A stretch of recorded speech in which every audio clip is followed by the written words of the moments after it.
Chapter 1871. Before Lu Province was recognized by the Liang Imperial Court as the fourth province of Beiliang, Mount Qingliang had already started to build two large courier roads. They started from Qingyuan military town, which controlled the west gate of Liangzhou, and Jishou Pass, which was northwest of Lingzhou. They led to Qingsang City, where the provincial governor's mansion was located. The tragic Battle of Mian Pass had just ended when three caravans entered Qingsang City under the protection of the elite cavalry and the men of sacrifice of the Fushui Chamber. The backbone of the three carriages was the same. They were all provincial governors and generals of their respective provinces. They were fully deserving of their titles. Liangzhou had Shifu Baiyu, Yuzhou had Song Yan, Huangfu Ji, and Lingzhou had Chang Sui and Han Laozhan. Of the six, 3 provincial governors had taken office in the third year of the auspicious talisman. This was especially true for Baiyu, the newly appointed provincial governor of Liangzhou. He had shocked the officials of the northern Liang Path.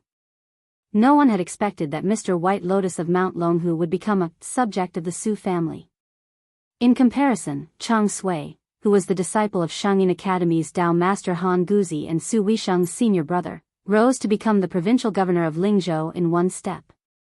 As for Song Yan, who was originally from Lingzhou, he took advantage of the situation and became the #1 civil official in Yuzhou. Today, everyone in Beiliang knew that this ruthless official, who worshipped magic, was connected with the new Liang prince when he was temporarily the general of Lingzhou. He was one of the second ministers to join the new king, second only to Li Gongda, Huangfu Ji, and Han Laozhan. When the 3 caravans entered Qingsang City from east to west, another group of people entered from west to east. Including the provincial governor of Lu Province, Yang Guangdou, a total of 7 provincial governors came out of the city to welcome them.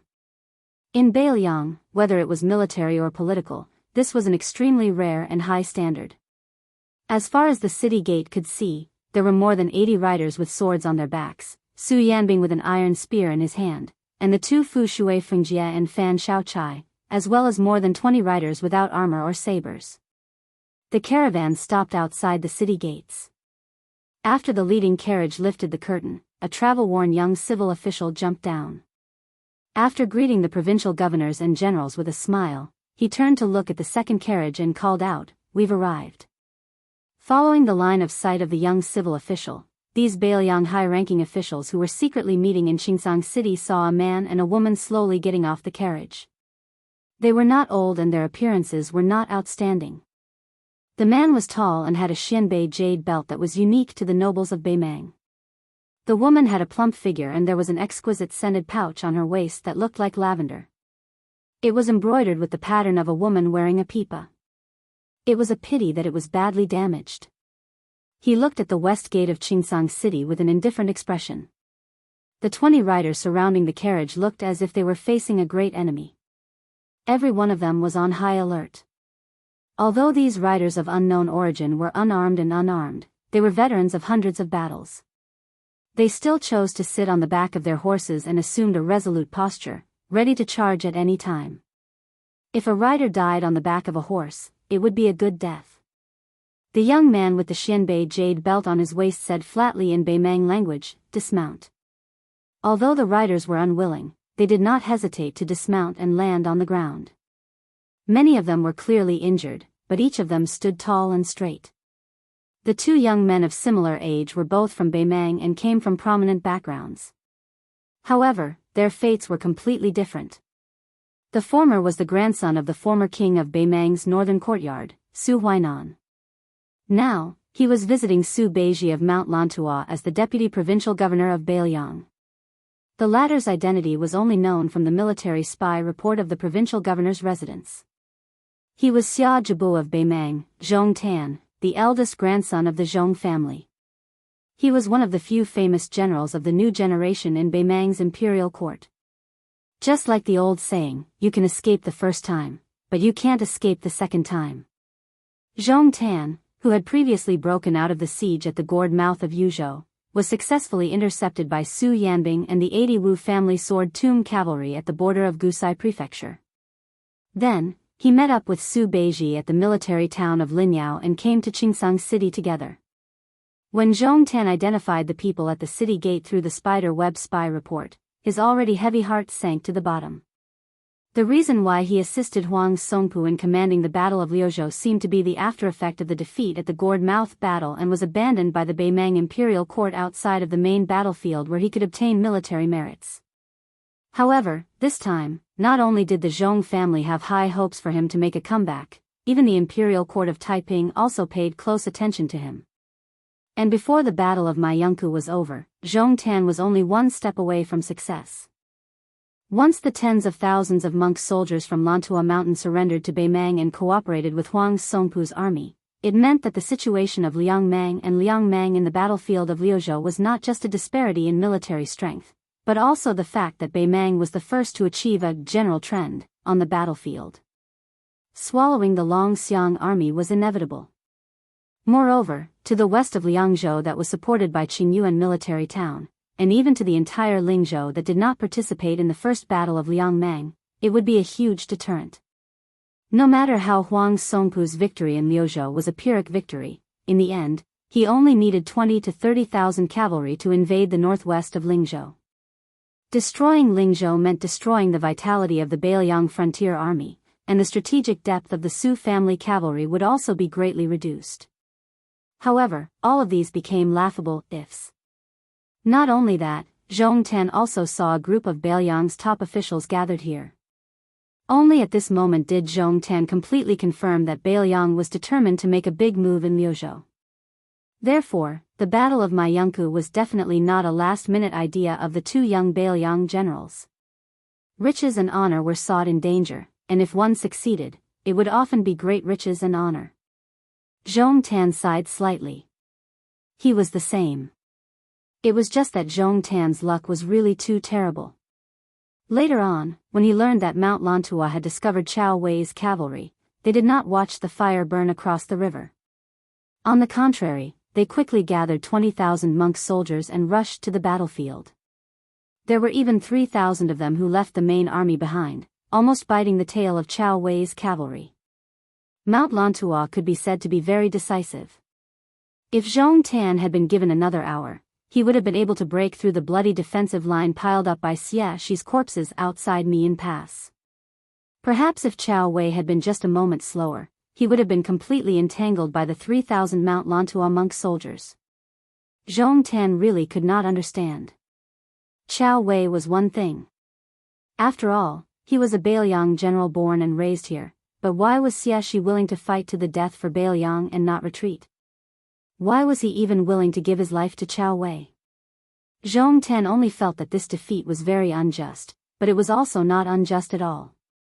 At this moment, Zhong Tan still did not know that his defeat to Chao Wei and Xie Shi's alliance would be praised by later historians as a glorious defeat. This was because Chao Wei and Xie Shi's alliance had steadily occupied the top 10 generals for 300 years after the auspicious talisman.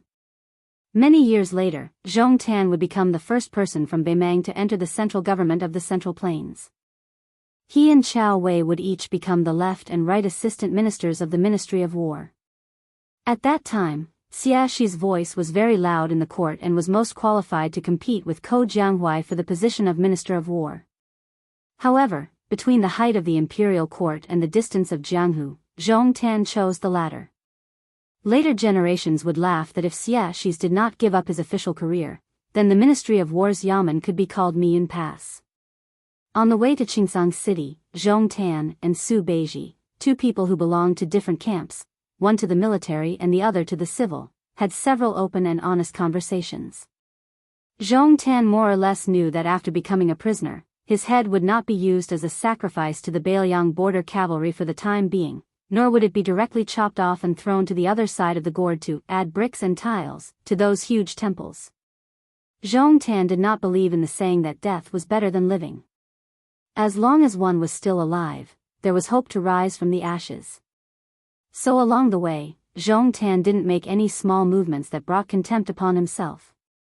Of course, this was also because he was well aware that unless the Northern Mang army's god, Bodhisattva Tuoba, personally led the troops over, otherwise, with the terrifying combat strength of Su Yanbing's troops and the 80 Wu family swordsmen, even an immortal on earth would be unable to save them. Chapter 1872. At this moment, a carriage drove out of the city gate, and 3 people stepped out of the carriage. These 3 people were important figures of Bailiang, whose official positions were higher than the provincial governors and generals. Bailiang Deputy Administrator Song Dongming and Deputy Provincial Governor Yang Shinxing. There was also the king of Bailiang and Su Fengnian. After exchanging greetings with Yang Guangdou and the others, the young king came to Su Beiji and Zhong Tan. He looked at the Beimang Xia Jamo and his personal maidservant, and said in a skillful Beimang official tone, "We meet again after we parted at the Heshi provincial governor's mansion."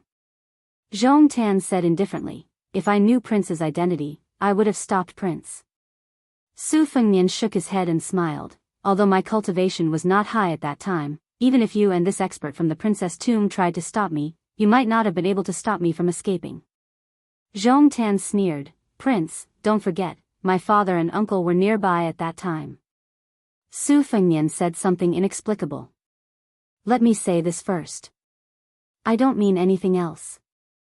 I've always been curious. You're called Zhong Tan, your brother's name is Zhong Gui, and your uncle's name is Zhong Liang. They all have 2 characters in their names. Why is your father named Zhong Shentong?" Zhong Tan frowned and did not answer this question. Su Fengnian had Song Dongming, Yang Shinxing, and the provincial governors and generals go to the Liuzhou provincial governor's mansion first, while he pulled Zhong Tan and Su Beiji into the city on foot. The young king and the youngest deputy provincial governor of Liang walked side by side. Zhong Tan and his maidservant Lu Daogu followed closely behind. Zhong Tan looked at the back and asked directly, "Prince, may I ask if I am dead or alive? When will I die, and how long can I live?" Su Fengnian did not turn around. He smiled and said, "That depends on you." Zhong Tan said in a deep voice, "If your highness wants me to persuade the Zhong family to change sides before the battle, you're overestimating my influence and underestimating my Zhong family style." Su Fengnian couldn't help but stop. He turned to look at Xia Zhibo, who had a determined expression on his face, and said with a strange smile, "It's too early to say that." Zhong Tan could not figure it out, but he was too lazy to get to the bottom of it. After a moment of hesitation, he asked, "In Liuzhou, who will Bailiang use to deal with Huang Songpu's army? Who will go deep into Shijing alone?" Su Fengnian slowed his steps and walked side by side with Zhong Tan. He said frankly, "Originally, my younger brother Huang Manor and Liuzhou's general Ko Jianghuai were used to deal with Huang Songpu. Now, Xie's Mount Lantua monk soldiers leading the western frontier will be added. Yu Wandao's Yuzhou cavalry will also be supported by Chao Wei's cavalry, and together they will enter the hinterland of your southern dynasty." Zhong Tan nodded. "In the battle in Liuzhou, Bailiang was originally barely able to fight, but now you're barely able to win. Our great situation has been ruined at the last moment." Su Fengnian smiled and said, "General Zhong is a great contributor." Zhong Tan's expression was indifferent, but his personal maid did not have this old monk's composure. She was overflowing with killing intent. Su Fengnian was unmoved. He continued, "Earlier, when I said that you spoke too early, I meant that you don't need to be anxious. If the battle outside Bailiang's pass is unfavorable, such as the loss of Beijiqing, then you, Zhong Tan, will definitely die. However, if the battle outside the pass goes beyond expectations, such as our Bailiang cavalry being able to retake Huda city next year, then you will naturally have to wait." Zhong Tan said expressionlessly, "Then I'll wait and see." Su Fengnian suddenly joked, "When I went to Beimang, I had to speak in your Beimang language from beginning to end. You, Zhong Tan, are luckier than me. Now that you're in Xingsang City, you don't have to speak the language of the Central Plains." Zhong Tan dismissed it with a smile. However, the female master from the princess tomb sneered and said, "I heard that the Su family in Bailiang has a deep grudge with the Zhao family in Liang. Unexpectedly, the prince has the heart of a bodhisattva who repays evil with good. He is hell-bent on guarding the Liang emperor's house." Without waiting for Su Fengnian to speak, Zhong Tan softly shouted, "Rice."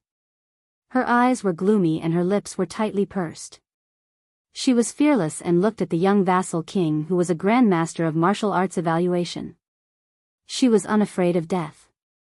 Su Beiji, who had been silent all this time, said, "Your words are a little hurtful. It's not very kind." Pulling Lu Daogu behind him, Zhong Tan showed an expression of admitting defeat for the first time. "Please forgive me, Your Highness."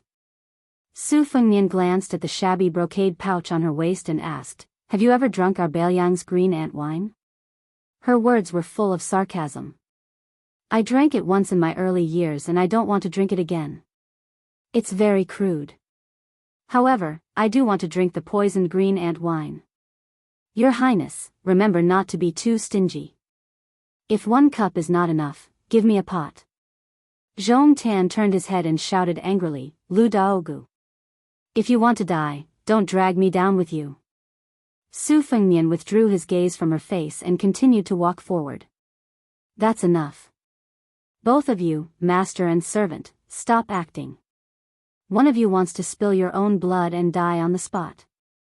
That way, that prince won't be angry and earn a chance to live for your master. The other wants to distance herself from her personal servant so that she won't be angered.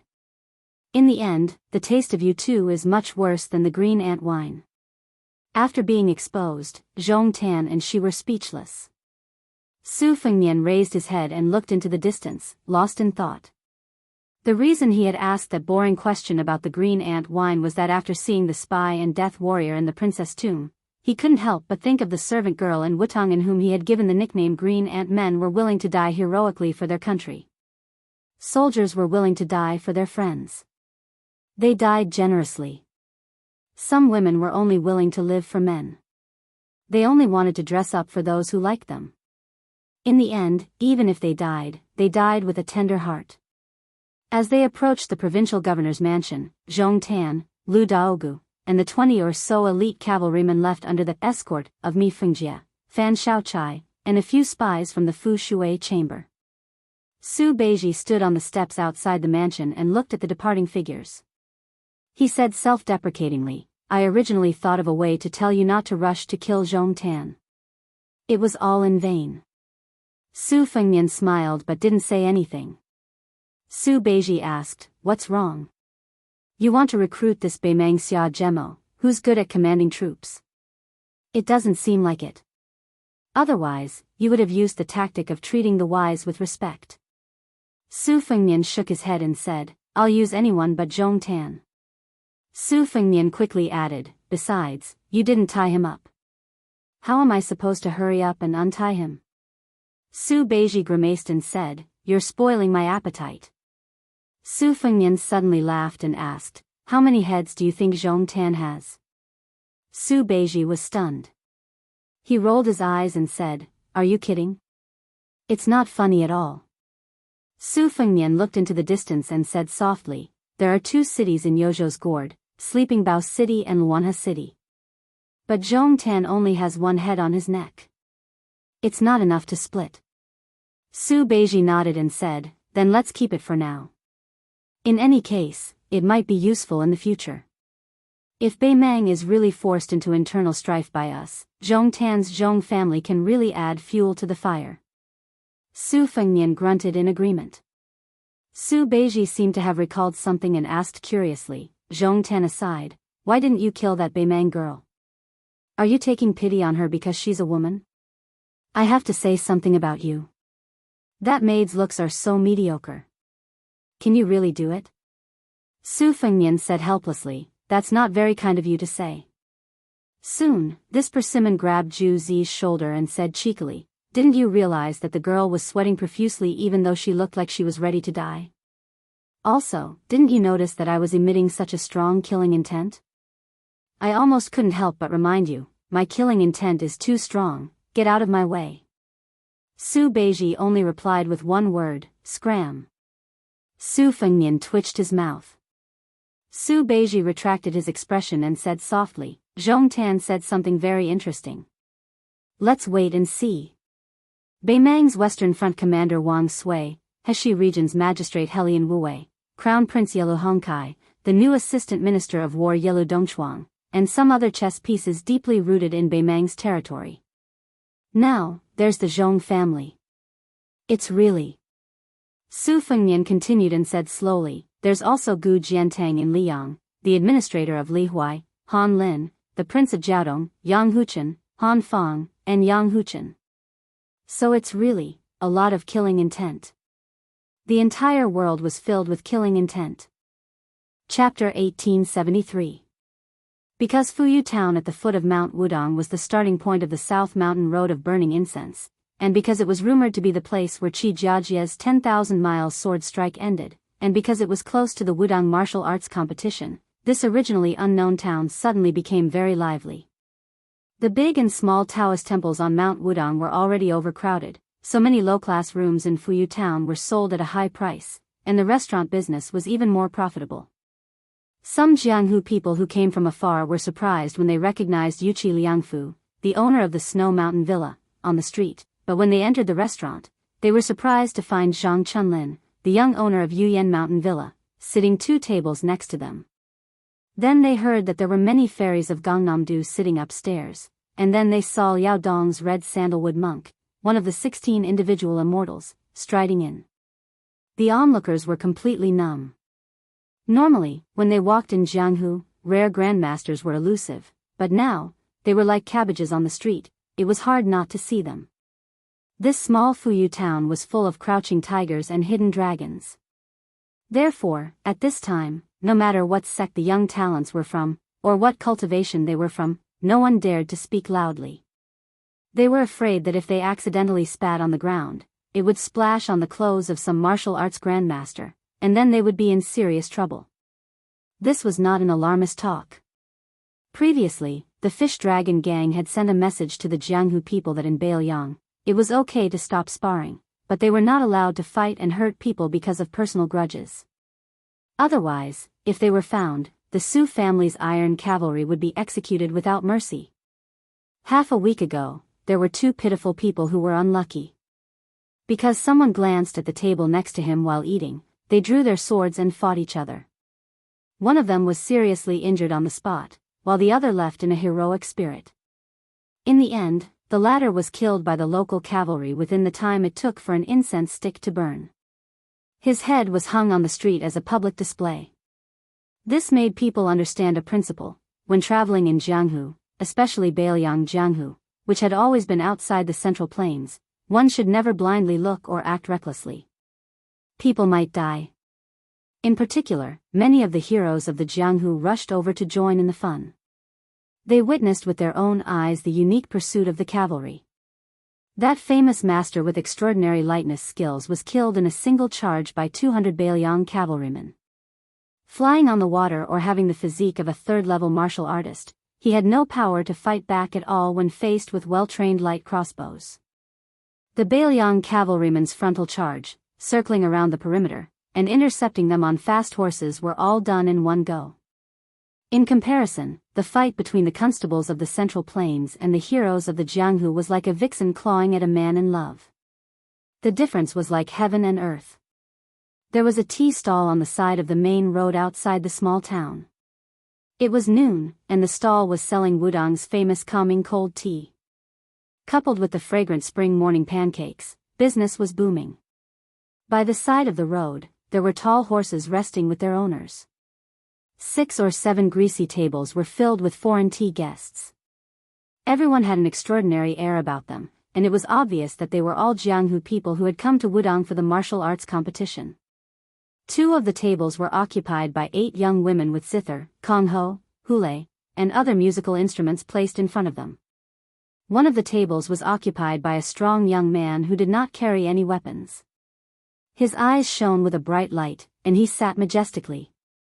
With just a glance, one could tell that he was a master of external martial arts. The young men at the other table each carried a white spear on their backs. Although they were wooden spears that they practiced with every day, the 4 of them had completely different styles. They had the relatively complicated crow neck spear, the simple awl spear, the great shoe brush spear, and the donghua splitting horse spear. These 4 tables surrounded the main table, in the middle like stars surrounding the moon. There were 3 people who seemed to be of different ages sitting there. The young woman had a crystal-clear jade flute on her waist. She was graceful and moving. The man with white hair on his temples carried 2 cloth bags. The middle-aged man was short, a full head shorter than the young woman, but he had a proud look on his face. The other 2 tables were probably outsiders to these 5 tables. They were also relatively close to the road. Once a carriage passed by, dust would fly up, and it would be hard to tell whether they were drinking tea or eating dust. At this time, a carriage slowly stopped. There were 3 knights serving as the carriage's retainers. The young coachman turned around and lifted the curtain. A handsome man in white walked out of the carriage. He habitually squinted his eyes and vaguely saw the outline of escaped summer town. After whispering to each other, the man returned to the carriage. The young coachman jumped off the carriage and took the reins from one of the retainers. The retainer took over as the coachman, and the carriage continued to move towards the small town.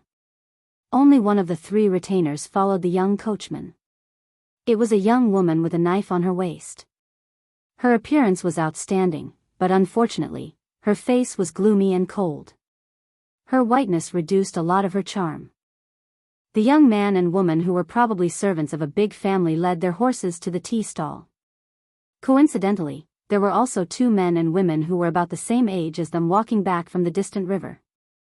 The woman was carrying a pipa wrapped in a brocade case with western shoe pattern.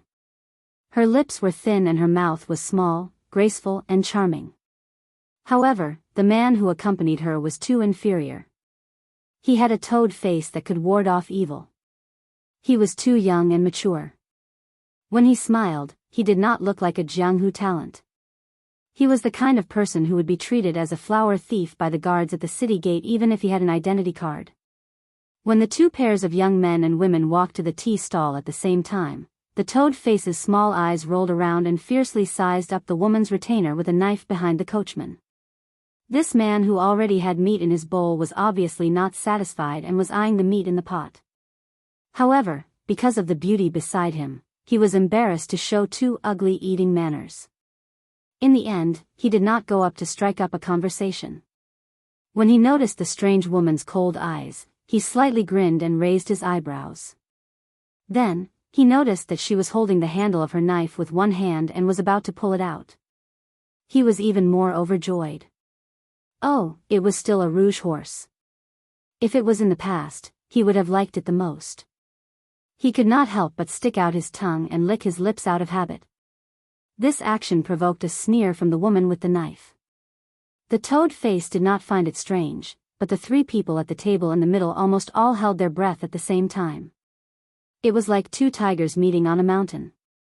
The short man said in a deep voice, "Changfeng, come back." At the same time, the young man who had been the coachman stopped and patted the shoulder of the woman beside him.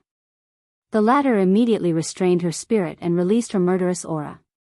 Chapter 1874. The toad face was full of resentment as he walked towards the table of the elders with the woman whose thin lips left a deep impression. Just then, a table near the official road was about to pay and leave. The man and woman sat down and ordered 2 bowls of calming soup.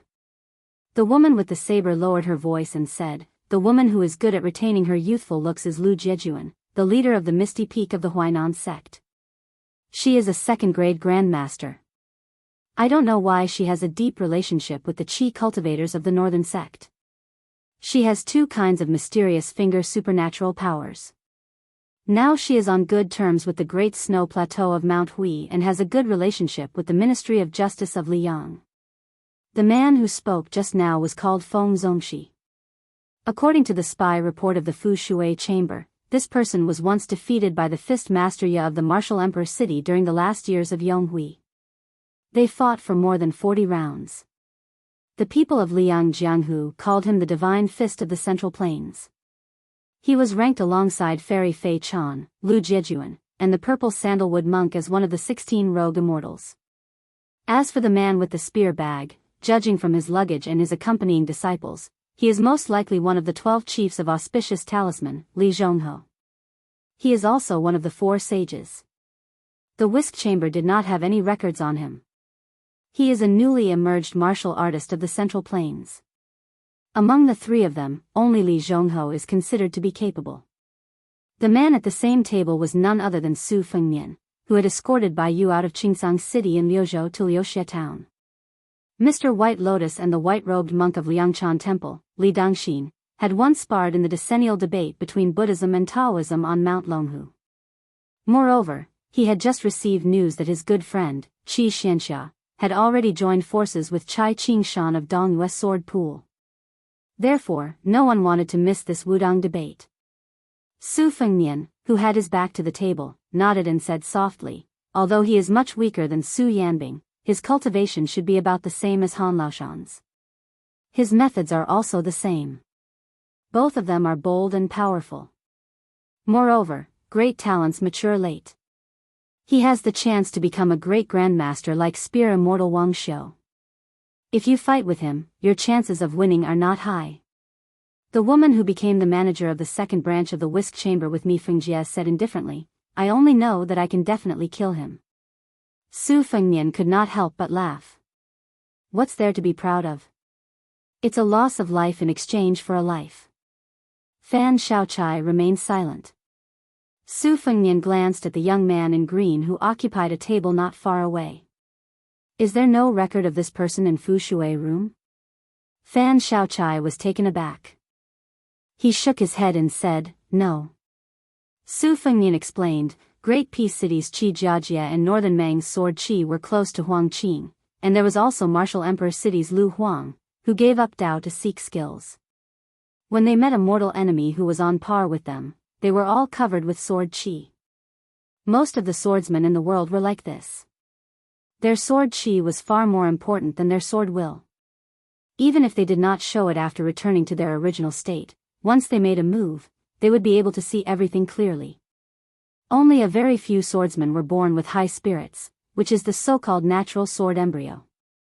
For such a rare genius, as long as they were enlightened and had a little luck, they could often achieve the achievement of a sword immortal on the land. Fan Shaochai looked at the ordinary-looking young man out of the corner of his eye and frowned. Him too? Su Fengnian nodded. So many grandmasters of the sword have left over the years. Naturally, someone will rise. For example, if Gu Jiantang and Lu Xianlang of Nanjiang suddenly die, it will take about 5 or 6 years for someone to amaze the world. Fan Shaochai's expression was strange. He glanced at the young king who still had a cold saber hanging from his waist. If you, the great grandmaster of saber-wielding, died, who would you bring that torrential Guangling River's blessing and grace to? Would it be Wang Sheng, Yu Dilong, and Lu Yunzhang, the 3 disciples? Or the woman surnamed Jiang who was also a sword embryo? Would it help her become an earth immortal? Su Fengnian, who had guessed her thoughts, glared at her fiercely. Fan Shaochai drank tea with one hand while the other hand under the table rubbed the hilt of the saber. Her slender hand, which had never done any household chores, was now holding the killing blood saber. Fan Shaochai suddenly asked, are you really not going to climb the mountain? Su Fengnian, who had a slightly strange expression, shook his head. I'll pass. But if you want to join in the fun, you don't have to follow me to North Resisting City. I'll help you talk to Chu Lushan. I think you might as well go to Mount Wudang. After all, such a grand occasion may not be seen again in the future. Fan Shaochai laughed. No matter how high Mount Wudang is, it's higher than you. Su Fengnian rolled his eyes. No matter how much you flatter me, it's useless. Even if I die young, I won't pass my luck to you. Fan Shaochai laughed it off. After drinking that bowl of calming soup, she really did have a sense of calmness. Fan Shaochai suddenly tightened his grip on the hilt of his saber, his aura surging. Even the toad-faced man in the distance could feel his strong killing intent. This was Fan Shaochai's style. If she wanted to kill someone, she would always do it openly. There was no victory or defeat, only life or death. The young swordsman, whose strength she couldn't see through, stood up and walked towards them with a cup of tea. He sat down without any courtesy, facing the young lord. Su Fengnian smiled and didn't say anything. He didn't mind that the unknown swordsman had taken the liberty to disturb him. After the man sat down, his expression was solemn. He said seriously, I didn't expect there to be a man as handsome as me in this world. Nice to meet you. Fan Shaochai couldn't help but twitch her mouth. She had seen shameless people before, but she had never seen such a shameless person in her life. Then the man turned to stare at Fan Xiaochai. "Miss, your saber is good, and your saber skills are even better. Unfortunately, your saber power is not satisfactory." Fan Xiaochai smiled. "Oh." The man raised the teacup in his hand like a private school teacher. He said methodically, "In my hometown, there is a blue and white porcelain cup that is popular with the ladies of noble families. When held in the hand, the slightly slanted edge of the cup is pressed against the edge of the hand. The cup's size and weight are just right, and it fits the hand well. Therefore, it is known to be a pressure cup. Whether it's tea or wine, it can be pressed against a woman's body. On the other hand, your innate physique is not outstanding. You only relied on your family's teachings and the foundation of your sect to achieve your current level of cultivation. But in the long run, it will inevitably harm your body. You must know that momentum are the most important things. Your cultivation, however, is the opposite. It's like a woman with a mediocre capacity pretending to be bold and drinking from a big bowl. It's not a long-term solution." Fan Xiaochai said flatly, "Are you my father?" The man thought for a moment and said calmly, "Of course not, but I can be your husband." Su Fengnian, who drank tea much slower than Fan Xiaochai, almost spat out the tea in his mouth when he heard this. Fan Xiaochai smiled slightly, as if she was not angry at this lecher's licentious words.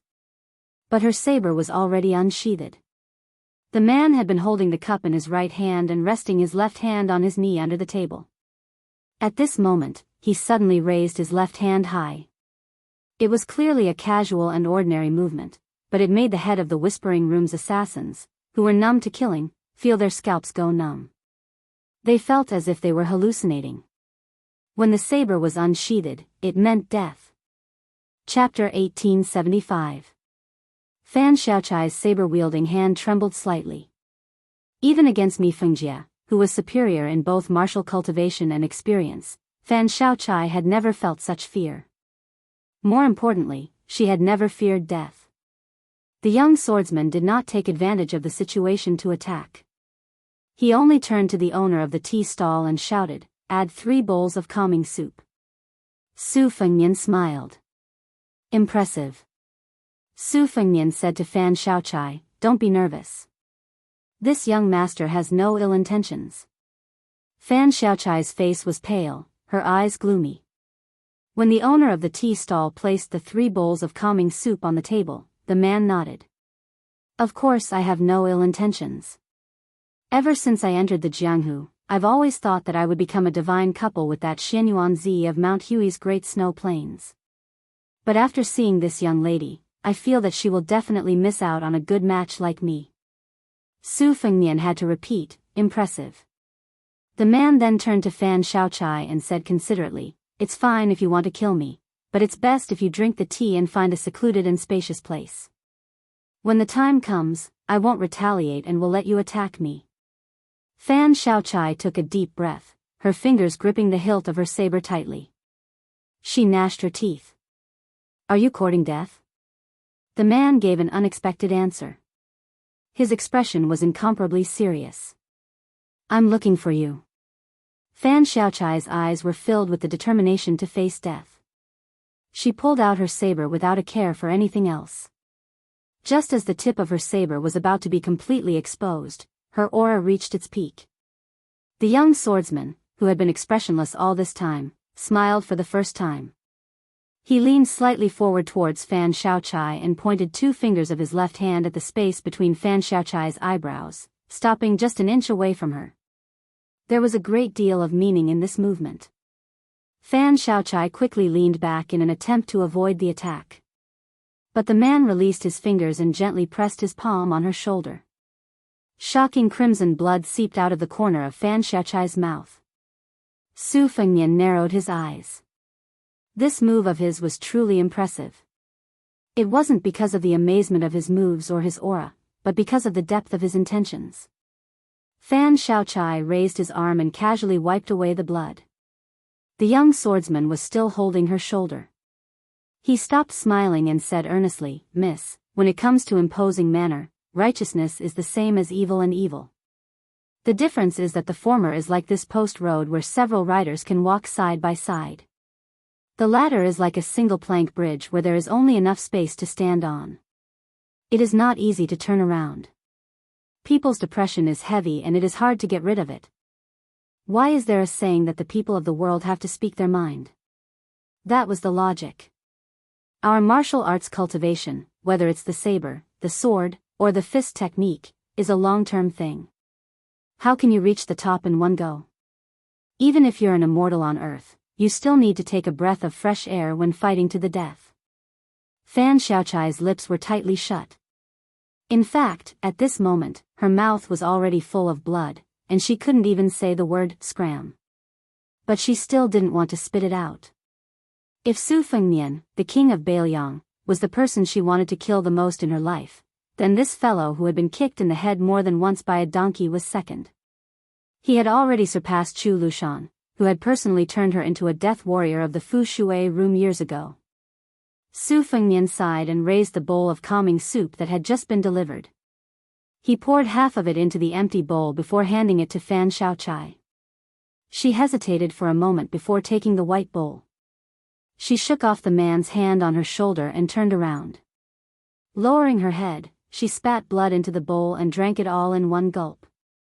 Perhaps apart from Su Fengnian, only the Snow House Spear Saintly Hong Ho of the Jianghu people around the table had figured out the mystery. Even in the eyes of Lu Jiejuan of Ethereal Peak and Feng Zongxi, the master of fist techniques, there was nothing special about the young swordsman other than his speed. And that speed seemed to be all there was to it. As for the others, they were even more confused. That young swordsman looked at Fan Xiaochai's back, wanting to say something but hesitating. In the end, he didn't say anything. He turned to Su Fengnian and asked, "You are either an ordinary person who has never practiced martial arts or a top figure who is skilled in qi cultivation.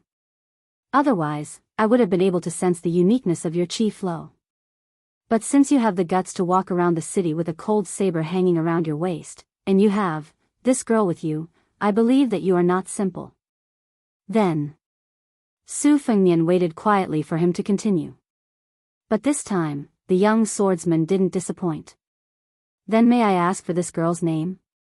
Su Fengnian smiled and said, "She used to be called Fan Xiaochai, as in hairpin. Now, she is called Fan Xiaochai, as in firewood." That person nodded and said, "As I expected, they are both good names." Su Fengnian was speechless. After roaming the Jianghu for so many years, had he finally met an opponent whose skin was as thick as his? It was just that when he was at his lowest point in the Jianghu back then, other than his face, he still relied on his face to beg for water from the village women. He was invincible and had never been defeated. However, the person in front of him purely relied on his face. That person thought for a moment. "Forget it. I wanted to ask you something, but there's no need for that now. In any case, it doesn't matter whether I go to Mount Wudong or not." Su Fengnian, who already knew the young swordsman's identity, asked with a smile, "Why doesn't it matter? Are you really not going to compete with that king of Bailiang?" The young swordsman was astonished. "You know who I am?" Su Fengnian nodded. He rubbed his chin and said in realization, "It's not easy for you to guess my identity just from my appearance. But then again, it's also reasonable." Su Fengnian began to understand Fan Xiaochai's feelings a little. Fan Xiaochai had already turned around and placed the white bowl on the table. He stared at that person and said, "I must kill you." That person was neither mocking nor angry. He grinned brightly and said, "As you wish." Su Fengnian asked curiously, "You're not joking?" That person sat up straight and said in a deep voice, "I never joke with people. If I really like someone, shouldn't it be love at first sight? I don't think that falling in love with someone is the only way to do so.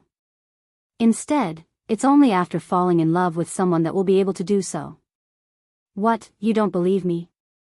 Su Fengnian looked at this young face in a daze. He thought of the old man in the sheepskin coat and that green-robed fengdu cultivator. It turned out that there were still fools in the Jianghu. They were unreasonable and did not need to be reasoned with. Su Fengnian smiled and said softly, I believe you. Fan Xiaochai asked expressionlessly, who are you? Su Fengnian couldn't help but rub his brows. As expected, this fellow was starting to hurt him invisibly again. Miss Xiaochai, I like you. It has nothing to do with whether you like me or not. Then he winked at Fan Xiaochai. Don't be surprised if I don't like you one day. Fan Xiaochai was on the verge of breaking down. He roared, who are you? Only then did the young swordsman put his hand on the hilt of his sword. He looked at her with clear eyes and smiled. Taibai Sword Sect, Chen Tianyuan. He paused for a moment and then said loudly, so. The only time I don't like you is when Chen Tianyuan's sword is broken. The young men and women at the nearby tables who were drinking tea or chewing biscuits all spat out their mouths. Taibai Sword Sect, banished immortal Chen Tianyuan. In the 100 years of Jianghu, Chen Tianyuan was still the most talented swordsman after the spring and autumn sword armor Li Chungang. He was the fastest to break through.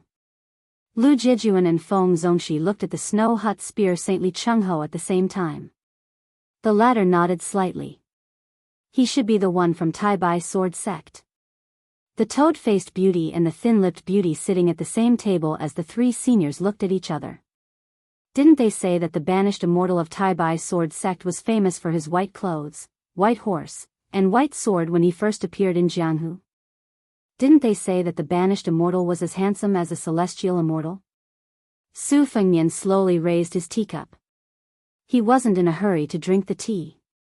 He looked into the distance and was lost in thought. This person's current scene. The scene when he left. There was once an old man who liked to pick his feet and said angrily, "What old sword god?" "It's the sword god." There was once a wooden sword ranger who was so poor that he didn't even make a sound. He said heroically, "If a peerless swordsman with the surname Wen appears in Jianghu one day, there's no doubt that it's me." Some people were no longer in this world. Some people were no longer in Jianghu. Some people were still in front of him. After Su Fengnian came back to his senses, he put down his teacup and shouted to the trembling shopkeeper of the tea stall, "Do you have any green ant wine? Give me 2 pots." Now that Beiliang's jurisdiction had banned the brewing of wine, the newly brewed green ant wine was destined not to be available in the taverns and restaurants of all sizes. Most of the wine was stored in the cellars of previous years. This tea stall had to do business with foreign Jianghu people. After all, a bowl of calming soup only cost a few coins, which was far easier to make money by selling wine. Therefore, the shopkeeper specially bought some relatively coarse-aged green ant wine. There were 4 or 5 pots left, so he brought 2 pots to this table. The price of 1 pot now was about the price of 4 pots of green ant wine a few years ago. Fortunately, Beiliang didn't have the habit of diluting water. Green ant wine was good and bad, but they were all authentic. As the Jianghu people of the Central Plains swarmed to Mount Wudong, someone shouted, "If you don't drink green ant wine, you've come to Beiliang for nothing." Chen Tianyuan asked, "You're treating?" Su Fengnian nodded and said, "You treat me to calming soup, and I treat you to green ant wine in return. What's wrong with that?" Chen Tianyuan said seriously, "There's nothing wrong with that. It's just that I don't drink wine." Su Fengnian said in surprise, "There's a swordsman in the world who doesn't drink wine?" Chen Tianyuan pointed at himself and said matter-of-factly, "I'm one." Su Fengnian looked at the 2 pots of green ant wine on the table and felt a little embarrassed. Chapter 1876. Other than Su Fengnian and Chen Tianyuan's table, the ones with the most complicated feelings were the frog-faced, thin-lipped girl and the other arrogant young people. If they were in Liang province, they would undoubtedly be the most outstanding. But they were afraid of comparison, just like the cold beauty with the pipa on her back. No matter how many followers she had in Huainan Jianghu, when she really walked into the bigger Jianghu and was lucky enough to come in contact with the top martial artists of level 1-4 realms, these, heavenly scenery, she would feel guilty. When the young banished immortal of Taibai Sword School was far away, as Jianghu disciples who were about the same age as him, they were amazed, doubtful, and more envious. Now that he was in front of them, they had mixed feelings and felt that he was unattainable. It was inevitable that they felt ashamed of their inferiority, but they also hoped to talk to him. They knew that they relied more on their sect and their master to walk in Jianghu, but Qin Tianyuan was different. It was said that there was a person in Beimang who had a sect. Then Qin Tianyuan, who broke through level 2, Vajra and Finger Xian in a short year, was not much inferior. This young swordsman who left his peers in the dust was qualified to be on the same level as their backer. As for his future, it was even more immeasurable. Among the 4 masters of the Liang River Lake, there was no doubt that Qin Tianyuan's future was the highest. How high was it? Maybe Qin Tianyuan was as high as Sword Armor Li Chungang and Su Fengnian. The frog-faced girl whispered to Feng Zongxi, whose nickname was well known, "Master, this young man of Tai Bai Sword School, has his martial cultivation really entered the Finger Xian realm?" The short but unique fist master nodded and said, "It should be true." The thin-lipped girl's eyes were shining. How could she not know that the ordinary-looking man in green, who was unwilling to take a second look after glancing at him, was the future leader of Jianghu in the world in her mind? The difference was big, but the surprise was also big. Although Qin Tianyuan wasn't the second Li Chungang in the rumors, and at the very least, he didn't look like a romantic and elegant person, as long as his talent in swordsmanship wasn't overstated, it was enough for her to willingly rely on him. Feng Zongxi chuckled softly and said, "Chang Feng, I'll take this opportunity to tell you a secret. Do you know why those who reach the top of the world's sword principle can often become the number 1 person in the world of Jianghu?" Do Chang Feng grinned and said, "Master, please speak, disciple is listening." Feng Zongxi slowly said, "There are tens of thousands of people who practice martial arts. Putting aside the people of the 3 sects, the swordsmen in the world pay the most attention to destiny. Their decline is another's rise, and they all strive to outshine others. At the end of the day, how can I allow others to snore beside my bed?" Do Chang Feng seemed to understand. The thin-lipped woman sitting beside Lu Jiejuan of the ethereal peak asked gently, "Is it just like the number of land immortals? There's a fixed number." Lu Jiejuan, who had the occult finger technique, nodded with a smile. Do Chang Feng nodded and said, "That's similar to the officialdom. There are 6 ministers, 6 positions, and everyone has their own position." The spear sage of the snow house with white hair lowered his head and sipped his tea. The corners of his mouth twitched, full of disdain. Do Chang Feng asked carefully, "Master, can I go sit at the table of the banished immortal?" "Heh, I'll just take it as a chance to get some immortal qi." Feng Zongxi nodded. The toad-faced man trotted over and said enthusiastically, "I'm Do Chang Feng, may I?" Qin Tianyuan did not pay any attention to the new top 10 young masters of Liang Jianghu. He turned his head and looked directly at Feng Zongxi. He had seen Fan Shaochai at almost the same time as the man surnamed Do. Qin Tianyuan remembered Do Chang Feng's face clearly. Feng Zongxi, the Grandmaster of Taekwondo, who was also in the front row of the Great Snow Square with Lu Jiejuan of the Ethereal Peak, was a little displeased with this young man who had been in the limelight for a while. However, his expression remained the same. He did not follow Qin Tianyuan's instructions and ask his disciple, Do Chang Feng, to return to his seat. Do Chang Feng's talent was average and his temper was even worse. Since Feng Zongxi was able to reach his current level of martial arts and had to deal with people from all walks of life, he naturally had a discerning eye. However, Do Chang Feng was the son of an aristocratic family with a prominent background. He was not the eldest son of the first wife, and his family's worshipper was a grandmaster who had retired from Jianghu and lived in seclusion. Feng Zongxi was indebted to him in the early years, so Do Chang Feng became the proud disciple of the Central Plains Divine Fist Master.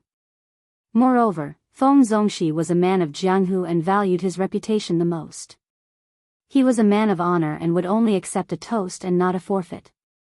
Although Qin Tianyuan had a great reputation and was known as one of the 4 young grandmasters of the new martial arts evaluation, Feng Zongxi was not afraid of this young banished immortal whose sect was far away from the Central Plains. At the very least, he had Lu Jiejuan, whose sect was deeply intertwined, and Li Zhongho, who could only die under the great snow cone spear. Therefore, Feng Zongxi would not lower himself to show weakness to a young man. If word got out, he would not be able to survive in Jianghu. Do Changfeng, who had a toad-like face with his master's support, immediately made up his mind. Since he could not win over this genius swordsman of the Taibai sword sect, he would take advantage of this opportunity to destroy a guy whose reputation in Jianghu was even higher than his. Chen Tianyuan, who was dressed in a green robe, slowly stood up and said calmly, "From today onwards, my sword will be renamed Firewood." Obviously, this sentence was only for Fan Shaochai. Su Fengnian held back his laughter and glanced at her. Fan Shaochai seemed to be completely indifferent. Chapter 1877. Feng Zongxi frowned. If it was an unwritten rule in the Chinese world of Jianghu, if there was not a great disparity in strength between the two parties involved in a conflict and both parties knew each other well, they would definitely sit down and talk. It was also fine if they did not sit down. Even if they still had to fight in the end, they would still stand and talk first. He did not expect that this rising star did not understand that etiquette at all. Do Changfeng wanted to see the world in chaos. He fanned the flames and said, "Young Master Chen, I don't mean anything else. Why won't you give me face? Fine, even if you don't want to know me, I'll take it as my unrequited love. But my master, the leader of the Snow Hut sect, and Fairy Facian are all here. Why do you have to say the name of your sword and be so aggressive?" Chen Tianyuan, who had his back to Fan Shaochai, said softly, "Don't worry, I won't lose." Su Fengnian could not help but laugh. "Don't you know that Fan Shaochai wants you to be hacked to death?" After the young man who held up an entire sect by himself said this, his aura changed completely. He did not even hold the hilt of his sword. There was no sword aura around him. But his sword aura was soaring 3 feet above his waist. Like a river. Su Fengnian looked up in the direction of the great lotus peak of Wudang Mountain. He felt a headache coming on. At this moment, Feng Zongxi's expression finally changed. He thought that he had overestimated this sword Dao banished immortal, but now he knew that he had underestimated him. Even Lu Jiejuan of the Misty Peak, who was in her 50s but looked like she was 18, had to stand up and act as a mediator. She said in a hoarse voice, "Young Master Chen, it's fate that we met by chance. Why do you have to fight?" Chen Tianyuan said in a low voice, "I have the reason. The sword is at my waist." Lu Jiejuan smiled bitterly and said nothing. Young people really did not know the depth of the Jianghu. So what if you defeated this Central Plains divine fist? Feng Zongxi had worked hard in the Liang River Lake for 30 years before he managed to accumulate his current reputation. It could be said that he had friends all over the country, especially the great steward of the Great Snow Plains, Huang Fangfua. Since Taibai Sword Clan had already become one of the 10 great sects, they would definitely be involved with the Chinese plains in the future. Taibai Sword Clan, which was located in a corner of the world, did not have any geographical advantage. Once they became enemies with Feng Zongxi, they would not have to worry about the sects of the Chinese plains, the local government, or even the Ministry of Justice in Great Peace City harboring prejudice against Taibai Sword Clan. It was unknown if Chen Tianyuan, who gave people the impression that he was simple-minded, suddenly had a flash of inspiration or something else. This time, he actually went straight to the heart of the people and said, "Since my Taibai sword sect is a sword sect, we should stand on the sword. Raise your sword and flatten the hills and ravines, only aim straight for the center." Su Fengnian took a big gulp of wine and smiled. Well said. Just as Feng Zongxi and Lu Jiejuan were hesitating, the solemn Snow House spear Saint Li Chongho had already taken off his 2 large and small spear pouches and said indifferently, "The spear is called the Great Snow Cone." Su Fengnian suddenly said to Fan Shaochai in a hurry, "I have to go first. Help me keep an eye on this guy. If you need to, then act. Of course, I'm not asking you to kill him, I'm asking you to help him. If you really can't do it, then tell me your identity." Su Fengnian had just stood up and was about to leave when a clear voice came from far above everyone's heads. Su.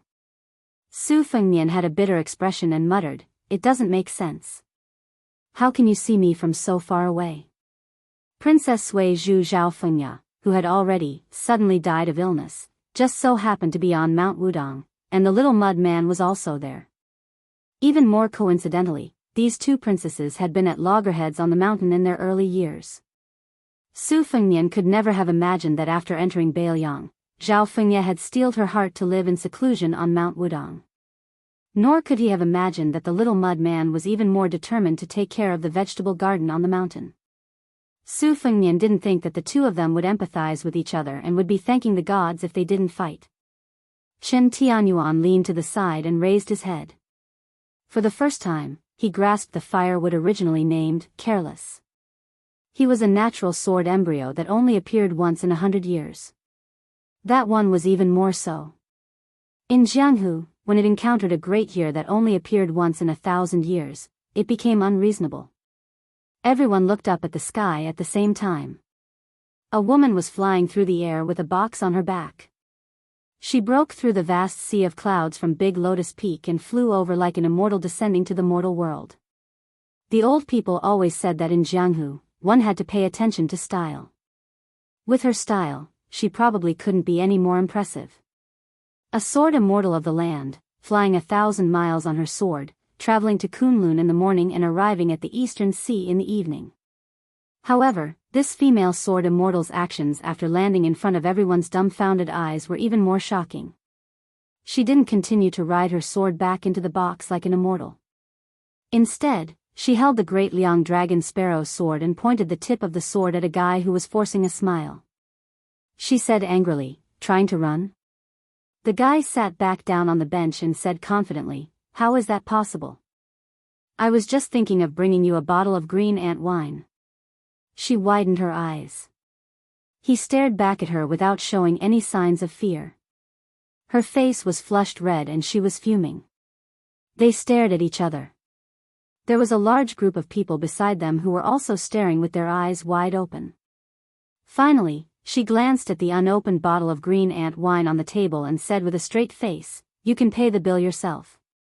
Su Fengnian said with a cheeky smile, "I know that you like to bring money with you when you go out. Lend it to me first and I'll return it to you later." Seeing that she was about to raise her sword and slash him, Su Fengnian immediately lowered his head and took out a money bag. I clearly remember that I didn't bring any money." Chen Tianyuan saw this scene and felt that this person was really shameless.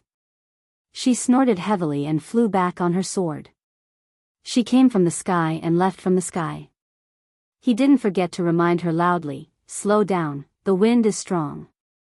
When her figure disappeared into the surging sea of clouds, everyone turned to look at that spineless guy. He slammed the table and said angrily, "What? Is it wrong for a man to love his wife?" Chapter 1878. Jiang Ni's trip back and forth on the sword undoubtedly gave Feng Zongxi and the others a way out. After witnessing the sword style of the young banished immortal, they no longer had the mood to exchange pointers. Feng Zongxi admitted that if they fought in pairs, he would definitely lose to Chen Tianyuan, the rising star of Jianghu. If he joined forces with Lu Jiejuan, it would only become a joke. The two of them had lived for more than 90 years. How could they join forces to bully a young junior who had not even reached 30 years of age? If they lost, they would lose their integrity. If they won, it would be dishonorable. It was not worth it. Even the Snow House spear sage Li Hongho, who had already announced the name of the great snow cone, hesitated for a moment. After glancing at Su Fengnian, he put away the famous spear that was as famous as Wang Xiu's, Cha Na, and Qin Jibao's, plum wine.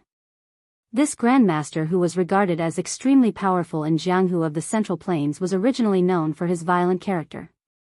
However, compared to Feng Zongxi and Lu Jiejuan, these two friends, who were more timid the older they got in Jianghu, Li Hongho had an inexplicable intuition. He was actually not afraid of Chen Tianyuan, who was unparalleled in Jianghu. On the contrary, he was more interested in the young master with the saber who had an average reputation. After entering the mysterious finger realm, one's heart would be connected. One would be able to predict the future. As for Li Hongho, he was a pure martial artist with a body of Vajra. His mysterious finger realm was solid and steady. He took one step at a time. He was the same as the Bailiang sword grandmaster Mi Fengjie, who was not well known in Jianghu. He was far better at predicting the enemy's moves than the Taoist immortals. Chen Tianyuan saw that the Snow House Spear Sage did not have the intention to fight to the death, so he sat back down. His mind was more focused on the woman who was riding the sword. He asked doubtfully, when did Mount Wudong have a female sword immortal who lived in seclusion? Of course, Su Fengnian wouldn't answer this question. There was no need for him to talk too much with a mere acquaintance. Admiring this young banished immortal was one thing, and dealing with him was another. Su Fengnian put away the money pouch, picked up a pot of green ant wine, and threw a look at Fan Shaochai. The latter quietly took out a piece of silver and placed it on the table, ready to follow Su Fengnian up the mountain. The two of them walked towards the two mounts together. Because they were the superior Bailiang warhorses from the Qinli ranch, they did not need to be tied up, nor would they get lost, let alone be ridden by strangers. Chen Tianyuan hesitated for a moment. Just as he was about to say that they should go together, Fan Shaochai turned his head and shot him a cold glance. The young swordsman, who was confident that he could take on 3 legendary Jianghu figures alone, immediately felt a little discouraged. He sat where he was and drank a mouthful of calming spirit soup, but it was tasteless. Suddenly, someone riding a donkey leisurely came along the post road. Compared to the majestic and dense sound of horse hooves, the sound of the donkey's hooves was somewhat soft and comical. Su Fengnian was stunned for a moment. He looked at the middle-aged man riding the donkey with a complicated expression. Fan Shaochai did not know the middle-aged man, but she guessed the identity of the swordsman from the clues on the young lord's face. He rode a donkey, had a sword at his waist, and was able to make Su Fengnian stop and wait. The only swordsman in the world.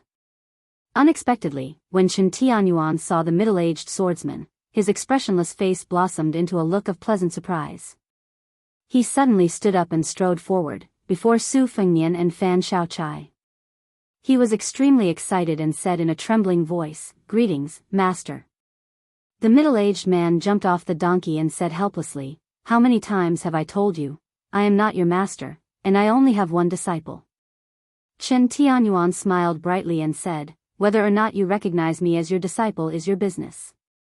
Whether or not I recognize you as my master is my business, Chen Tianyuan." The middle-aged man said in a bad mood, "Fortunately, your swordsmanship can be considered a small success. Otherwise, with your stubborn temperament, you would have been beaten until your parents can't recognize you." He led the donkey to Su Fengnian, sized him up, and asked curiously, "Isn't it just a Hong Jingyan? Why is he so miserable?" Su Fengnian said softly, "It's already lucky that he didn't die from Bodhisattva Tuoba's all-out punch. Later on, Chen Zhibao found me at Huayang Pass and we had a fight, which slightly delayed my cultivation of qi." The middle-aged man suddenly understood and said, "Oh." This time, it was the arrogant Chen Tianyuan's turn to be stunned. Hong Jingyan, Tuoba, and now Chen Zhibao. Su Fengnian thought for a while and decided not to climb the mountain. He led the middle-aged man back to the tea stall and glanced at the sword at his waist. He asked with a smile, "The first time was outside Wu City in the East Sea, the second time was in Dunhuang City in Beimang, and the last time was in Tai'an City. I've seen you 3 times, but I've never seen you with a sword. What happened this time?" Dong Tai said seriously, "It's autumn, where can I get peach blossoms? Don't tell me there are still peach blossoms blooming in Bailiang?" Su Fengnian sighed. Whether it was the peach blossom sword deity or the banished deity Chen Tianyuan, why did these swordsmen always like to tell such unfunny jokes? Dong Tai patted the sword at his waist and said with a smile, "This is a gift from my disciple to his master. What do you think?" Su Fengnian glanced at the ordinary sword and could only say, "The gift is light, but the thought is heavy." Dong Tai shook his head and said, "It's 20 taels of silver. It's not light." Su Fengnian smiled and said, "The Tide Listening Pavilion actually has a few good swords. If you want a newly forged sword, I have some relations with the Yuyan Mountain Villa. Right now, the Dragon Cliff Sword Furnace and the Water Dragon Chant Furnace are also forging swords." Dong Tai waved his hand and interrupted Su Fengnian's good intentions. "What do I want those swords for?" Su Fengnian said with a smile, "I know you definitely don't want them, but I still have to say these words. Dong Tai sneered and said, "You really are Su Zhao's son. It's a pity that you take after Wu Su's appearance." Su Fengnian was somewhat resentful. After sitting down, he asked, "Do you want to drink wine or tea?" Dong Tai could drink wine, but he didn't like it. As for tea, he found it even more boring. Since he had come to Bailiang, he did as the Romans did and ordered a pot of green ant wine. When Dong Tai opened the seal, he glanced at Chen Tianyuan and asked casually, "What's with this appearance?" Chen Tianyuan smiled and extended 2 fingers. He gently pulled off the flawless root-like skin, revealing an extremely handsome face. It was not inferior to West Chu's Song Yushu, nor to Bailiang's Yulwan Dao. Su Fengnian finally understood why this guy appreciated him after seeing him. It wasn't just because he was thick-skinned. Su Fengnian asked, "There's a rumor in Jianghu that you taught him swordsmanship." I didn't believe it at first. Dong Tai said indifferently, "It can't be considered teaching swordsmanship. After Li Chungang borrowed my sword, I returned from Beimang and happened to see this person comprehending swordsmanship on a mountaintop in Nanzhou. I gave him a few pointers. Later, after returning from a visit to the immortals in the East Sea, I came ashore from the Guanyin sect in the South Sea and met him again." Su Fengnian looked deeply at Chen Tianyuan and sighed, "No wonder. No wonder Chen Tianyuan could make rapid progress on the path of the sword. Li Chungang didn't want to ascend. After his death, he carried the fate of the path of the sword and naturally scattered to the mortal world. Because the little mud man had the fate of the West Chu dynasty, he couldn't inherit the fate of the Jianghu old man. Presumably, the lucky one was Chen Tianyuan, whom Dong Tai found.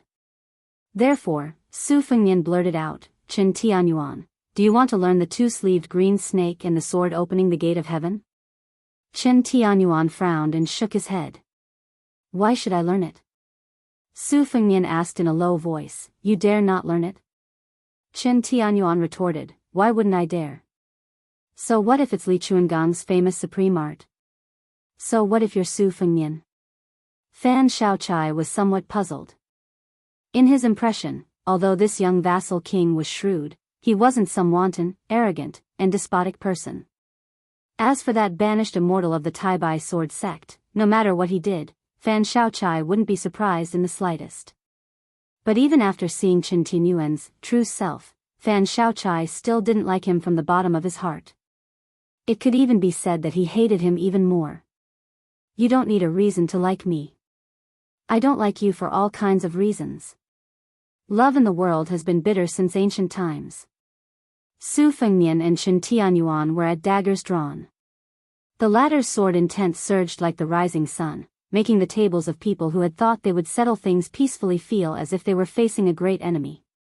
Chen Tianyuan said seriously, "I came to Bailiang to fight you." Dong Tai, who had always stayed out of the affairs of Jianghu, spoke for the first time. "If you can't back down in a fight to the death, then draw your sword. Why draw your sword in a meaningless fight where you're sure to lose?" Chen Tianyuan gripped the hilt of his sword, his expression cold. "He was the one who forced my hand first." Su Fengnian exhaled softly and said mockingly, "If you don't want to learn, then don't. I reckon someone like you won't be able to learn the old man's 2-sleeved green snake even if you wanted to." Chen Tianyuan sneered, "There's no sword move in the world that I, Chen Tianyuan, can't learn." Su Fengnian turned to Fan Shaochai. "Don't you think this guy has a face that deserves a beating?" Fan Shaochai nodded. But she added with great disrespect, "Just like a certain someone." Chapter 1879. Chen Tianyuan felt gratified. Women were indeed more loyal to him. Su Fengnian ignored Fan Shaochai's defiant words and glanced at Chen Tianyuan. "You're so ugly. You're far worse than Li Chungang." Chen Tianyuan sneered. "You're the same." Su Fengnian took a sip of wine and said proudly, "Who's the same as you? Do you have a legitimate wife, Chen Tianyuan?" Chen Tianyuan looked at Fan Shaochai, who was so close but seemed so far away. He looked at the young vassal king and felt a little depressed. For the first time in his life, he wanted to drink to drown his sorrows. Dong Tai poured some green ant wine into his palm and turned around. The old donkey immediately came over and licked the wine. Su Fengnian asked, "Why are you in Bailiang?" Su Fengnian did not think that a Wudang martial art discussion would be able to make this peach blossom sword deity, who was detached from worldly affairs, rush over after hearing the news. Dong Tai said calmly, "I don't care how Liang and Bei Meng fight. I don't even care how Yang Meng fights to the death." Su Fengnian waited for a long time, but Dong Tai did not give an answer. Dong Tai finally realized that the young vassal king was waiting for him to speak. He clicked his tongue and said, "This green ant wine is really strong. Let me take a break." Then Su Fengnian and Dong Tai raised their heads at the same time, but they raised their heads in opposite directions. In the direction of escaped summer town were Chai Qingshan of the Dongyue Sword Pool and Qi Xianxia of the Dragon Tiger Mountain. At that time, the two grandmasters had secretly gone up the mountain together and temporarily stayed in the newly opened Qingshan Taoist Temple of Wudang. They were not as eye-catching as many Jianghu bigwigs. On the east side of the road, there was a carriage. The old coachman carried a long sword on his back instead of a sword at his waist. Chai Qingshan and Qi Xianxia came together and were quickly recognized by Feng Zongxi and Lu Jijuan. Especially Feng Zongxi, who had visited the Dongyue Sword Pool many times and was familiar with the previous sect master, Song Nianqing. However, when facing Song Nianqing, Feng Zongxi, who was only 40 years old, naturally regarded himself as a junior. After Chai Qingshan entered the Dongyue Sword Pool from the Spring Snow Building's head guest elder, Feng Zongxi was one of the first guests. He had to address Chai Qingshan as Mr. and was extremely respectful towards this former #1 expert in the southeast of Liang. Lu Jijuan recognized Chai Qingshan because of the deep relationship between the Misty Peak and the Ministry of Justice. When Chao Chongqing attacked Great Peace City, Lu Jijuan should have fought side by side with Chai Qingshan. It was only because of his closed-door training that he missed the soul-stirring event. However, Lu Jijuan had been spreading the word in the Jianghu that the Dongyue Sword Pool was superior to the Wu family's sword tomb in terms of both its heritage and the way of the sword. Therefore, when Chai Qingshan appeared, Feng Zongxi and Lu Jijuan quickly stood up with respectful expressions. Dou Changfeng and the other disciples of the Misty Peak did not dare to sit down, just like the officials of the local government meeting the Purple Emperor. Chai Qingshan was not the kind of martial arts master who kept people at arm's length. In the face of Feng and Lu's eagerness, he greeted them politely and introduced Qi Xianxia, who was his friend despite their age difference. Qi Xianxia's expression was warm and genial. He was originally waiting at the foot of the mountain for Mr. White Lotus, who was also from the Dragon and Tiger sect. He only came here with Chai Qingshan after sensing the dense sword aura. At this moment, the four grandmasters of the martial arts evaluation included Su Fengnian and Dong Tai. The four grandmasters of the new martial arts evaluation also included Chen Tianyuan and Qi Xianxia. At the same time, the masters of the Dongyue Sword Pool and the Wu family's sword tomb had also arrived. Chai Qingshan, Wu Jian. The carriage stopped at the side of the road and Wu Jian got off slowly. Dong Tai, who had his back to the old man, snorted. He was the peach blossom sword god who appeared out of nowhere, but he did not like the sword tomb at all. In the 100 years of Jianghu, only 3 people were able to walk out of the Wu family's sword tomb. The first was Li Chungang, who swaggered away with the wooden bull. Then, the previous generation's sword crown, Wu Su, broke off all ties with the Wu family. Finally, Dong Tai left with an invincible aura.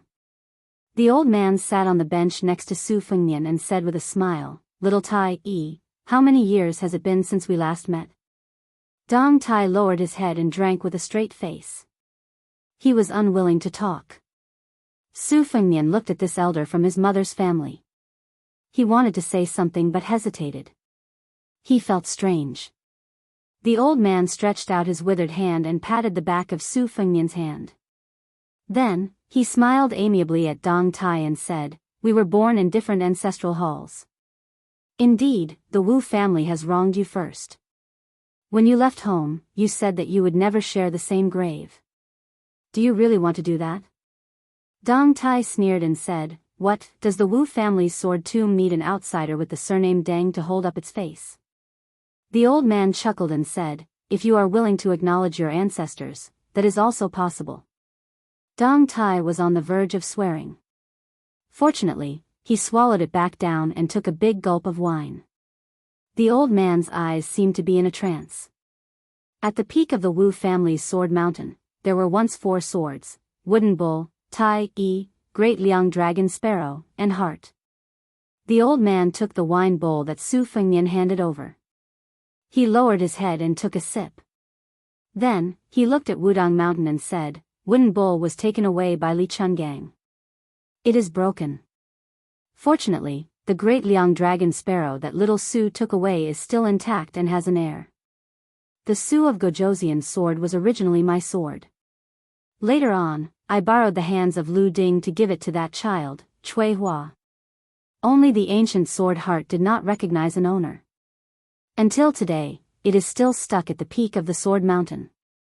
Not only did Su Fengnian, Dong Tai, and Chai Qing Shan, the sword Dao grandmaster, even Lu Jiejuan and Feng Zongxi heard the sound of a sword in the distance. It was obvious that there was definitely a peerless sword hidden in a box nearby. Moreover, it was trembling non-stop. Dong Tai's expression was cold and indifferent. The old man sighed and did not continue to persuade Dong Tai. Dong Tai put down the wine pot and said, Wu Su saved my life at the Sword Mountain. I have already repaid the debt by saving Su Fengnian's life at the Eastern Sea's martial emperor city. Wu Su imparted the Wu clan's sword arts to me. I have also given the 12 flying swords to Su Fengnian. We are even. The old man seemed to be a little tired. Whatever you say. I just feel sorry for the Taiya sword. Isn't it also an abandoned child? Dong Tai finally raised his head and looked at the old man for the first time. When he was still a child, he lived alone on the sword mountain that was as silent as hell. Only when he was hungry would he go down the mountain to look for food. Otherwise, he would stay in the 10,000 sword forest and let the dense sword chi invade his body. He would faint and wake up again and again. That kind of pain was deep. It was bone deep. During those years, only 2 people climbed the sword mountain. Su Fengnian's mother, Wu Su, taught him the most basic sword arts in various ways. The other person was the old man in front of him. He once carried the unconscious youth to the top of the sword mountain and looked down at the sword mound. It was only until the day he left the sword mound that Dong Tai knew the identity of the strange old man. The sword hummed loudly. It was like a woman covering her mouth and sobbing non-stop. It was as if she was crying and complaining. It almost pierced the eardrums. Other than the old man, Su Fengnian, Dong Tai, and Chai Qing Shan, even Chen Tianyuan, Qi Xianxia and Li Hozhong frowned.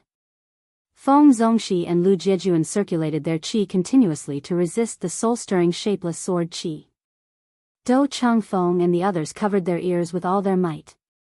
On the other hand, the owner of the tea stall was an ordinary person. He only felt that the sound was a little noisy, but he was not heard at all. The old man did not turn his head. He only pointed his finger in the direction of the carriage. In more than 30 years, that sword flew out of the sword mountain on its own 3 times. The first time was when you left the Wu family and it was forced to stay. The second time was when you went to the East Sea martial emperor city to challenge Wang Xianji. The third time was when you fought to the death with Tuoba in Beimang.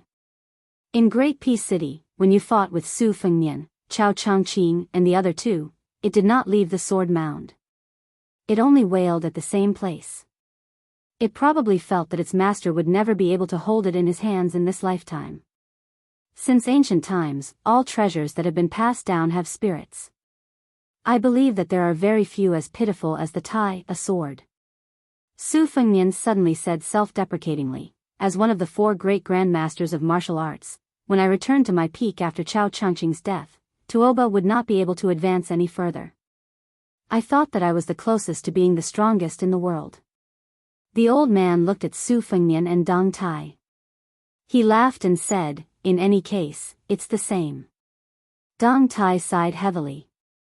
Su Fengnian couldn't help but tease, old Deng, aren't you being pretentious? The old man nodded in agreement and said, yes. Dong Tai's expression was lonely. The old man stopped joking and said in a low voice, don't forget, your ancestor Dong Tai was one of the 9 people of the Wu family who defeated the cavalry of Bei Mang. He was also the person who controlled the sword formation. Dong Tai took a deep breath and looked at Su Fengnian. Outside the pass, to the north of Bei Mang City, give me 10,000 Bei Mang cavalry. Su Fengnian smiled and said, 10,000 is too little. 20,000 is too much. The old man jerked his lips and said to himself, as expected, he is the same as Su Shao. Dong Tai suddenly raised his arm. A white streak of light flew over. Dong Tai held the Tai, a sword. Sword energy filled the world. Chapter 1880. There was an irrigation ditch on the outskirts of Iha City in Yuzhou. In autumn, the reeds were covered in a vast expanse of snow. Several riverside villages were scattered among them. A carriage turned from the official road to a small road. The coachman was a young man in strange clothes with a dull expression. Behind the coachman sat a man in plain cotton-padded clothes. He leaned against the wall of the carriage with his legs dangling outside, gently swaying with the carriage.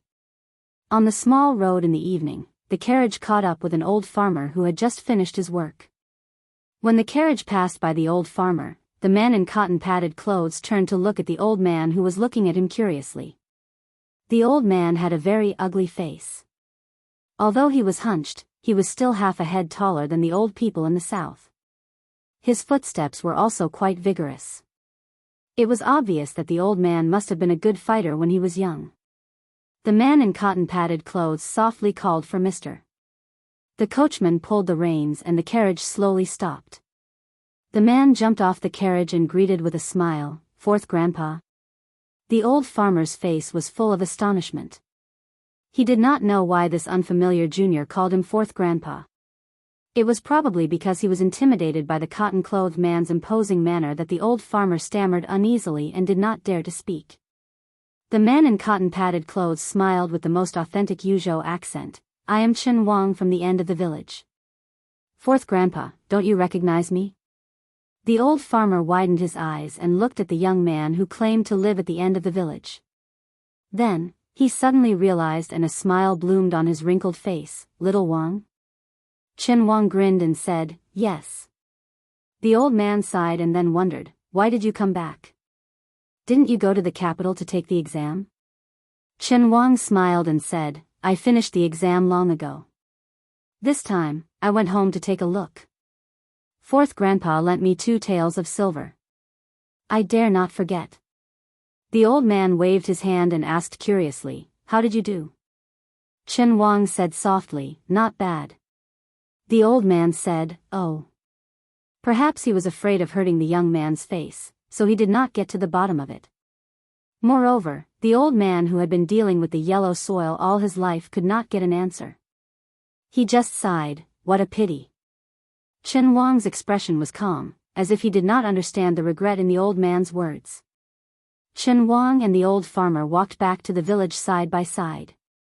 They talked about this year's harvest, the marriages of their peers, and whether the elders in the village were still alive. Through chatting, Chen Wang learned that his yellow mud house had long been dilapidated. One of the walls had collapsed. This was within reason. He hadn't returned to his hometown for 10 years. How could an extremely simple house be safe and sound? Chen Wang's parents had passed away one after another before he went to take the exam. An ownerless house was not like those weak reeds that would flourish in the spring even if they withered in the autumn. There were some things that the old farmer didn't say. In fact, after this young man came to the capital, there was a woman in the village who would often clean up. She kept the village as clean as her own home. Year after year, many of the young men who secretly admired her gave up and got married and had children. Gradually, the virgin girl became an old woman. But now that she was no longer here, what was the use of saying these things to Chen Wang? Moreover, Chen Wang had stayed in the capital for so many years. Perhaps he didn't remember her? Otherwise, if he really cared, why didn't he send a letter back even if he couldn't return home for so many years? When they were close to the entrance of the village, the old man raised his head to look at the village with smoke rising in spirals. He couldn't help but sigh. That girl's home was at the entrance of the village. What a virtuous child. Everyone within 100 li would give her a thumbs up. In the early years, the matchmaker almost broke the threshold of her home, but she didn't agree. Her parents couldn't do anything about it. No one expected that in the end, such a tragedy would happen. The common people all accepted their fate. If their fate was bad, they couldn't blame anyone. This was like getting an illness. If they could get through it, they could live. If they couldn't, then it was because the heavens didn't reward them with food. They could only be buried in peace. Chen Wang didn't enter the village. He suddenly stopped and asked, "Fourth grandfather, where is her grave?" The old man was stunned. He lowered his voice and said, "How do you know she?" The old man didn't continue speaking. Chen Wang also didn't speak. The old man pointed in the direction of the ferry and said, "Over there." The grave mound is small, but easy to find. Chen Wang took out a heavy money pouch and a letter. "Fourth grandfather, please help me pay off the village's debt. Give it to Li Zheng or the teacher from the nearby private school. It's written clearly on there." The old man hesitated but didn't refuse in the end. He carefully took the letter and money pouch and asked, "Are you not going back to the village to take a look?" Chen Wang shook his head and said, "I won't go. After visiting my parents' graves, I need to immediately return to Jing." The old man sighed emotionally. "You're in too much of a rush." Chen Wang smiled. The old man had just walked a few steps when he suddenly turned back and asked, "Little Wang, you're really a high-ranking official in Jing?" Chen Wang didn't seem to know how to answer. A high-ranking official in Great Peace City? High-ranking official Huang Zi, in the center of power, a ruler of a dynasty. So he could only smile and say, "It's not that big." The old man said with relief, "Then it's very good. Fourth grandfather knew a long time ago that you wouldn't be bad." Chen Wang's smile was light. The old man didn't forget to glance at the young person standing next to Chen Wang. When he turned and left, he was full of suspicion. That person's clothing was very strange. Chen Wang and the young eunuch, of the same age as the country, slowly walked forward. His parents' graves were not far from the village. Chen Wang raised his hand and brushed the reeds. When he had studied hard, he didn't even dare to think about becoming a grand scholar or getting a place in the imperial exam. His parents didn't have such hopes. They only felt that their son being able to read and write was a good thing to bring glory to their family. Bailiang was very cold. It was very good if each family could produce a scholar. It was very different from the Central Plains, especially the rich Jiangnan. That place was very particular about passing down the family through farming and studying. In Bailiang, it was common for young people to join the army, but it was rare to find someone with a book in their hands. When he had just entered the capital to participate in the imperial examination, Bailiang was the only one that had not set up an examination hall in Great Peace City. He was unfamiliar with the place and did not have the care of the seniors from his hometown in the imperial examination.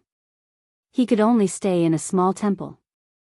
Bailiang's accent caused him to run into resistance everywhere. The same ancient book was sold to him at a much higher price.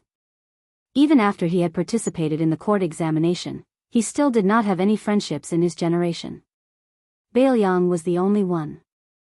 Jean Lanting's meteoric rise in Great Peace City and Yan Jieshi's rise to become a relative of the imperial family were due to personal grievances and did not change this. Even though Yao Baifeng was the left chancellor of the imperial college, he did not have the ability to change this. And he, Chen Wang, the Qin Shaobao in the eyes of all the civil and military officials, was the left scattered cavalry of the province, and the future grand secretary that the emperor relied on the most. He had the heart and the power, but he could not do it. Chen Wang walked slowly. On his two sides were reeds that were taller than a person's head. The large and soft reed flowers were blown up by the autumn wind and landed somewhere unknown. Chen Wang arrived at the grave mound and pulled out the messy weeds. Then, he straightened his clothes and knelt down to kowtow 3 times. The son wanted to take care of his parents, but the parents did not wait. The old man that this cotton-clothed man respectfully called fourth great-grandfather probably did not know in his life that the two items that the junior had handed to him, the money pouch and the letter, were worth thousands of gold just from the two words, Chen Wang, at the end. In the 20 years of Bailiang's history, there were only a few people in the Liang officialdom. Among them, Jean Lanting was the assistant minister of the Ministry of Rites, Yan Jieshi was a scholar, and the Confucian scholar Yao Baifeng was in charge of the Imperial College. However, even if the three of them were added together, they might not be as important as Chen Wang. It could even be said that in a large sense, it was this scholar from Bailiang who had left his hometown. His two secret letters changed the structure of Bailiang. On the way back, Chen Wang met a sturdy man of the same age. After seeing him, the man's expression was complicated. There was resentment, reverence, surprise, and confusion. The man took a deep breath and handed Chen Wang a coarse cloth bag with a straight face. "These are the things my sister left behind. They are the books you left behind. I'm returning them to you." Chen Wang took the cloth bag and was lost in thought. The man turned around and strode away. He stopped and said with a hoarse voice, "Wang, although my sister, don't think that she died in a dubious way. She's cleaner than anyone else." Chen Wang covered his mouth and looked at the back of the man who used to put his arm around his shoulder and call him brother-in-law. He said vaguely, "I'm sorry." The man muttered, "You can say that to her." Chen Wang was silent. Blood seeped out between his fingers. He did not move for a long time. Chen Wang carried the cloth bag to the ferry and found the small grave. The eunuch was nowhere to be found. Chen Wang sat cross-legged in front of the grave. He sat across from the small grave. There was an illiterate woman who would find a clean place under the sun to dry her books. She would open them one by one and put them away one by one. There was an unmarried woman who would go to the small ferry when no one was around. She would look into the distance again and turn around again and again. Chen Wang gently opened the cloth bag and looked down. There were familiar books such as the Book of Rites and the Great Learning. There were also older books such as 3,000 Books of Elementary Learning. Back then, when they were working in the fields, washing clothes at the ferry, picking reeds during the heavy snow, he would often recite to her. 10 years had passed between this year and that year. He and she were separated by yin and yang. Chen Wang closed his eyes and read softly, "The country is in trouble. The king dies in the country. The doctor dies in the ancestral temple. The people die in the countryside," the gentleman said. "Great virtue is not an official, great Tao is not a tool. Great faith is not agreed, and great time is not uniform. Those who observe these four can aspire to learn. Let the people of the world be united in worship and worship. As if on top of it, as if on the left and right of it." In the twilight, the scholar was reading. The reeds swayed gently in the wind. It was like a woman nodding her head and smiling like a flower. Chapter 1881. The three riders and one donkey circled around Fuxia town and came to the memorial arch at the foot of Mount Wudong. Su Fengnian, Fan Shaochai, and Chen Tianyuan dismounted together.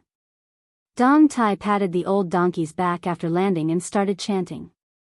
Chen Tianyuan looked up at the words, Wudong Dang Xing, written by ancestor Lu himself. He did not look like an ordinary swordsman but was full of spirit and fighting spirit. Su Fengnian suddenly turned to Fan Shaochai and said, "Go to the southeast of Liang. If you can find that guy in 2 years, help me pass a message to him. Tell him that he has to pay back the money he owed me." Fan Shaochai frowned and said, "According to the spies of Fu Shui Room, the villages and towns there are scattered all over the place. It's not easy to find him with the scattered clues from before." Su Fengnian nodded and said, "Finding a needle in a haystack depends on fate. Just think of it as doing your best. I don't expect you to find that guy." Fan Shaochai asked with a straight face, "Can you change the spy? I'm good at killing and only killing. There are many people in Fu Shui Room who are more suitable for finding people." Su Fengnian smiled and said, "No." There was a hint of anger in Fan Shaochai's eyes. It swayed like water plants in her limpid eyes. She was angry but did not dare to say anything. Su Fengnian teased, maybe in less than 2 years, you'll hear the news of my death. Won't that save you a lot of trouble? Fan Xiaochai said stiffly, the happiest thing in the world is cutting off the head of one's enemy with one's own hands. Su Fengnian sighed and said helplessly, you only dare to show your true feelings in front of me. If Lu Qiu was here, would you have the courage? Fan Xiaochai smiled sweetly and asked, is Chu Lushan here? Su Fengnian said unhappily, that's why I said that evil people can only be dealt with by evil people. Fan Xiaochai took a deep look at the young lord and mounted his horse again. After a moment of hesitation, he reached for the hilt of the saber at his waist. This pawn of crossing the river? Su Fengnian smiled and said, it's just a temporary loan. You still have to return it. Fan Xiaochai sped away on his horse. Chen Tianyuan had been immersed in the magnificent sword intent of ancestor Lu's 4 words. He was awakened by the sound of horse hooves gradually fading away. He asked doubtfully, why did she leave? Su Fengnian said indifferently, I sent her to the Central Plains to do something. Oh, Chen Tianyuan replied. He waited until the woman and her horse had completely disappeared from his sight before he mounted his horse and looked in the direction of her disappearing figure. His heroic spirit overflowed as he laughed heartily. May the world know of my sword, there are only 3, Qing Shan, Qing Shui, and Fan Xiaochai. Su Fengnian sneered, if you have the ability, say that to her yourself. After Chen Tianyuan mounted the horse, he slightly straightened the famed sword at his waist. Why should I say such annoying words? Su Fengnian said, but you're half-master and I don't like to hear them either. After Chen Tianyuan covered his face with the raw skin, he spat out, what does it have to do with me, and galloped away. Dong Tai smiled. I'm fine with it. Su Fengnian rolled his eyes. I really can't stand this young banished immortal's temper. Dong Tai sighed with emotion for no reason. Perhaps when Li Chungang first came out, he was also this annoying. As far as I know, the heroines and fairies of Jianghu just happened to fall for this. Su Fengnian grimaced and said resentfully, that can't be, right?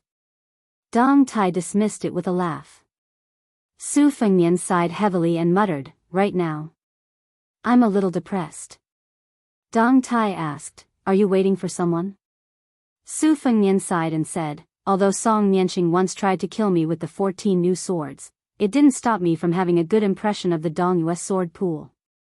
As for Chai Qingshan, who took over the sword pool, it can be said that an exchange of blows leads to friendship. There are people in Jianghu who can't be hated, whether they're friends or foes.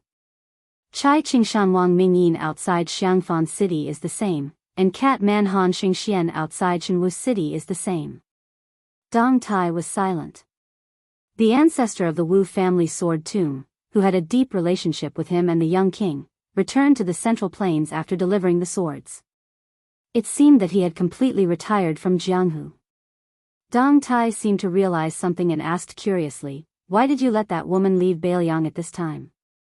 Did you hope that she could take Shen Tianyuan to the Central Plains? Su Fengnian smiled and said, the main thing was to find her, and at the same time take away that eyesore banished immortal, killing 2 birds with 1 stone. The young king held the hilt of his sword and stood under the archway. The breeze brushed his face, making him look like an immortal. The peach blossom sword deity stood side by side with him and looked into the distance with a sword hanging from his waist. He was the number 1 sword deity in the world. Su Fengnian asked softly, the old man with the sheep fur coat, old monster Wang, and Xiao Changqing, they all left their fates in the human world. Old Huang also left a sword manual for me. Dong Tai, what about you?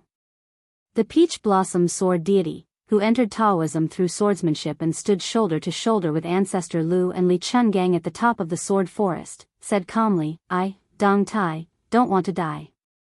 Su Fengnian said enviously, you're so cool. Dong Tai saw Chai Qingshan and the others coming slowly from afar. Obviously, he had no intention of accompanying Su Fengnian. He turned around and led the donkey up the mountain. Chai Qingshan and Qi Xianxia walked together. The divine fist of the Central Plains, Feng Zongxi, and the fairies of the Piaomiao Peak also joined in the fun. However, the snow hut spear Saint Li Zhongho and his disciples did not appear. Su Fengnian's left shoulder was suddenly patted heavily. He turned around and saw no one. He turned to the other side and still saw no one. Su Fengnian pretended to be surprised. Soon, a little girl who was squatting on the ground jumped up and laughed. "Are you scared?" Su Fengnian squinted his eyes and smiled. The corners of his mouth curled up and his smile was especially gentle.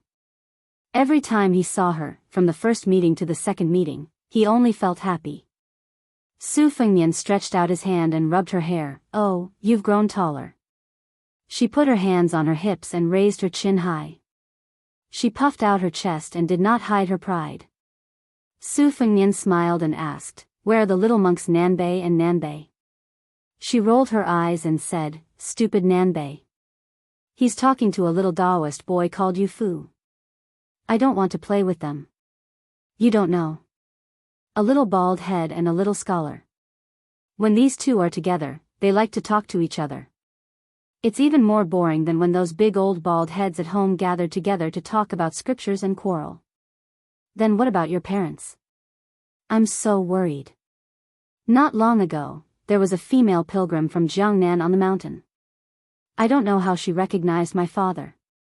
She cried so hard. My mother was so angry that smoke was coming out of her 7 orifices.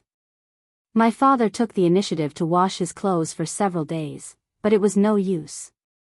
Yesterday, he even borrowed some copper coins from the old Taoist of Wudang Mountain, saying that he would let my mother go down the mountain to buy some rouge and face powder. And your mother didn't agree? How could that be? It's not like you don't know that my mother will compete with anyone, but not with rouge and face powder. When she got the money, she went down the mountain to the town at the foot of the mountain. When she returned to the mountain, she fiddled with her clothes for almost 2 hours before she was willing to see anyone. Was your father scared? Nonsense. My father kept saying that my mother was as beautiful as a fairy. Unfortunately, when my mother finally calmed down, the female pilgrim used the excuse of leaving to find my parents. After seeing my mother's makeup, the woman didn't say anything. She just glanced at my mother from the corner of her eyes, and then the corners of her mouth curled up. In the end, she ignored my mother and only cared about politely greeting my father. When she left, I saw her quite clearly. She secretly curled her lips at my mother. In this way, there was no and then. Lizzie, your mother has met her match. I didn't think so at the time, but now that I think about it, it really was quite hurtful. Actually, it's my fault. When my mother was fiercely applying rouge and face powder, I didn't pay much attention. Otherwise, my mother would definitely look better. It's fine. As long as your father thinks your mother looks good, it's fine. That's true, but he has a disciple called Nanbei. At that time, my father really had no other choice, so he asked, "Nanbei, do you also think that your master's wife is the most beautiful woman in the world?" Guess what? Nanbei replied, "Master, you said that monks don't lie." After that, my mother pulled my father's ear, and my father pulled Nanbei's ear. These 3 are really too much. They're like children who can't grow up. It makes me very worried. Su Fengnian, why don't you take me to Mount Qingliang to play? Liangzhou City's meat buns are delicious, but they're a bit expensive. Su Fengnian didn't know whether to laugh or cry as he looked at the girl with her head tilted. He didn't want to disappoint her, so he bent his finger and lightly tapped her forehead. You can go to Mount Qingliang to play, but you have to get your parents' permission. She nodded her head like a chick pecking at rice. Then, she tugged on Su Fengnian's sleeve and said in a low voice, "When you get to the mountain, see my father. Remember, if you see my father turn around and go back to his room, immediately run away." Su Fengnian was confused. The girl said embarrassedly, "These past few years, my father has liked to sharpen his knife when he has nothing to do." Su Fengnian was speechless. Chapter 1882. At this time, Chai Qingshan and his party were approaching the archway. Chai Qingshan was standing under the steps. The old man nodded to greet him. Feng Zongxi and Lu Jiejuan, the two famous Jianghu bigwigs, were actually rising stars, compared to Chai Qingshan, a martial arts grandmaster who was truly famous in the imperial court. At this time, the two of them respectfully cupped their fists and saluted to the young lord, loudly announcing their names. Su Fengnian stretched out his hand and said with a chuckle, "This king is only a pilgrim of Wudang Mountain today. You don't have to be so polite." The Li Thing secretly made a face. Su Fengnian smiled. She coughed lightly and winked at him. Su Fengnian held back his laughter and said seriously, "Let me introduce you. This is Miss Li. She is the most chivalrous and righteous. She is also good at martial arts. People call her." Su Fengnian paused for a moment and quickly turned his head to look at her and winked at her. Back then, when they were roaming Jianghu together, one of their favorite things was to give themselves nicknames. At that time, except for Huang, the other three fledgling Jianghu birds were all short-sighted. The only nicknames they could come up with were probably Feng Zongxi's, Divine Fist of the Central Plains. They could come up with anything to scare people, and the bolder it sounded, the better. That year, Miss Li Zi, who ran away from home, gave herself no less than 20 nicknames. She even lectured Su Fengnian and the guy with the wooden sword. We Wulin heroes can only give wrong names, but not wrong nicknames.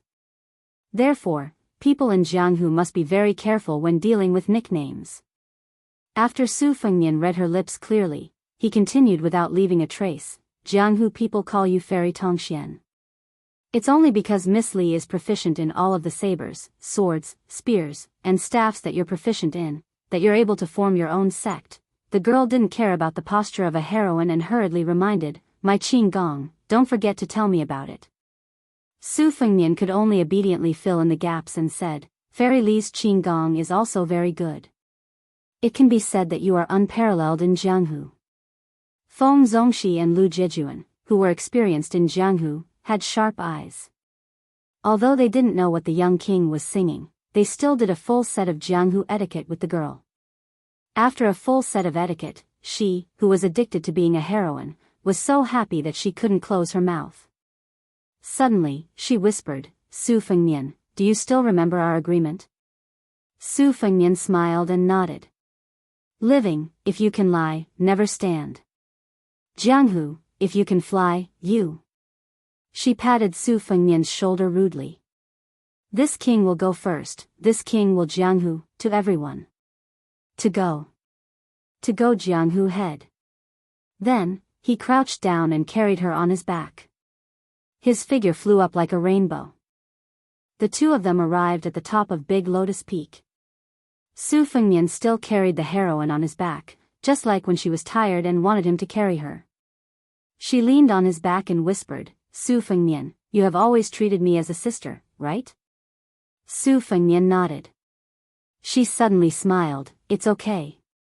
Su Fengnian turned his head slightly and said with a bitter face, "You hurt my feelings." She bumped her forehead against his. Su Fengnian turned his head again, full of smiles. She hugged his neck and carefully asked, "Su Fengnian, if I take stupid Nanbei and leave Bailiang, will you be angry?" Su Fengnian shook his head, "Of course not. You are a heroine who roams Jianghu. Nanbei is a monk who chants Buddhist scriptures. Why should you get involved?" She sniffled. Su Fengnian comforted her, "I will definitely find you in the future." She didn't say anything. Between the mountains and rivers, the girl's thoughts were better than all the poems. Near the girl's house was a hastily built thatched cottage. A white-robed monk who was originally sitting on a stool in front of the house sighed. When he saw this scene, the middle-aged monk who was washing his wife's clothes did not bother with the washboard. He suddenly stood up and strode towards the simple thatched cottage. Li Donghai quickly jumped off his back and shouted at Su Fengnian, "The situation is tense. Let's go." Su Fengnian didn't say anything and immediately ran away. The white-robed monk quickly rushed out of the house with a kitchen knife in hand. He looked around with a murderous look. This murderous look was probably not inferior to Dong Tai's Taya sword at the foot of the mountain. One must know that in the past, Chao Changqing's heavenly image state was the most outstanding. Dong Tai's finger mystery sword was the most powerful, and finally, Li Dongxin's Vajra state of the two Zen temples was the most invincible. Li Dongxin's aura was like a Buddha lying down, sitting, and standing. There were only two people in the world who weren't afraid of Li Dongxin: his wife and daughter. The girl happened to be one of them, so she didn't care about her father. She put her hands behind her back, hummed a tune, and leisurely strolled elsewhere. This daughter who didn't know how to love her father. The white-robed monk sighed heavily, put down the kitchen knife, sat back on the stool, and continued to wash clothes. When the little monk Nanbei returned to the thatched cottage, he heard his master talking to himself. The little monk moved a stool and sat down, asking, "Master, are you reciting scriptures?" "You can say that, it's just a little difficult. Every household, temple has its own difficult scriptures." "Master, but the old abbot said that scriptures are the easiest to recite in the world." "That's why the abbot is the abbot. You can only be the disciple of the abbot's disciple." "Sigh, Master, what if I can't find a disciple in the future? If our temple wasn't sealed off, it would be simple. Find a dark and windy day, Master will bring you a big sack and catch a little bald head. Now, it's difficult.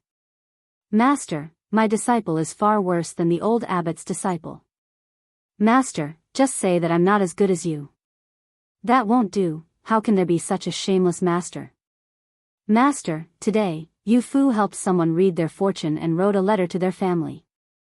The two elders insisted on giving Yu Fu money. Yu Fu couldn't refuse them no matter how hard he tried. Yu Fu knew that us master and disciple need to spend money frequently, so he gave the money to disciple. Disciple will return the money to him now. Nanbei, Master is actually very proud to have a disciple like you." "Master, I'll definitely give this money to Master's wife." "Oh right, where is Master's wife?" "Your Master's wife, sleeping." Everyone loves to sleep, but there are very few people who understand the samadhi. Otherwise, why would the ancients say, sleeping together is the most virtuous? Your Master's wife is even better than Master. "Master. I only know that Master's wife's snoring is very powerful. Master can sleep better than anyone else, you're even more powerful." "Oh. Stupid Nanbei, you've improved." "Heh." The two bald heads, one big and one small, touched their bald heads almost at the same time. The white-robed monk touched his head and looked into the distance. He said softly, "The black hair on your Master's wife's head is the temple in Master's heart. The wrinkles at the corner of her eyes are the scriptures that Master never gets tired of looking at. Her snoring is the Dharma that Master never gets tired of hearing." The little monk was dumbfounded. He didn't know why his master suddenly became so poetic. Then, he heard his master's wife snort softly behind them. She laughed and scolded, "Damn it." The little monk turned his head and glanced at his master's wife who was walking back into the house. He then looked at his master's serene face and sighed, "Master." The white-robed monk didn't look back. He lowered his head and washed his clothes. He said softly, "Your Master's wife thinks that she doesn't look good with rouge. She just wants to hear Master say that she looks good. But she doesn't know that in Master's eyes, she's always so beautiful." The little monk stammered, "Master, Master's wife has already gone far." The white-robed monk murmured, "Is peace and quiet far away?" "Not far." "Is the city far away?" "Not far." "Is life and death far away?" "Not far." "Then Master's wife and Master will naturally be very close." The little monk was confused. He said with heartfelt admiration, "Master, you really have the root of wisdom." The white-robed monk tipped a chestnut on his stupid disciple's bald head, "You're asking for a beating. How can a disciple praise his master for having the root of wisdom?" The little monk looked innocent. The middle-aged monk with his back to the cottage lowered his voice, "Has your master's wife really gone far?" The little monk turned his head and looked back in an instant. Obviously, he was already very familiar with this action. He nodded and said in a deep voice, "Master's wife has closed the door." The middle-aged monk said, "Oh." The little monk sighed and moved the bucket and washboard. The white-robed monk smiled and praised, "Disciple, you also have the root of wisdom." The little monk didn't say anything.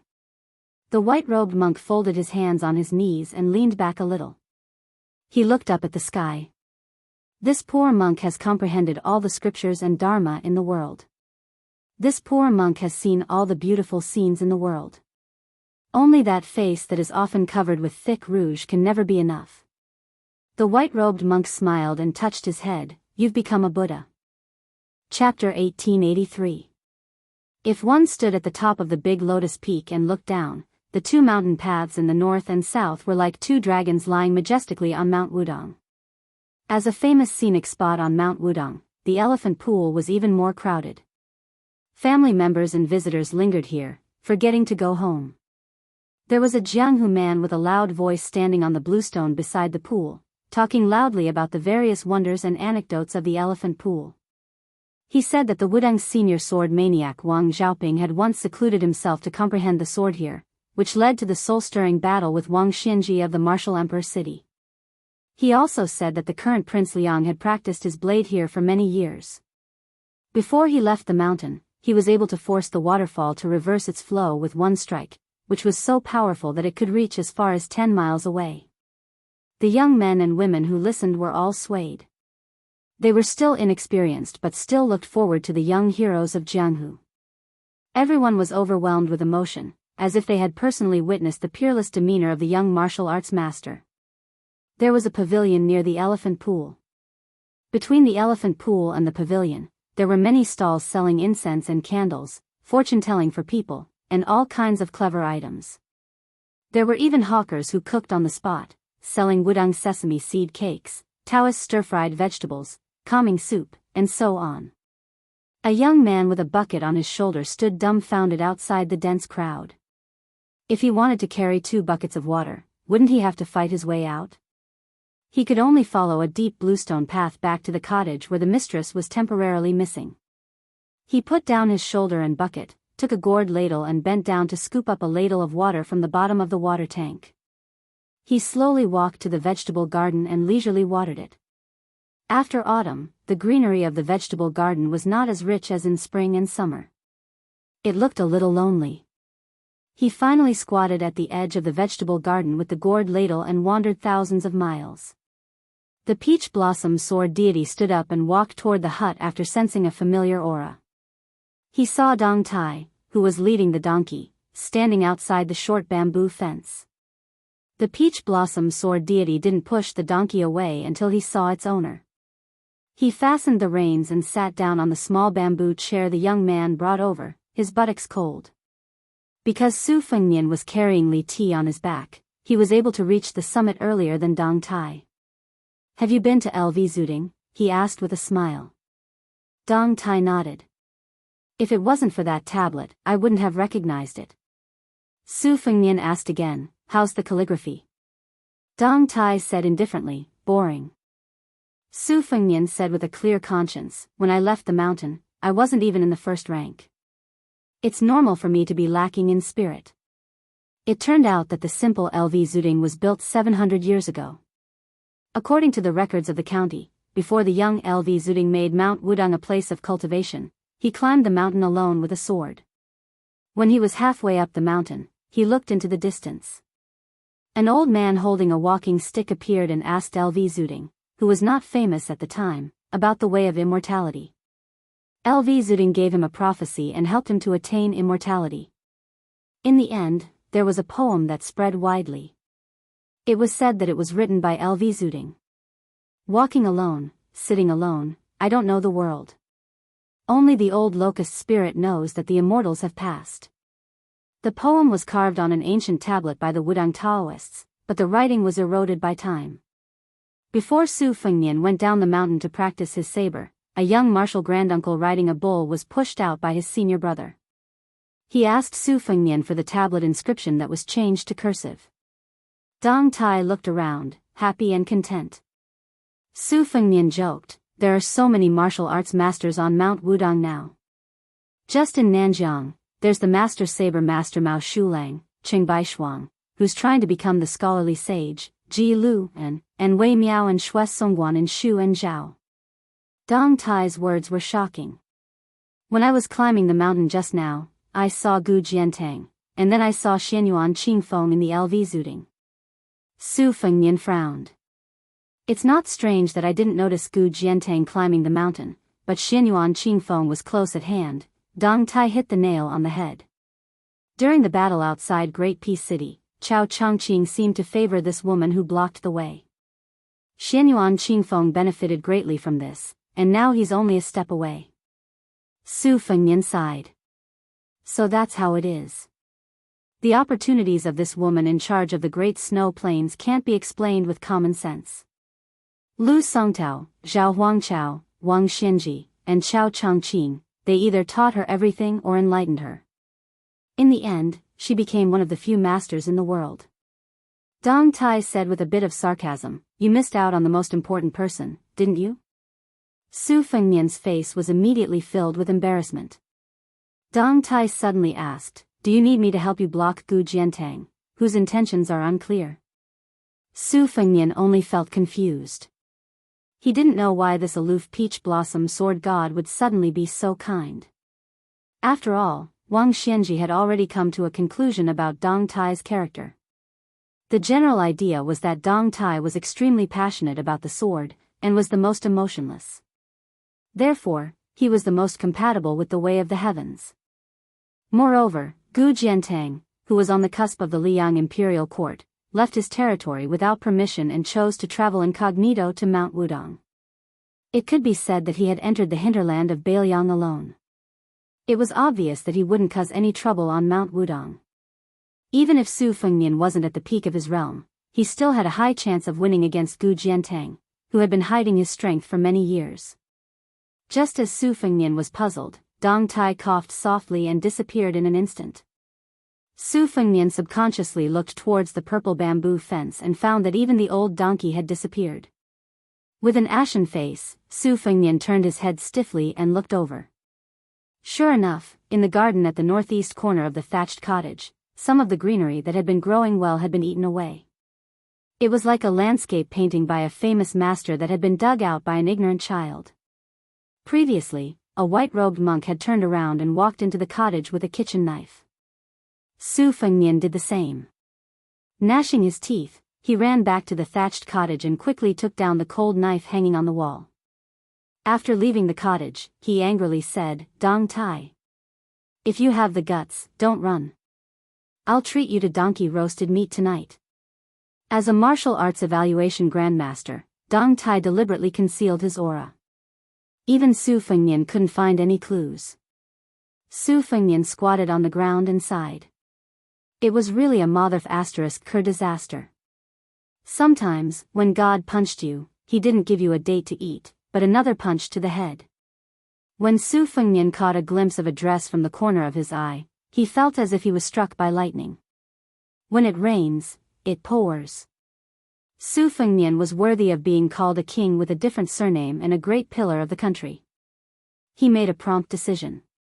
Regardless of whether he could hide for the first time or not, if he could hide for one more day, he would live for one more day. Therefore, when Su Fengnian was about to leave, Jiang Ni's voice filled with grief and indignation came from behind. "Surnamed Su. You're dead today." Chapter 1884. Carrying the red sandalwood box on her back, Jiang Ni suddenly soared into the sky with her sword. She stepped on the great Liang dragon sparrow sword.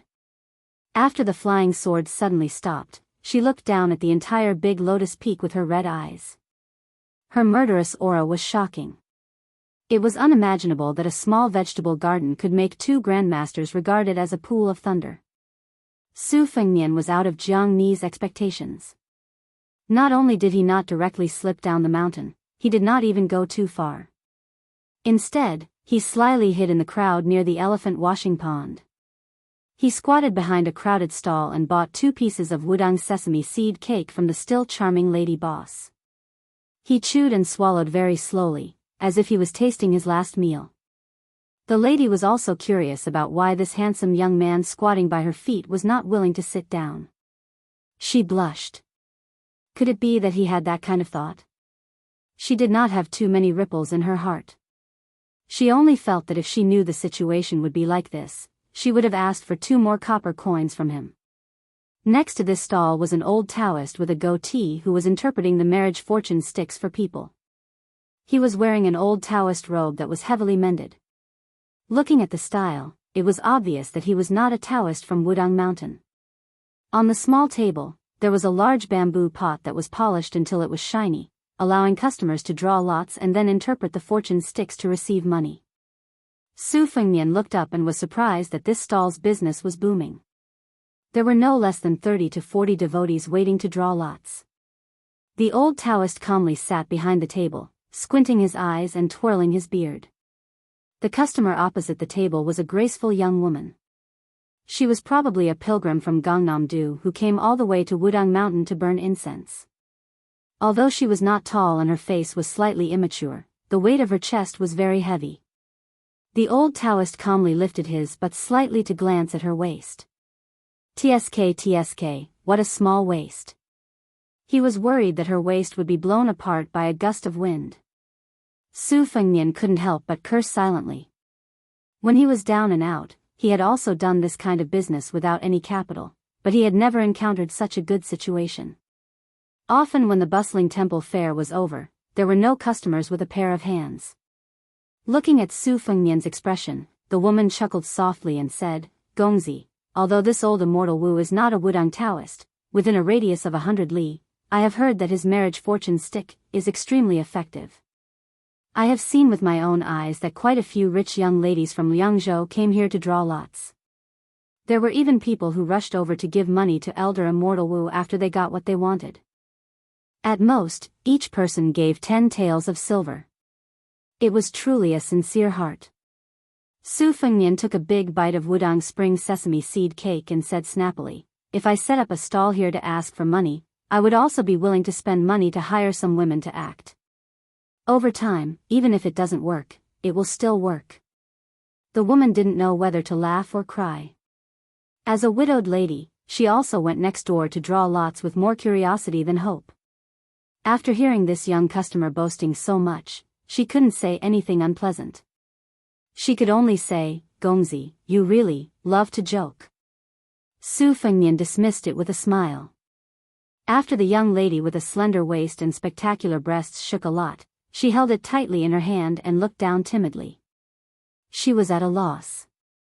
She stretched out her hand to hand them the marriage fortune stick and asked delicately, "Taoist priest, what is the meaning of this stick?" Perhaps she was a woman from a big family. When she handed over the stick, her 2 fingers carefully clamped the end of the stick. She was a bit regretful that he couldn't take advantage of the opportunity to take advantage of the old Taoist priest. He lowered his head to look at the stick in his hand and then solemnly looked up at her. He then picked up the teapot and drank a mouthful of tea to moisten his throat. He then slowly said, "This is the 28th stick." The young lady was uneasy and waited for him to continue. The old Taoist priest smiled, "Young lady, don't worry. Although it's not the best stick, it's still a good stick. It means that if you can't get the person you like this time, you must remember not to be discouraged. There will always be a day when you see the light at the end of the tunnel." The young lady, whose forehead was already sweating, was relieved.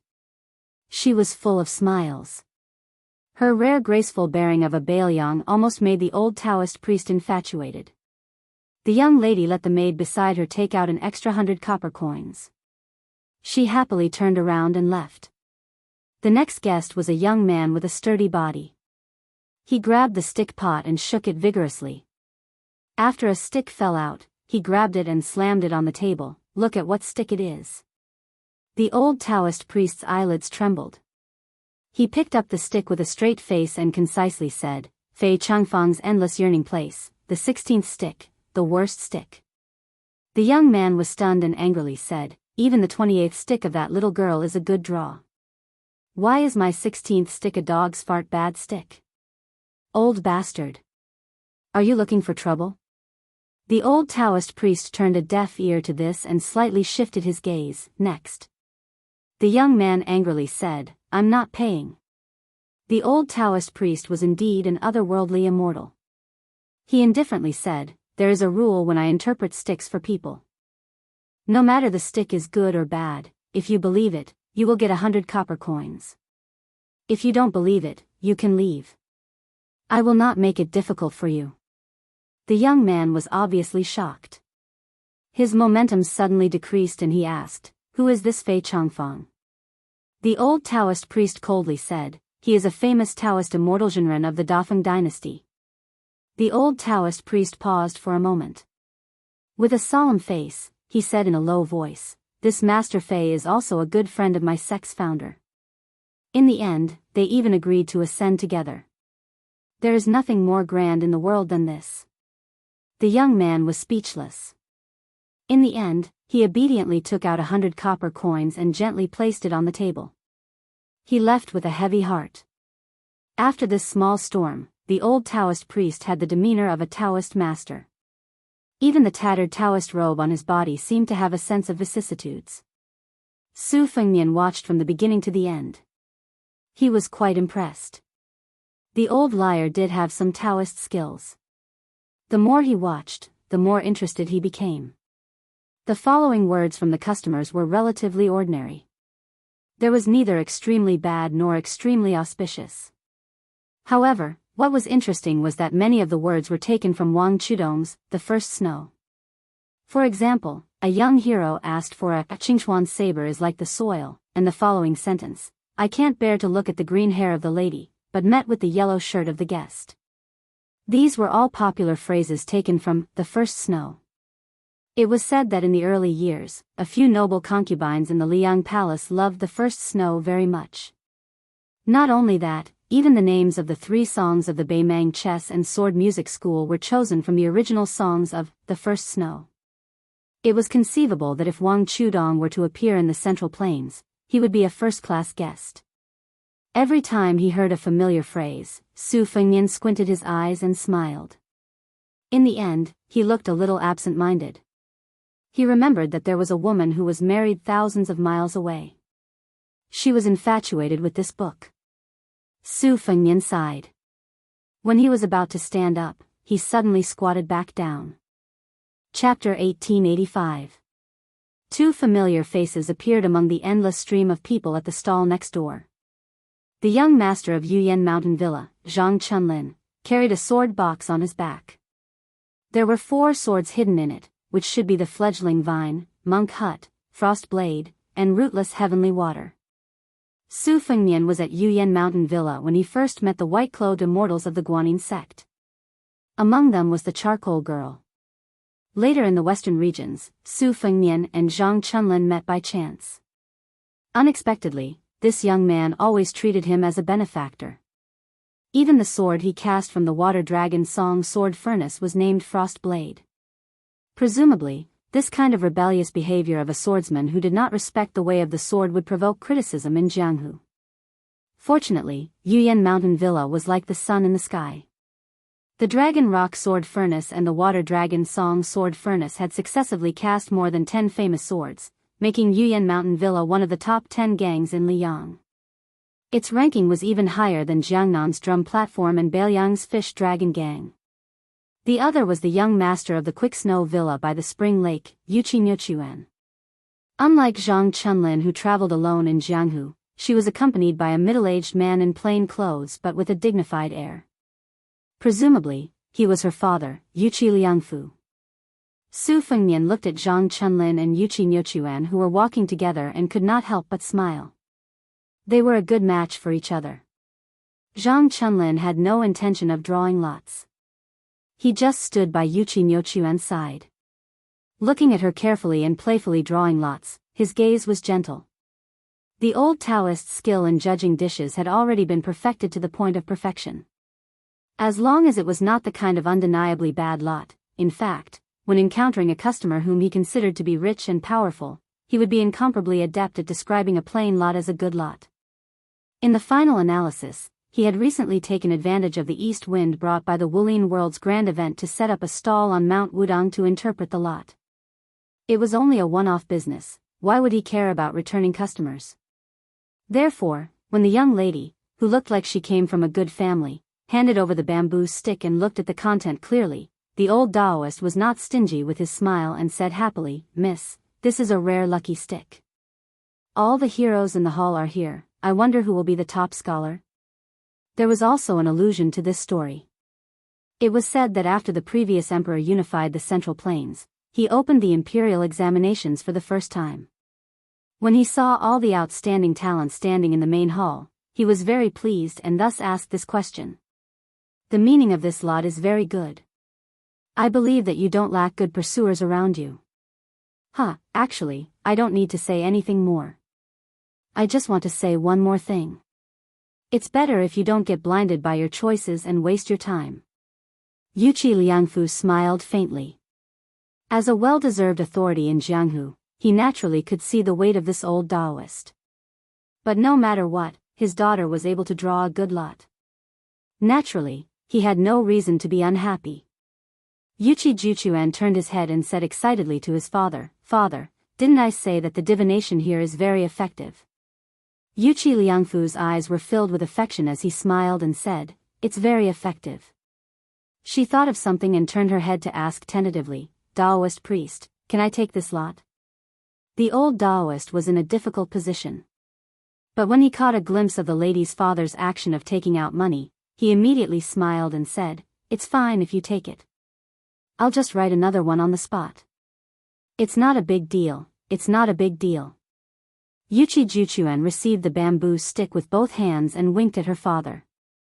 Yuqi Liangfu smiled helplessly and simply placed the entire money pouch on the table. She raised the bamboo stick high above her head. Under the warm autumn sun, she raised her head, focused and happy. On the side, Zhang Chunlin also became happy. Because the two villas were both among the top upstarts in Liang Jianghu, and unlike the Wu family's sword tomb and Dongyue sword pool, or the Dragon Tiger Mountain and Wudang Mountain, the Swift Snow Mountain Villa and Yuyan Mountain Villa had the potential to be natural allies. In fact, Yuqi Liangfu had taken a fancy to Zhang Chunlin, who had a gentle temperament, the first time the young man paid a visit, and he had long regarded him as a good son-in-law. Especially Zhang Chunlin, who had suddenly become rich, after entering Jianghu, he did not have the bad habit of calling his friends to wander the Jianghu.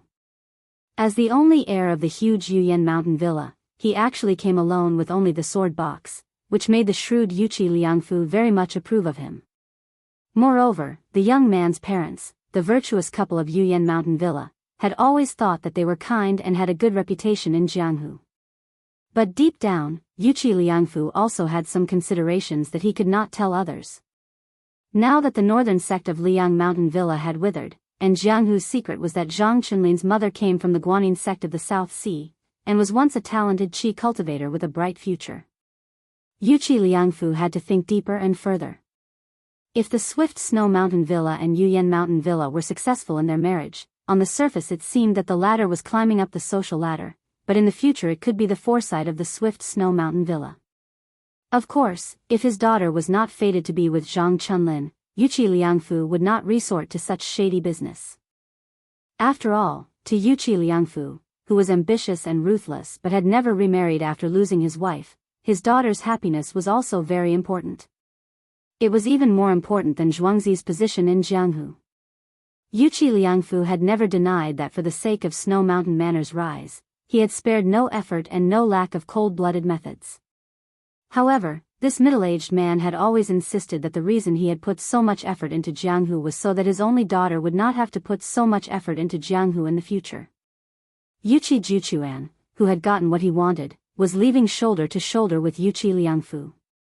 He suddenly leaned over and asked in a low voice, "Father, how many more years do you plan on delaying Aunt Lu?" "Aunt Lu is not young anymore." Yuqi Liangfu, who had not exposed his secret, flushed red. Although that woman had never appeared in the manor, everyone in the manor had more or less heard of her. However, Yuqi Liangfu had never thought that someone would have the guts to let his daughter hear about it.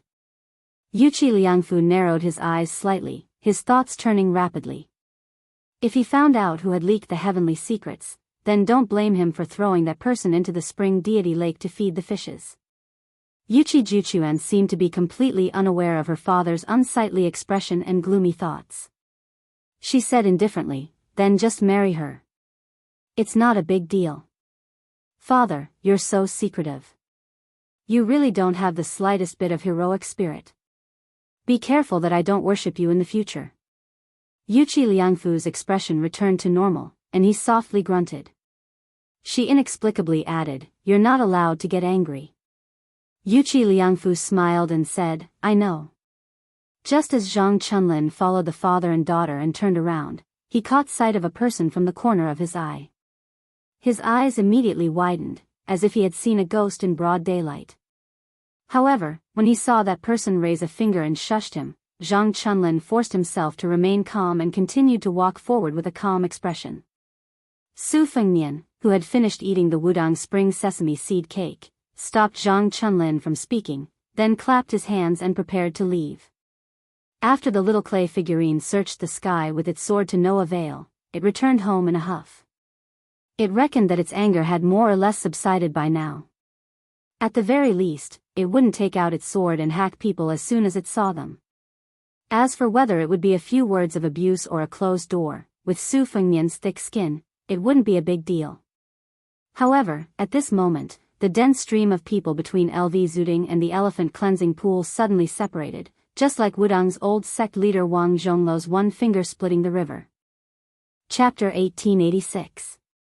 Su Fengnian rubbed his forehead and stood up, but he didn't leave. It was the Mount Hui woman who had walked out of LV Zuding. Even though she wasn't wearing her world-shaking purple robes today, a certain Jianghu person with good status still recognized her first. Then, she was like a flood dragon entering an ant's nest. The people in front of her couldn't help but move to the side. Yuchi Liangfu stopped and cupped his fists with a smile. Alliance Master Xianyuan. Xianyuan Qingfeng turned a deaf ear to him and walked past the three of them. Yuchi Liangfu also seemed to be used to this. He stood in place and waited for the owner of the Moonless Tower to walk a dozen steps away before continuing to walk forward. Yuchi Nyochuan couldn't help but turn his head and glance at her. That legendary woman who had made countless heroes of Liang River submit to her purple robes. Of the 13 champions of Auspicious Talisman, she alone held 3 of them. It was rumored that she had once rejected the current emperor, and even rumored that she comprehended immortality by watching the snow for a night on the Bull Mound. Yuchi Nyochuan murmured in a small voice, "She really is a beautiful woman, but cold as ice." Yuchi Liangfu hurriedly glared at his daughter. Xianyuan Qingfeng walked straight to the old Daoist stall. The latter swallowed his saliva and didn't know what to do.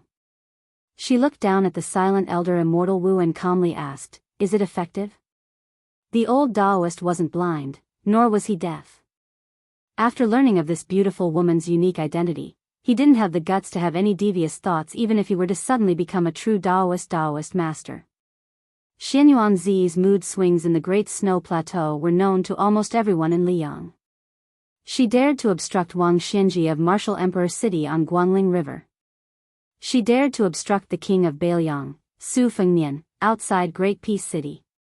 She dared to obstruct Chao Chongqing outside Great Peace City. She dared to act so crazily because she was Xianyuan Zi. No matter how big Liang River was, how many people could be so unreasonable and crazy?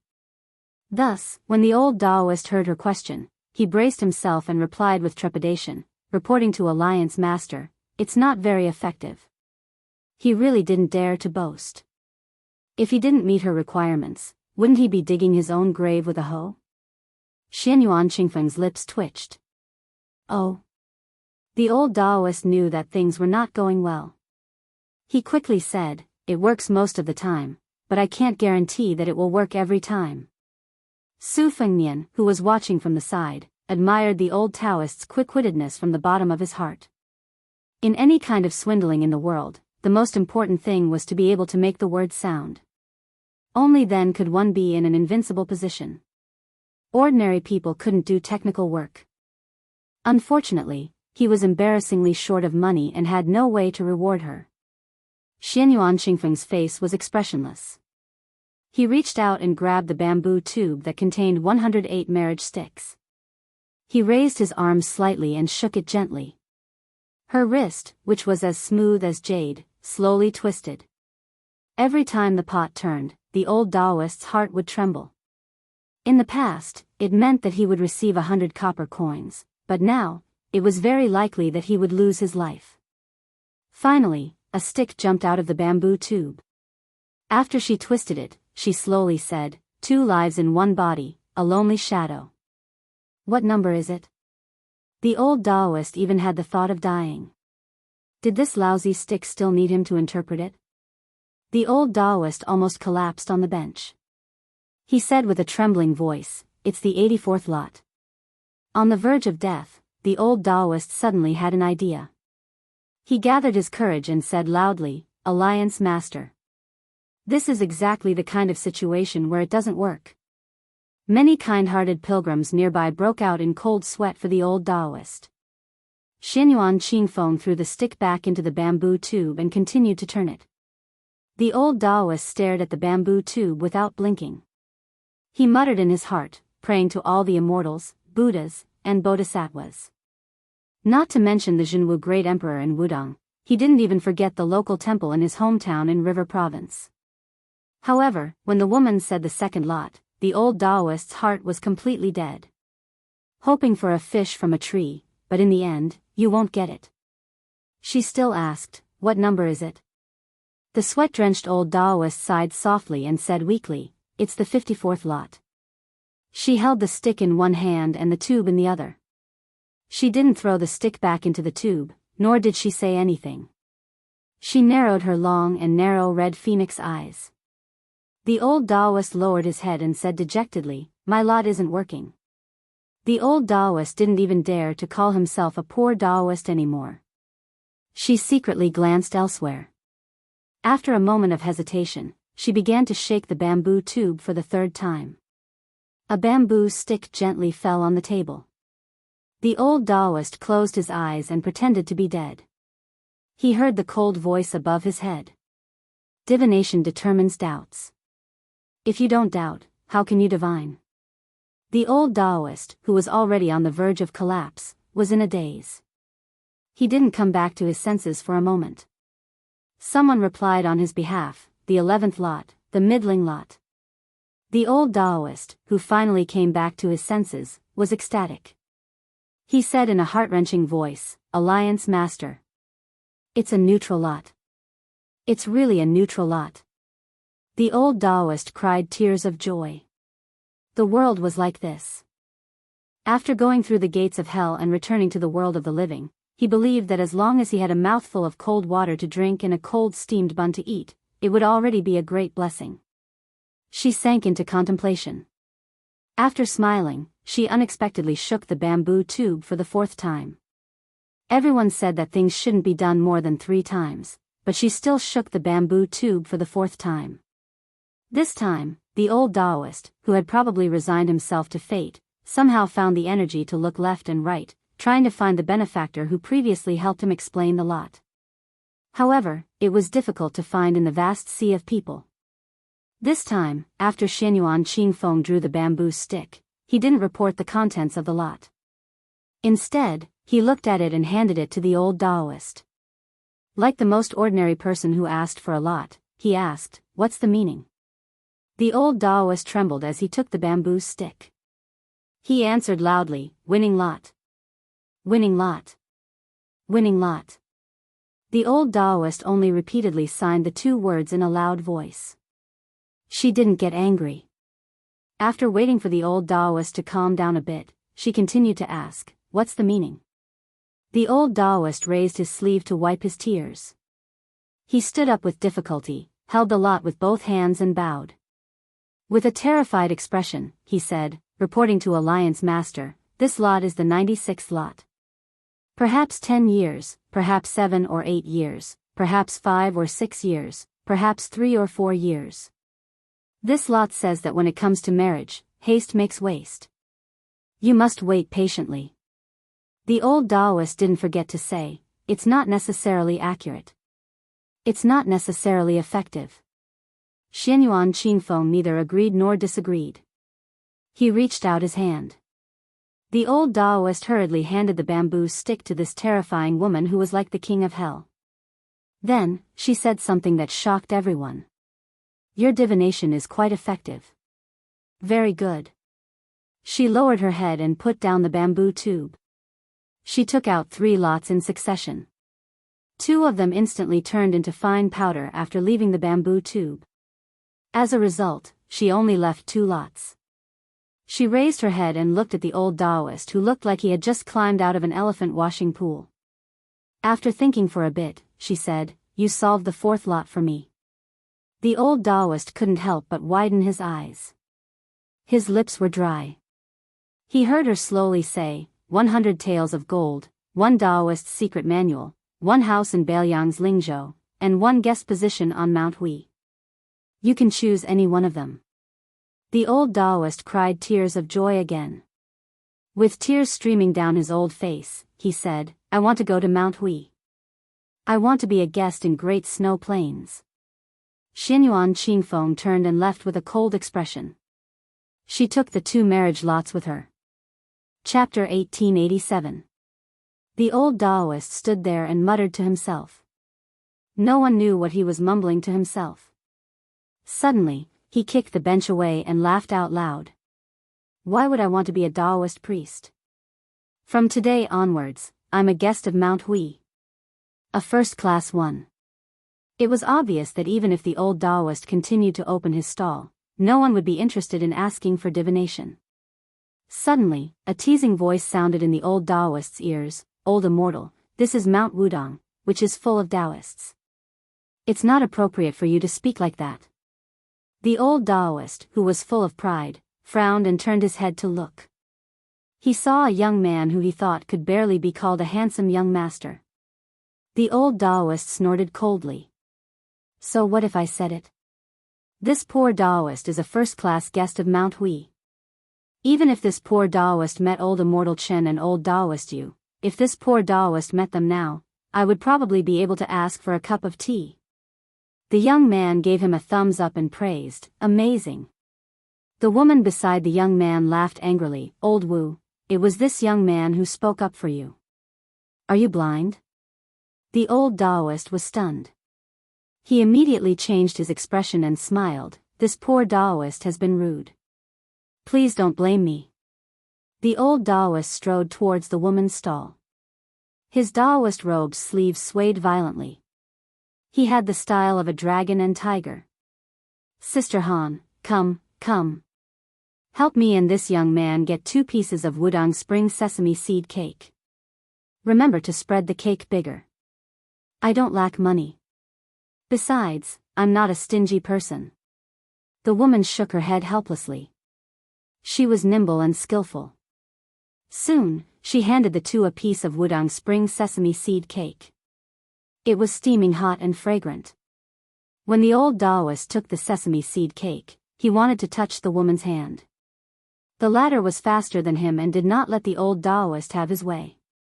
The old Taoist took a big bite of the spring sesame seed cake and said with a smile, "Sister Han, why are you still doing such tiring work?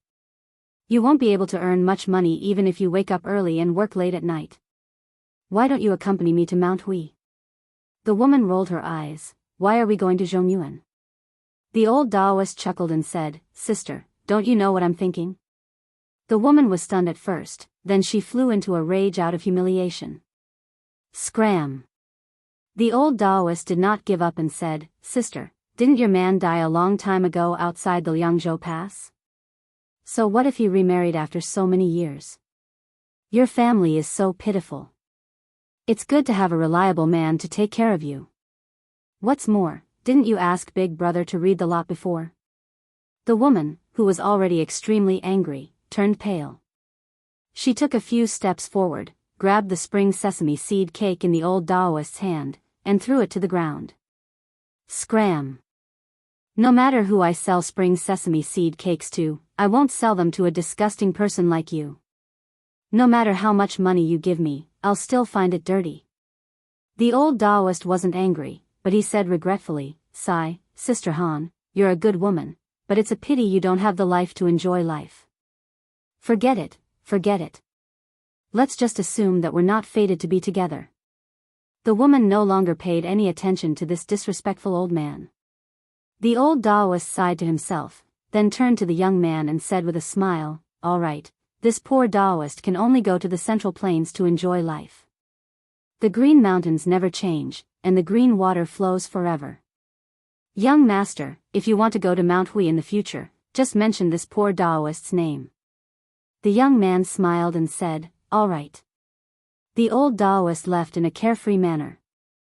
The young man asked, old Taoist, you don't even want the stall anymore? The old Taoist didn't turn around. He waved his hand and said in a seemingly magnanimous manner, why would I want those worthless things? If you like them, they're yours. After the old Taoist had walked far away, the woman said to the young man softly, he didn't even tell young master what his name is, and even mentioned his name. I've seen thick-skinned people, but I've never seen someone as thick-skinned as him. Fortunately, I heard that this old man is from Hezhou. Otherwise, he'd really embarrass our Bailiang. Su Fengnian smiled and asked, from your accent, you're from Bailiang's Lingzhou? The woman had a strange look in her eyes. After a while, she said, young master, why are you asking this? Su Fengnian, who was swallowing Wudang spring sesame seed cake, almost choked. The woman covered her mouth and laughed, look at how scared you are, I'm just teasing you. Su Fengnian didn't know whether to laugh or cry. He ate the spring sesame seed cake as he walked to the stall next door. He lifted the bench and turned his head with a smile, sister-in-law, the guy who treated me to spring sesame seed cake ran away. Why don't I help you solve the lot and treat it as money for the cake? After the commotion caused by the woman with a frightening aura, the business of the woman's stall had become cold and cheerless. She sat on the bench and gently patted her waist. She looked at the young man with a gentle smile and asked suspiciously, you know how to solve the lot? Su Fengnian nodded and said, it's my old profession. The woman shook her head and smiled, young master, you're not as good as that old man. I won't fall for it. Don't worry, I'll treat you. Su Fengnian asked curiously, sister-in-law, why did you come from Lingzhou to Wudang Mountain to set up a stall? The woman said calmly, my family is here. I came to the mountain to burn incense and pray for blessings a while ago. After seeing the scene here, I thought that I know how to do these things. Since I have nothing to do, I thought that I could earn more money by setting up a stall. Su Fengnian smiled and asked, I'm guessing that your children are all studying in Mengguan school? That's right, in Bailiang, books are expensive. They eat money the most. The woman stopped talking and stared at Su Fengnian in a daze. Su Fengnian, who was feeling aggrieved, said helplessly, sister-in-law, I'm really not that kind of person. The woman couldn't help but laugh, you really can't take a joke. You're not like the men in Bailiang. Su Fengnian pretended to be angry, sister-in-law, don't scold me. The woman waved her hand and brought over a small stool and a bowl of calming soup. She sat opposite Su Fengnian and smiled, the biscuits are for you. This bowl of calming soup can be considered the payment for clearing the sign. Sister-in-law, you can't read, so you can't lie to me. Su Fengnian finished eating the spring sesame seed cake and leaned over to take a big gulp of the calming soup. How can I? The woman held the bamboo tube with both hands. Her eyes were sincere. Su Fengnian sat upright and still. He smiled and didn't say anything. After placing the sign on the table, she used both her thumb and index finger to hold the head and tail. Since she couldn't read, she didn't need to take the extra step of looking at it carefully. She also used both hands to hand the sign to Su Fengnian. That silent solemnity seemed to be handing over her life. The common people who had no fate with history always believed that there was a deity above their heads. They would be willing to believe that there would be blessings in the next life. Only then would they painstakingly climb high and burn incense to pray. Su Fengnian took the bamboo stick. After reading the sign, the corners of his mouth curled up. He said softly, forgetting my feet, it's appropriate to wear. Forgetting my waist, it's appropriate to wear. The 72nd lot, the top lot. The woman couldn't read, but she could roughly understand the contents of the sign. As for the two words top lot, it was concise and to the point. There was no need to doubt it. She smiled in relief. Su Fengnian took back the bamboo stick and put it back into the bamboo tube. He drank a mouthful of calming soup and smiled, sister-in-law is a good person. Good things will happen to you. Her smile was tranquil. Chapter 1888. After that, the two of them chatted casually. Most of the time, she talked while he listened. She talked about the scenery of Lingzhou in her eyes. Of course, most of it was about the education of the two children in her family. She said that the older children were not bad and were not so naughty. Although no one had ever heard the teachers praise them, and most likely they would not be able to pass the county exam. Even passing the county exam and becoming a scholar would not be easy. However, every time she saw the child reading under the light and shaking his head like a scholar, she would feel very happy for no reason. At the same time, the younger child gave her a headache.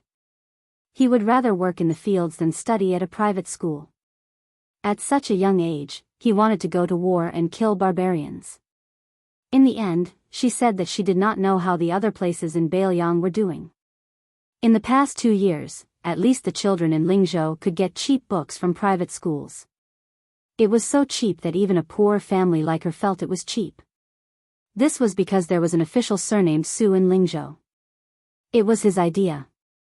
That official seemed to have said that Bailiang had fewer people, but there could be more scholars. She did not know if it was true or not. In any case, those books were indeed much cheaper than 5 or 6 years ago. That was why she said that official surnamed Su was a good person. Unfortunately, she heard that he left Lingzhou to become an official in Liangzhou.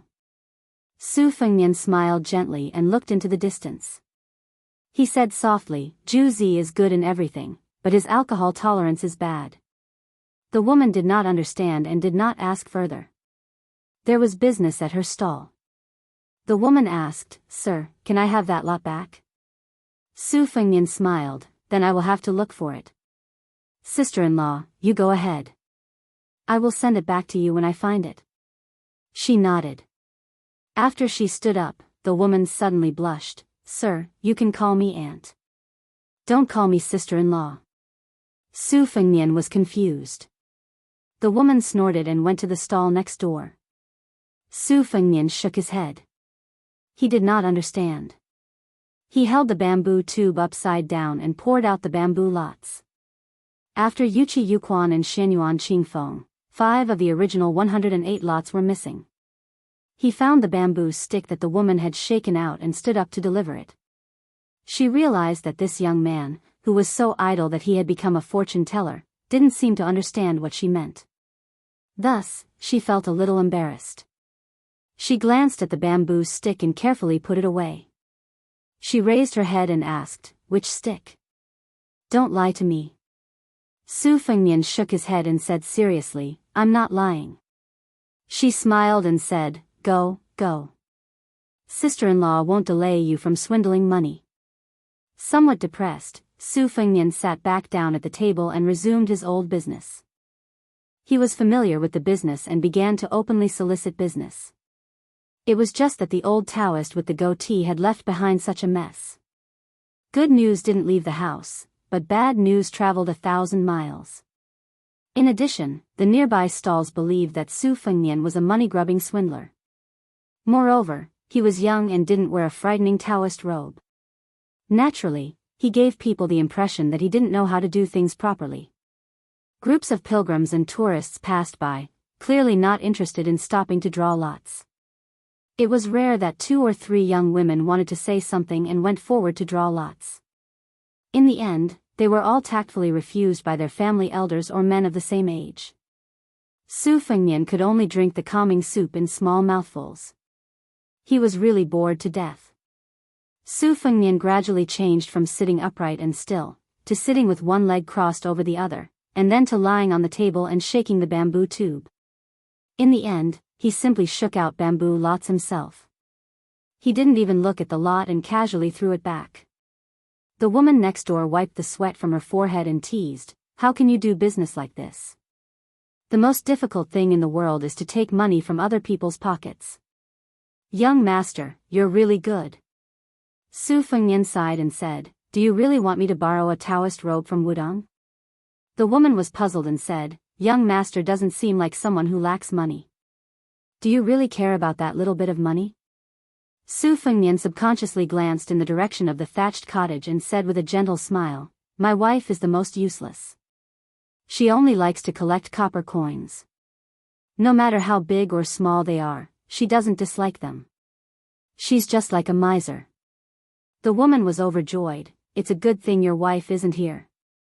Then she advised, "Women are all like this. Young master, you should be more open-minded." Su Fengnian deeply agreed. Swallows eat mud, many little drops make a mickle. This is the truth. The woman let out a long breath and raised her hand to stroke the hair on her temples that was soaked in sweat. "Sister-in-law will go back first." Su Fengnian asked curiously, "Going down the mountain so early? There are so many things scattered here and there. Can you move them?"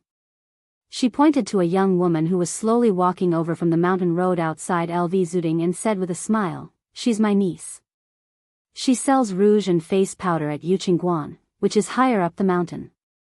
I reckon she's already sold out. In the past, she would come even later to help me. Today, I'll be lazy and go down the mountain early." Su Fengnian stood up and said, "If we go down the mountain from here, there are still a lot of mountain roads to go. Sister-in-law, I'll help you pick a path." She shook her head and said firmly, "No need. I have a lot of things here, but they're not heavy." Su Fengnian joked, "Sister-in-law, just take it that I have bad intentions. In any case, I'll send you to the memorial arch at the foot of the mountain, okay?" The woman lightly spat and glared at Su Fengnian, who spoke without thinking. She laughed and said, "You're not afraid of being disliked, but I'm afraid. My niece is very shrewish." "What, could it be that you've taken a fancy to her? Then sister-in-law can be a matchmaker." Su Fengnian glanced at the young woman who was getting closer and closer. He gasped. Her waist was not a willow tree, but a big locust tree. He smiled bitterly and said, "Forget it." She took the opportunity when her young niece was not close to the two neighboring stalls. She faced Su Fengnian and asked softly, "What are you thinking about?" At this moment, she saw that the young man was handsome. His eyes were especially clear. They were so clean that they were like the elephant washing pool she saw when she first climbed Wudang Mountain. Su Fengnian said, "I've been outside Liangzhou Pass, to Huayang Pass, and to Huda City." She said calmly, "I see." Su Fengnian grinned. She asked for no reason, "Do you think the Beimang barbarians will fight all the way here? Will they fight all the way to Lingzhou?" Su Fengnian's expression was firm and said, "As long as there is one person left in the Beiliang cavalry, then the Beimang barbarians' horses will not be able to step on the grass and trees inside Beiliang Pass." She nodded and then smiled. "You talk so big. You speak as if you're a high-ranking official." Su Fengnian laughed and said, "I'm not a high-ranking official." She said unhappily, "Do you even need to say that?" Su Fengnian was still unwilling to give up. "Sister-in-law, you really don't need to help carry the burden?" Her following words made Su Fengnian dumbstruck. "Don't call me sister-in-law. I've seen many Jianghu people these days. I heard them say that when our young prince roamed the Jianghu, he had a catchphrase. It was something like, 'Nothing is better than dumplings, nothing is better than sister-in-law.'" Su Fengnian wiped his face with his hand. He was devastated. "Did no one mention the phrase, 'Return my ass I said at the top of the snowfield' to you? Isn't it more arrogant than this catchphrase? Besides, this phrase was also heard by a sloppy wooden sword ranger somewhere, and then he insisted on teaching me." The woman's eyes were mischievous. She didn't say anything else and turned around to pack up. Su Fengnian looked at her back and finally didn't dare to call her sister-in-law. He only asked, "Did the government embezzle or delay the payment of the pension?" She paused and didn't turn around. She shook her head and said, "No. His old sergeant often sent us extra money a few years ago. It wasn't last year." She paused and then said softly, "I only heard this spring that the old sergeant died in Huda City." She didn't turn her head after that. She knew that the first marriage lot she shook wasn't the bamboo lot in her arms. She didn't know how to read, but she remembered the number of words on the lot. But this wasn't an important matter. Commoners, no matter how hard their lives were, as long as there was hope, they could grit their teeth and live. Her hope was the 2 children. As for whether the lot she shook today was good or bad, it didn't matter. In the end, before she and her niece took the burden and left, she inadvertently saw the young man who always gave people the impression that he was clean. He sat behind the table with his back straight and his hands clenched in his lap. He was quiet. He didn't look like a young man, but more like an old man. The spring breeze was far away and he could only silently bask in the warm autumn sun. Chapter 1889. In front of the brand new thatched cottage in the quiet part of Big Lotus Peak, it had never been so lively. The white-robed monk was tall, but he gave people the feeling that he was in perfect harmony. The string of beads on his chest was dim in color, obviously different from the precious Buddhist beads of the many great temples in the Central Plains. Since returning from a long journey to the west, he didn't have any beads, only a string of peachwood Buddhist beads. This string of beads was a token of love between him and his wife. After she gave it to him, she actually regretted it, because later she heard that peachwood was a material highly respected by Taoists. It could ward off evil spirits, but in Buddhism, peachwood Buddhist beads weren't worth mentioning. But the white-robed monk Li Shaoxin never left this string of Buddhist beads except for hanging it on the wall before he went to sleep.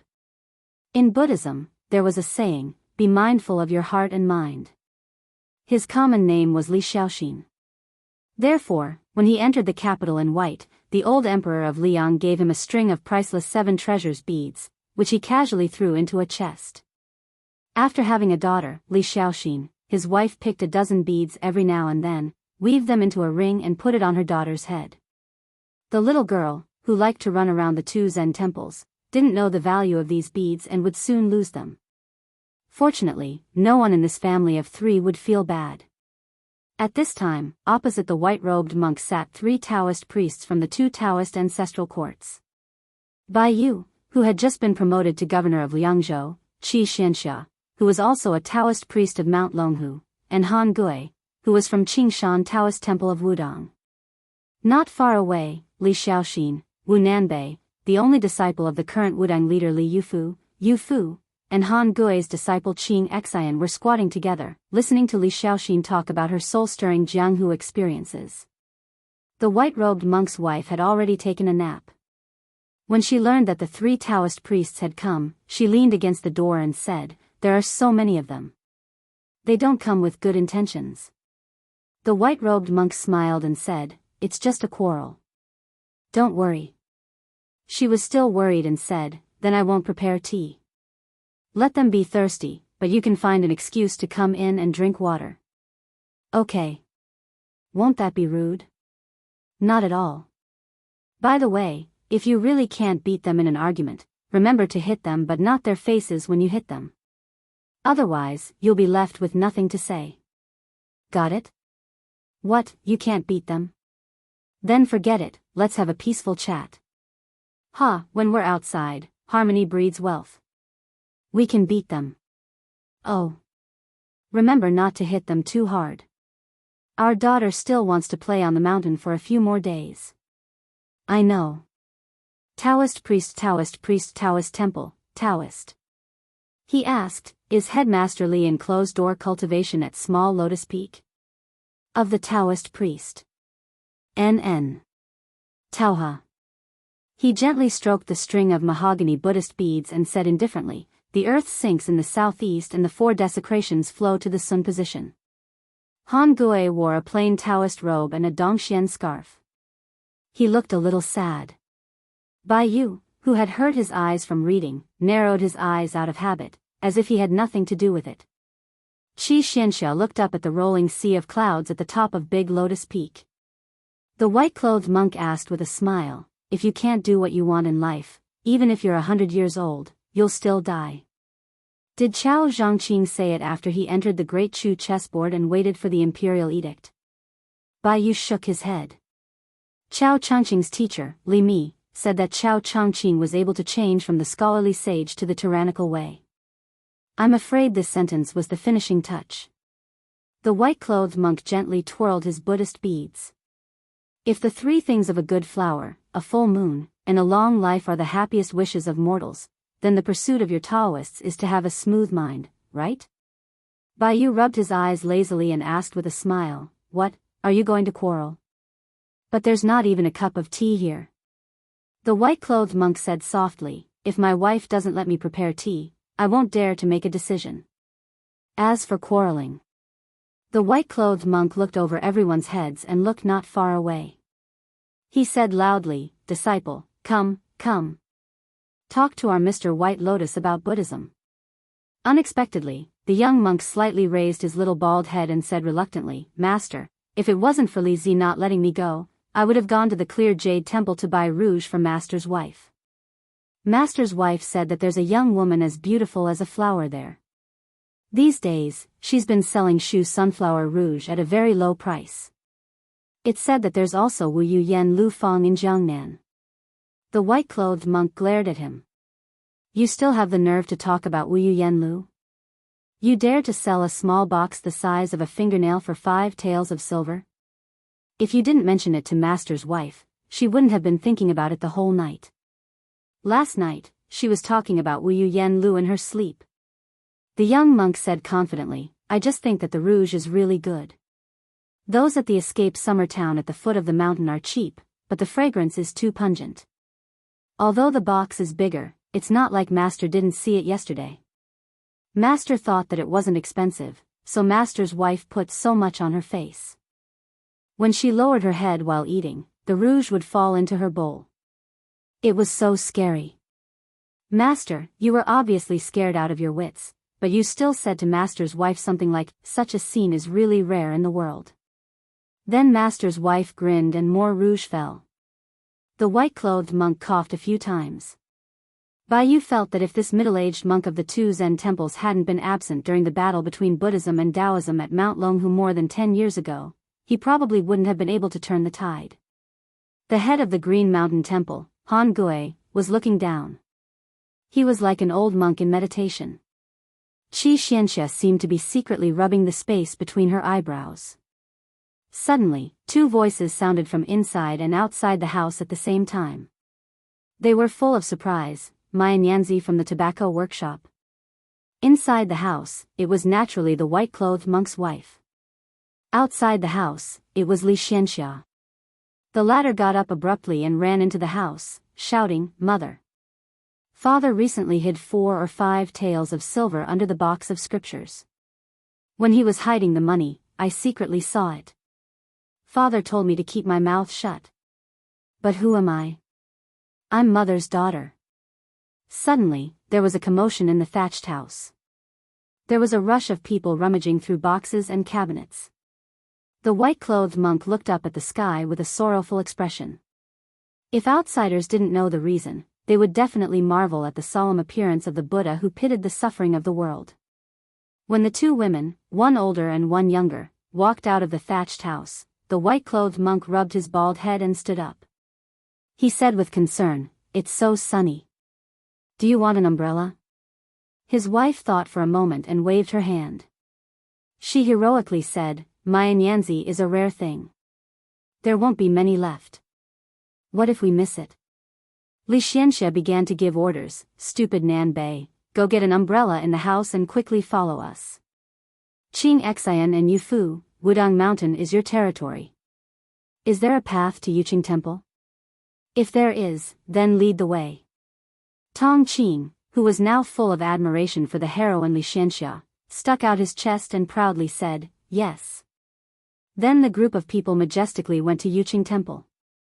The white-clothed monk didn't forget to look at their backs and remind them, "The path is difficult. Walk slowly." As if he felt the atmosphere was a little awkward, the white-clothed monk sat back on the small bench and looked at Bai Yu. He casually found a topic. "I heard that Mr. Bai Lian has 3 fears and 2 joys?" Bai Yu nodded. "There are 3 fears. I'm afraid of thunder, afraid of walking, and afraid of Zhao Ningxian asking questions. There are 2 joys. Reading to the eye and speaking to the heart." The white-clothed monk was puzzled. "Zhao Ningxian?" Bai Yu was a little sad. "His real name is Zhao Jingxi. He is the only son of the old headmaster. His temperament is particularly simple and steady. After leaving the mountain, he experienced several tribulations and gained a blessing in disguise. Now his heart is close to the Tao. The white-clothed monk said, "Oh, is he the young Taoist who invited the Taoist Master Mansion's ancestor to come down to the mortal world?" In the end, Su Fengnian smashed the Zhenwu Great Emperor's image with one slap. Bai Yu smiled bitterly and said nothing. The white-clothed monk seemed to have a deep prejudice against the young lord. He said angrily, "If you want to fight, then fight. Why do you have to pretend to be mysterious? What's the difference between you and a child crying and going home to ask for help from the elders? Especially that Su Fengnian, he's even more outrageous. He's bullying others with his power. What a disgrace."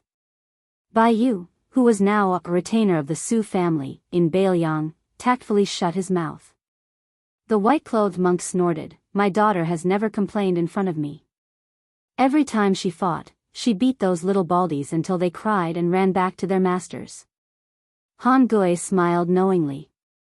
He seemed to be thinking of his disciple Qing Xian and the little Taoist boy Yu Fu who was brought back to the mountain by the headmaster Li Yufu. People outside the world may not be heartless.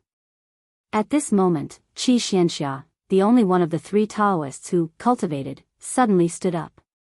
He turned around and looked as if he was facing a great enemy. The white-clothed monk was still sitting on the small bench calmly, slowly twirling the Buddha beads. A man with white hair on his temples appeared in everyone's sight. He was empty-handed.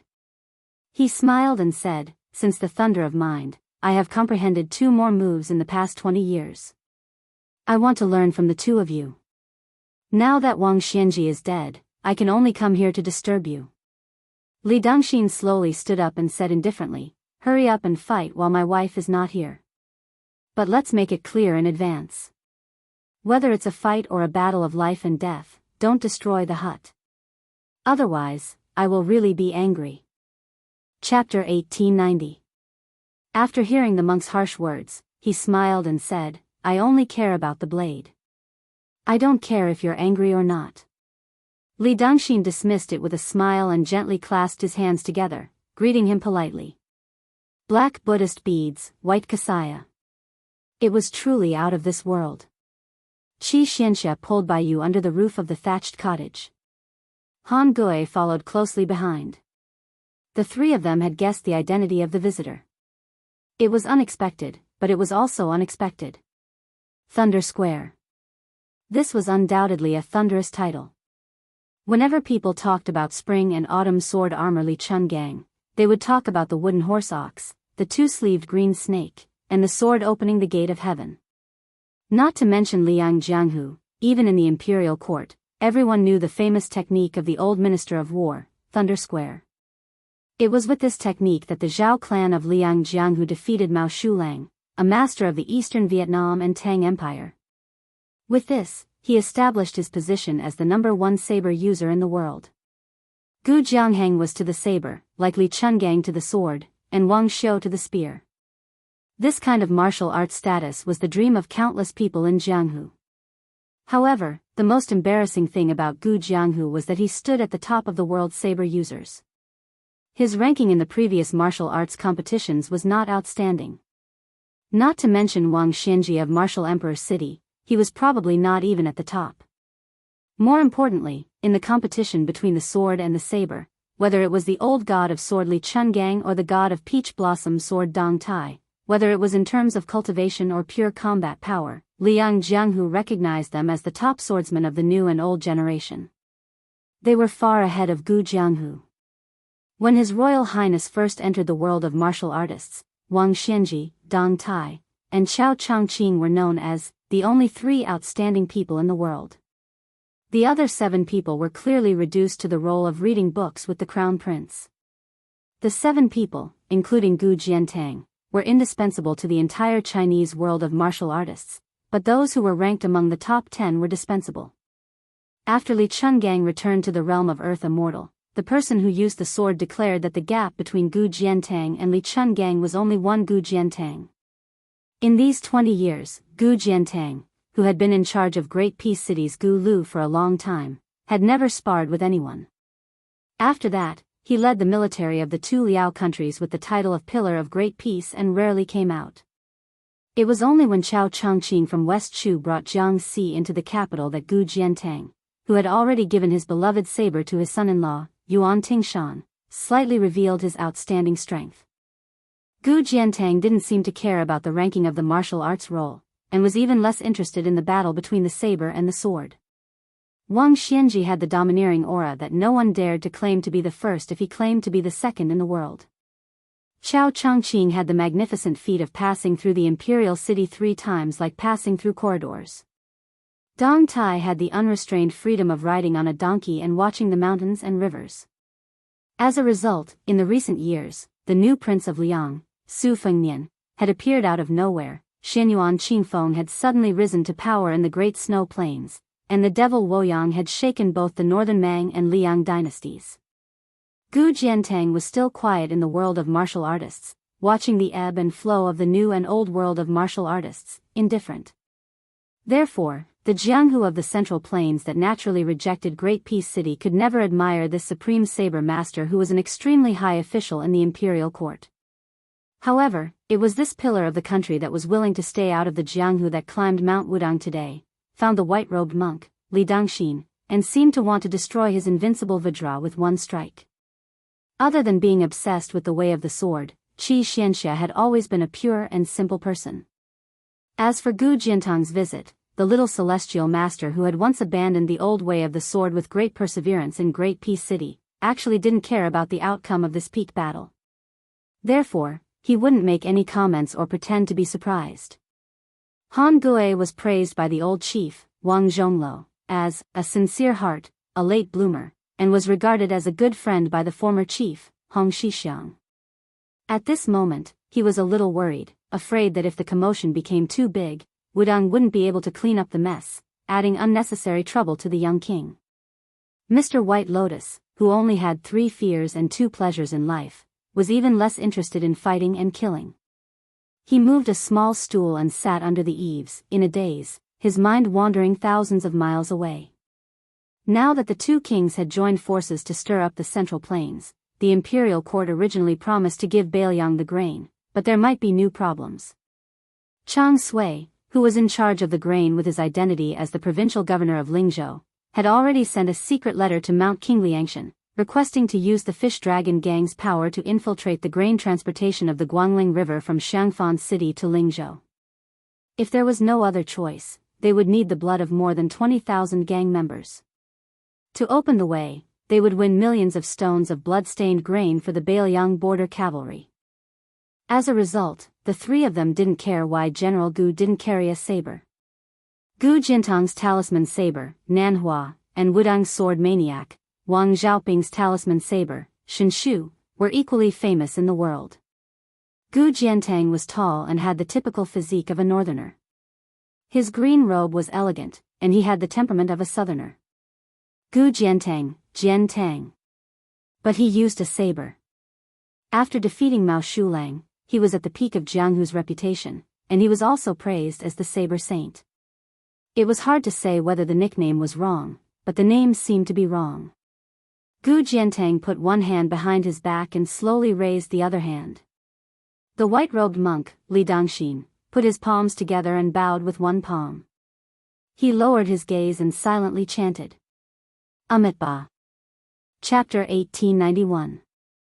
Many Jianghu people heard that Xianyuan Zi had not only shown up on Mount Wudang, but had also asked for 4 marriage sticks in one go at a stall near the elephant washing pond. Su Fengnian's stall immediately became prosperous.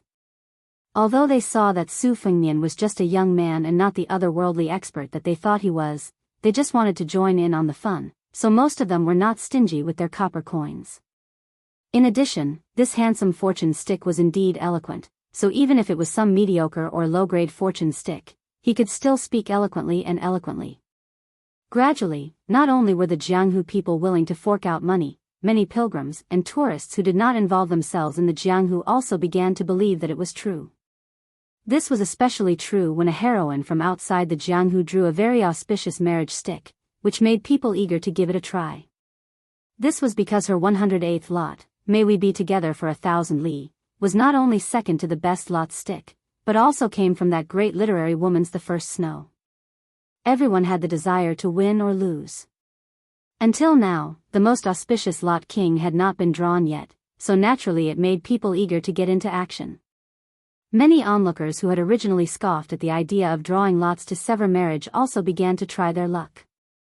Unfortunately, it was strange that after more than 2 hours, more than 100 people had finished drawing their lots, but still no one had drawn the best lot stick from the bamboo tube. This kind of scene where people were still hugging their pipa and covering half of their faces, thoroughly made people want to win in one move. Many people who did not believe in heresy simply drew their lots again. Everyone saw that the young man who explained the lot drank bowl after bowl of wudang calming soup. The copper coins were 100 copper coins and 100 copper coins.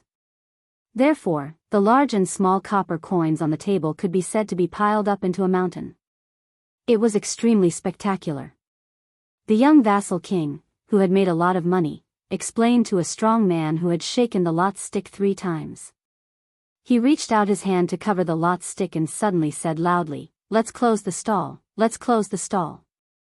Today is not the day to break a marriage." Behind the man whose face was full of resentment, a young man who had waited bitterly for nearly an hour suddenly jumped up and scolded, "Surnamed Su. Are you playing with me?" Su Fengnian rolled his eyes and began to collect the copper coins. That person slapped the table. "If you dare to leave, don't blame me, Su, for exposing your secret." Su Fengnian raised his head and glanced at the exiled crown prince of the old western Shu. "Be careful not to step on dog poop when you cut off someone's path to wealth. Besides, do you think you can afford to pay the fee?" Su sneered, "Is 10,000 enough?" Su Fengnian stopped collecting the copper coins. The meaning behind Su's words was probably only understood by him, the king of Bailiang. 10,000, that was the source of 10,000 soldiers from Shu Zhao. So Su Fengnian asked with a smile, "Do you mean what you say?" Swordsmith Qi, who was standing behind Su, said softly, "It is this old man's son's idea." Su Fengnian smiled and put 2 fingers together. "I will only help you with this amount." Su's face was full of anger. He leaned forward and pressed both hands on the table. He lowered his voice and said, "Do you think I am a Taoist immortal who can scatter beans and turn them into soldiers?" Su Fengnian raised 3 fingers this time. "No sincerity. I will raise the price." Su's face darkened and he panted. The blind guqin player, Shui Songguan, who was carrying the guqin case on his back, smiled and quietly pulled on Su's sleeve. Su snorted and crossed his arms in front of his chest.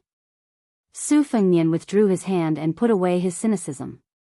His eyes suddenly became cold. He looked up at the 3 old Beimang people. "Some losses, I have suffered once, and that is enough. For the sake of our past friendship, I will advise you not to learn from those spring and autumn clans.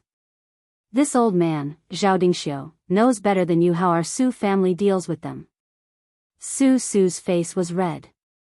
He was so angry that his whole body was trembling. He was extremely ashamed. Shui Songguan, who was familiar with the inside story, sighed slightly and then gently held his hand. Su's eyes were vaguely moist.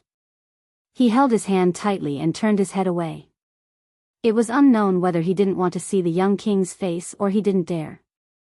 When this old man fled to the streets of Beimang, he had almost given up the idea of reviving Shishu. The reason why he made a comeback and made up his mind to return to the Central Plains was all because of this young king. Even their early smooth sailing was largely attributed to the various death soldiers that Bailiang buried in Shu and Zhao. However, when Chen Jibao was appointed as the king of Shishu, not only did he cut off the connection between Bailiang and them, but he also forced the real backbone of Shishu, Zhao Dingxiu, to change his mind. To put it nicely, they were judging the situation. To put it bluntly, they were burning the bridge after crossing the river. In the beginning, this old man even prepared for the worst. He prepared to face the wrath of Bailiang, especially Fu Shui and Yang Ying. But for some reason, the young king who stabbed them in the back seemed to be unaware of it. This undoubtedly made this old man, who was influenced by the benevolence of the Confucian school, feel deeply guilty. That was why Su Su and the other two went to the desert. After all, the white-clothed war saint, who once played with the territory of Shu and Zhao, was now in Guangling Road in Liang. In order to fight for the Central Plains, most of the elite troops under the king's jurisdiction went out of Shu to the east. As a result, it gave this old man a chance to make up for it or to make a new bet. Sword craftsman Qi took off the sword box and gently put it on the table. This old man told me before leaving that 20,000 was the bottom line. Plus this full armor snow, as an extra. Chapter 1892. Su Fengnian slowly exhaled a mouthful of murky air that had accumulated for a long time. Su Fengnian was indeed resentful towards this old man's son who wholeheartedly supported the Su family in western Shu. If they had not rushed to Shu Zhao to raise the flag of restoring the country, many of the chess pieces that Bailiang had secretly buried there would not have surfaced so quickly. Even if they were not used, it would have been far better than the current awkward situation. If Qin Jibao had not completely fallen out with Bailiang back then, those spies and men of sacrifice who had used up so much of Bailiang's energy and financial resources would not have survived. According to Master Li Yishan's established plan, once Liang Imperial Court decided to drag them down in the future Battle of Liangmang, Bailiang would directly intercept the local spearhead, Bailiang's strategic rear. Therefore, regarding the continuous infiltration of Shu Zhao and Zhao, Bailiang could be said to have spared no effort, far more than the Central Plains. Therefore, a certain diligent steward of a certain Junwang manor, an old-fashioned private school teacher teaching, a peddler running around the marketplace, a beautiful courtesan from the brothel, or even a military officer with real power in the Shu Zhao army could all be the men of sacrifice of Fu Shui Fang. Taking a step back, Shu Zhao and Bailiang were cut in half by Qin Jibao. Even if the Su family's Iron Horse cavalry did not manage to defend Bailiang in the end, causing the Fu Shui Fang's chess pieces to be unable to achieve anything in the end, at the very least, those people could slowly grow old and die in Shu Zhao and Zhao with a kind of unknown regret. Not like now, where they were like wandering ghosts exposed to the light of day. Not only did Qin Jibao know their identities, even Li Yang and Zhao Go had probably begun to secretly record it, so that they could settle the score with them in the future. With regards to Su Su, Su Fengnian did not hold any grudges. This young man was originally a puppet that could not even be considered as a hands-off shopkeeper.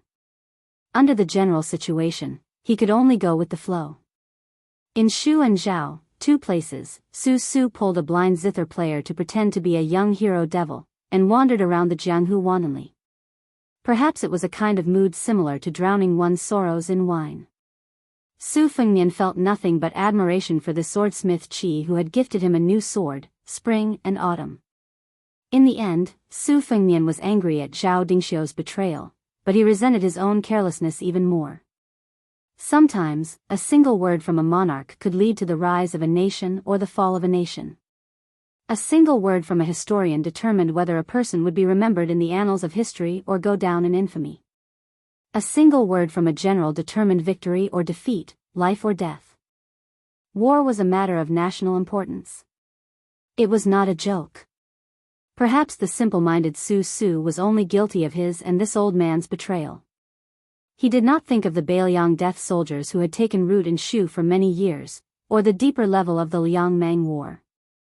After all, this young man from a noble family only knew that he was an ordinary survivor of Beimang.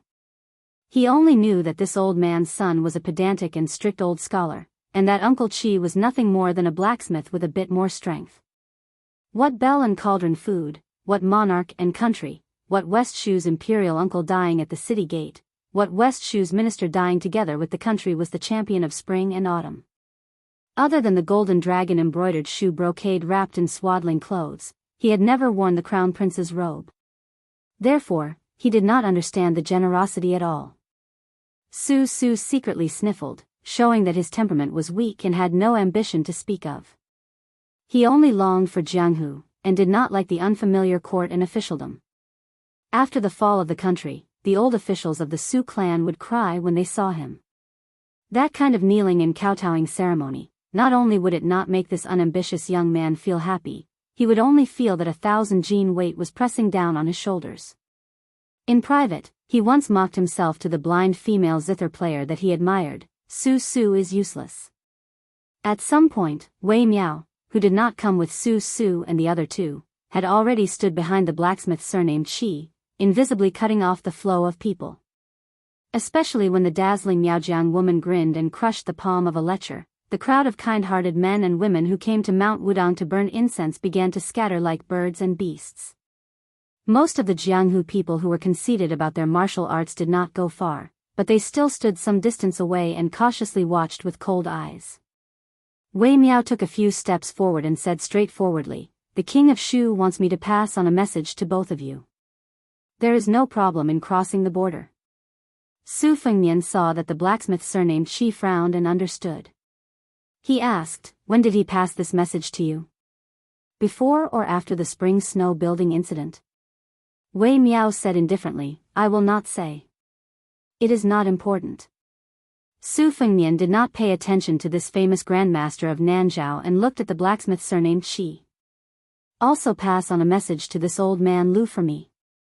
The relationship between Bailiang and Shu is not like that between Bailiang and the Central Plains. Once we cannot defend Beijua city, Shu is fated to have to face the Beimang Iron Cavalry. Therefore, 20,000 people must be at least, and they must be elites. Otherwise, if they come to Bailiang, they will only be of more help than help and will only be sending themselves to their deaths." The blacksmith surnamed Qi nodded. When the dust settled, Su Su was about to turn and leave when she heard the young king ask with a smile, "You have spent so much money on it. It can be called the most expensive marriage stick in the world. Don't you want to try your luck?" Su Su still insisted on leaving. Unexpectedly, her sleeve was pulled. She turned her head. Although her eyes were closed, her face was full of hope. Su Su's heart softened. She walked back to the table with a straight face. She picked up the bamboo tube and shook it violently. Finally, a bamboo stick was shaken out. Su Fengnian reached out and picked up the bamboo stick. He glanced at it and then showed a pitiful expression. Su Su's mood instantly fell to the bottom. After the previous storm of internal injuries, the young man no longer had the slightest bit of his frivolous demeanor. His eyes were red again. Su Fengnian sighed. Su Su turned to the blind female Guqin master and squeezed out a smile. "Let's go. This stick is not effective." Xue Songguan smiled and nodded. Su Fengnian raised his eyebrows. "Not effective?" Su Su didn't even have the energy to bicker. She pulled Xue Songguan's hand and wanted to leave. But she heard a sentence behind her, "The 39th stick, the one you like, the one you like. The stick is good." "Oh, it's not effective." Su Su was like being struck by lightning. She turned around and grabbed the marriage stick in Su Fengnian's hand. Su Fengnian's hand holding the stick was high. "Give me the money first." 100 coins. Su Su angrily looked at him.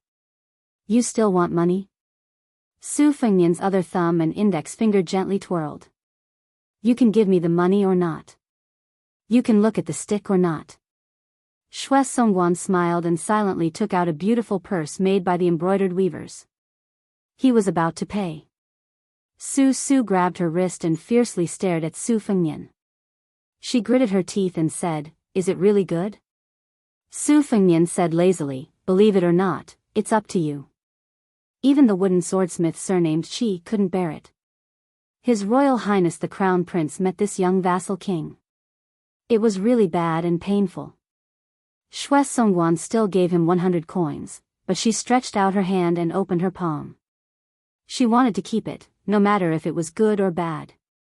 At the same time, the blind zither master, whose finger mysterious realm was second only to the peach blossom sword god Dong Tai, was full of vigor. She didn't give the young vassal king a chance to change the bamboo stick. She wanted the real stick, no matter if it was good or bad. Su Fengnian smiled and handed over the bamboo stick. Su Su grabbed it first and was stunned. Su Fengnian sighed. Xue Songguan's sad expression flashed. Sensing her subtle change, Su Su immediately woke up and said angrily, surnamed Su. You bastard. Su Fengnian laughed. I read it wrong, I read it wrong. It's the 81st stick. It's even better than the best stick. It's the most auspicious stick. Xue Songguan suddenly raised her head and looked at Su Su. Her face was full of disbelief. Su Su hugged her tightly and said with a sobbing tone, It's really good. It's really good. Su Fengnian leisurely shook his head and said, The 81st stick, you can be my wife. Chapter 1893. Xue Songguan slightly broke free from Su Su's embrace. She turned her body, her cheeks flushed red for the first time, and then she solemnly bowed to the young king. Maybe she was grateful that he had set up a stall to interpret the lot, so Su Su had drawn a good lot that she had never dreamed of. Maybe she was glad that he had not died in the assassination in the rainy alley of Beimang that year, which allowed her to meet Su Su. Maybe she was grateful that he had urged her to stay at the last moment, which was tantamount to helping Su Su untie the knot in her heart. Su Fengnian waved his hand and joked, Miss Xue, to be honest, this shortcake is really not worthy of you. He will draw a good lot, but Xue Songguan, you have truly met a bad person. So if it was you who drew the lot, I dare to say that it would definitely be a bad one. Draw it. Su Su had long been tormented by Su Fengnian to the point that she did not have any energy left. Even her words of, your mother's bullshit, sounded weak. Su Fengnian beat a drowning dog. Shortcake, since it is a good lot, then give another 100 won. It is such a joyous occasion, you cannot save this little money. Su Su did not say anything and pulled Xue Songguan away. Although he was a minister that supported the dragon, second only to this old man's son Zhao Dingxiu, the swordsmith surnamed Shi did not participate in military and political affairs. He cupped his hands to Su Fengnian to bid farewell. Su Fengnian also stood and cupped his hands to send him off. Since they met in Jianghu, then they did not meet in Jianghu. There was only Jianghu, no court. After the spring and autumn period, there were two battles between grandmasters that fascinated Liang Jianghu. One was the battle between Li Chungang and Wang Xianji on the Eastern Sea. The other was the battle between Nu Liang Wang Su Fengnian, the peach blossom sword god Dong Tai, and the great Guanzi Chao Chongqing. The three fought in Great and City. As for the battle between Tuoba and Dong Tai, or the battle between Su Fengnian and Tuoba, which took place over 1,000 li in the western regions, because there were not many spectators, it was far less impressive than the former. Today, in front of the straw hut, it was even more lonely. There were only 3 spectators, and they were not the kind of Taoists who liked to gossip. Presumably, in the end, most of the Jianghu would not hear about this peak conflict. However, between the two sides, one was an eminent monk who had entered great peace in white robes and enjoyed the highest reputation in the world, the other was a pillar of the country who held half of the dynasty's military power. Neither of them would care about the false reputation of the Jianghu. Gu Jiantang suddenly laughed involuntarily. He withdrew his palm and shook his head. He wanted to say something but stopped himself. Narrowing his eyes, Baiyu asked curiously, why aren't they fighting? Qi Xianxia said indifferently, it's over.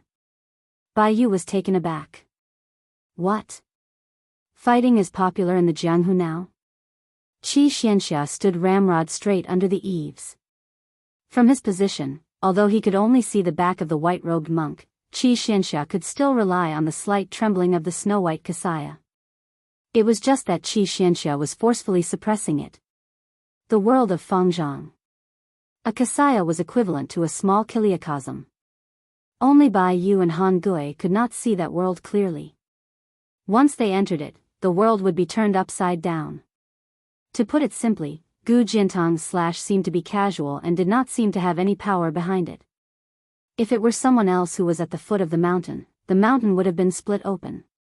If they were at the mouth of the river would have been flooded dozens of miles by the seawater.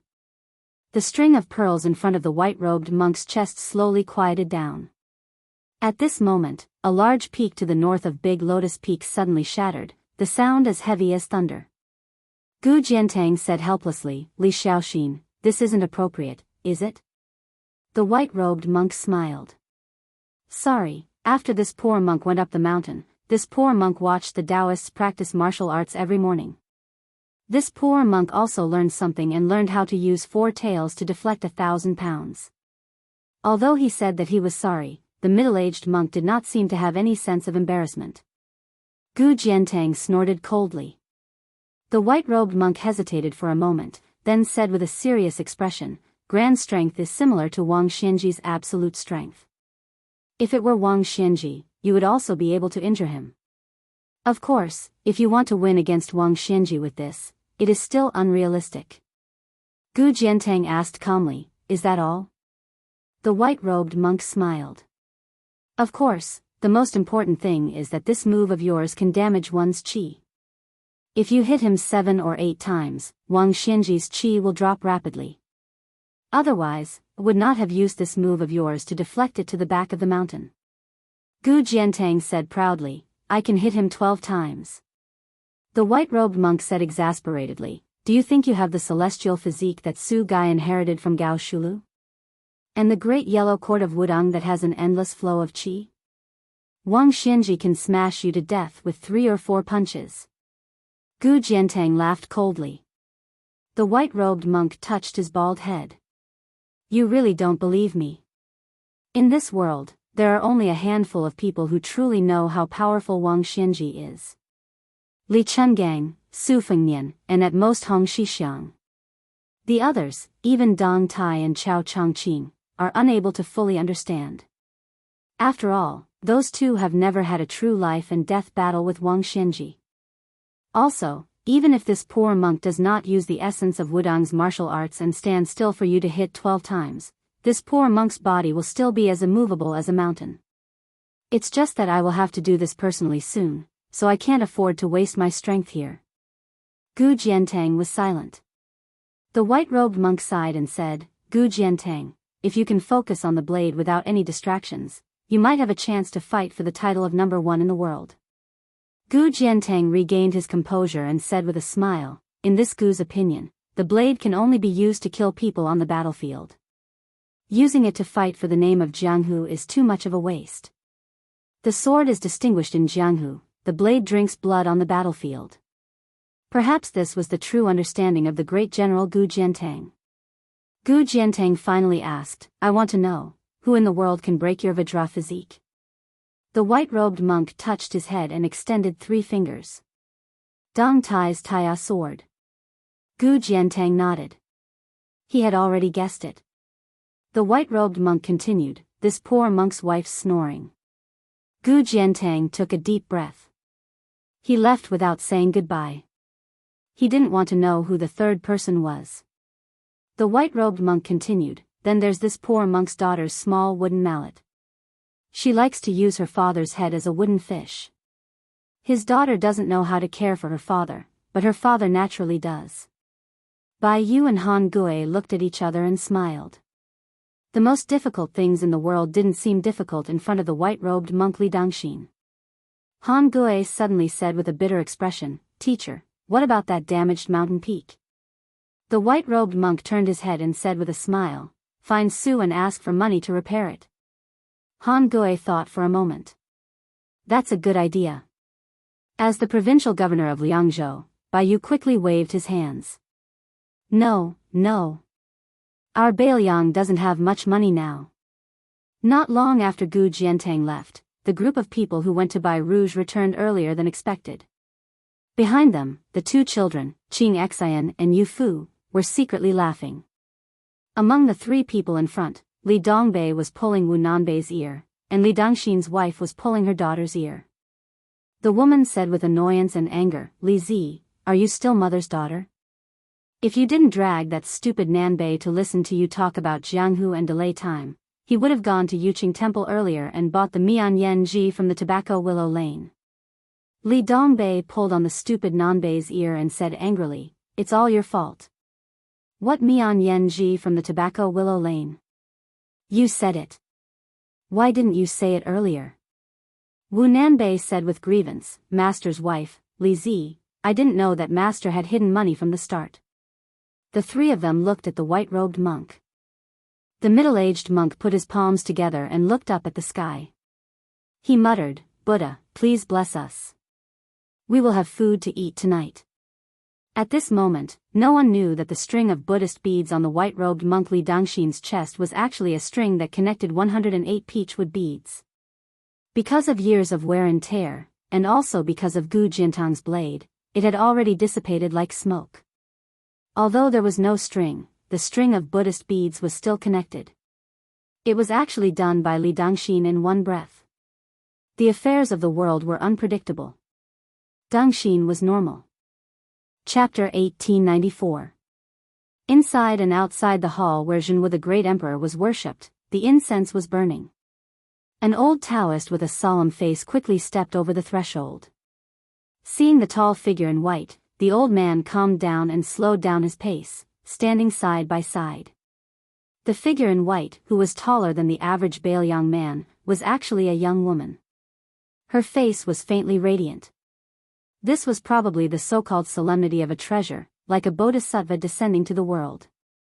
The elderly Taoist was originally here to take over the task of knocking the chimes.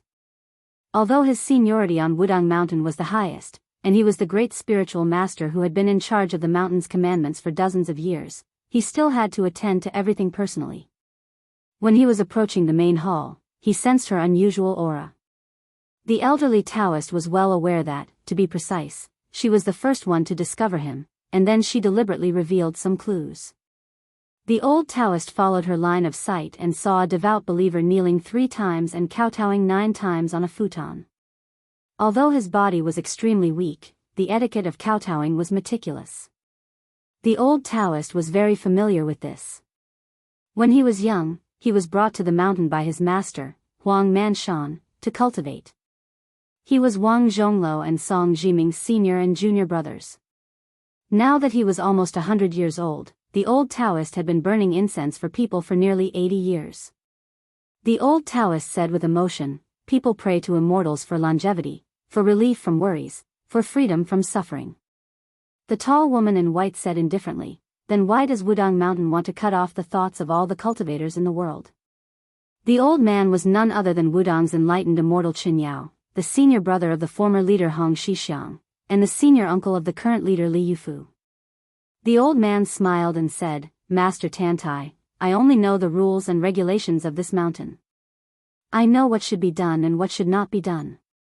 But if you ask me about the art of immortality, or some other bigger questions, would be asking the blind. If you had climbed the mountain earlier, my master, senior brother, and junior brother would have been able to answer. Even if you had climbed the mountain 10 days earlier, the chief would have been able to answer." Tantai calmly withdrew her gaze and looked up at the majestic statue of Zhenwu the Great Emperor. It was high and mighty, overlooking the world. Is it hard to understand? Or do you not want to understand? Why did the spring and autumn period fall? Why did the central plain sink? It was because a small group of tycoons had blocked the entire world's path to prosperity. It was obvious that if the current emperor of Liang discriminated against the white-clothed Han clan and only promoted the descendants of aristocratic families to fill the imperial court, the fate of the Zhao clan would not last long. Running water doesn't rot, the pivot doesn't rust. How simple is this logic? The old Taoist smiled and nodded. Grandmaster Tantai is right. Tantai Pingjing asked again, "Is the ambition of Mount Wudang so great that they want to turn the whole world into a separatist town?" The old Jinren asked, "In the eyes of sect master Tantai, the mortals in the human world are inferior to the immortals in the heavens?" Tantai Pingjing rudely stretched out her finger and pointed at the statue. "Isn't it? Then why is this statue able to sit high up and look down, making people willingly bow their heads and enjoy 1,000 years of incense?" The old Jinren was not annoyed by the disrespectful behavior of the former leader of the Qi cultivators in the south. He shook his head and said, "It's still the same as what I said before. When people pray for immortals to grow old, they have to ask for something.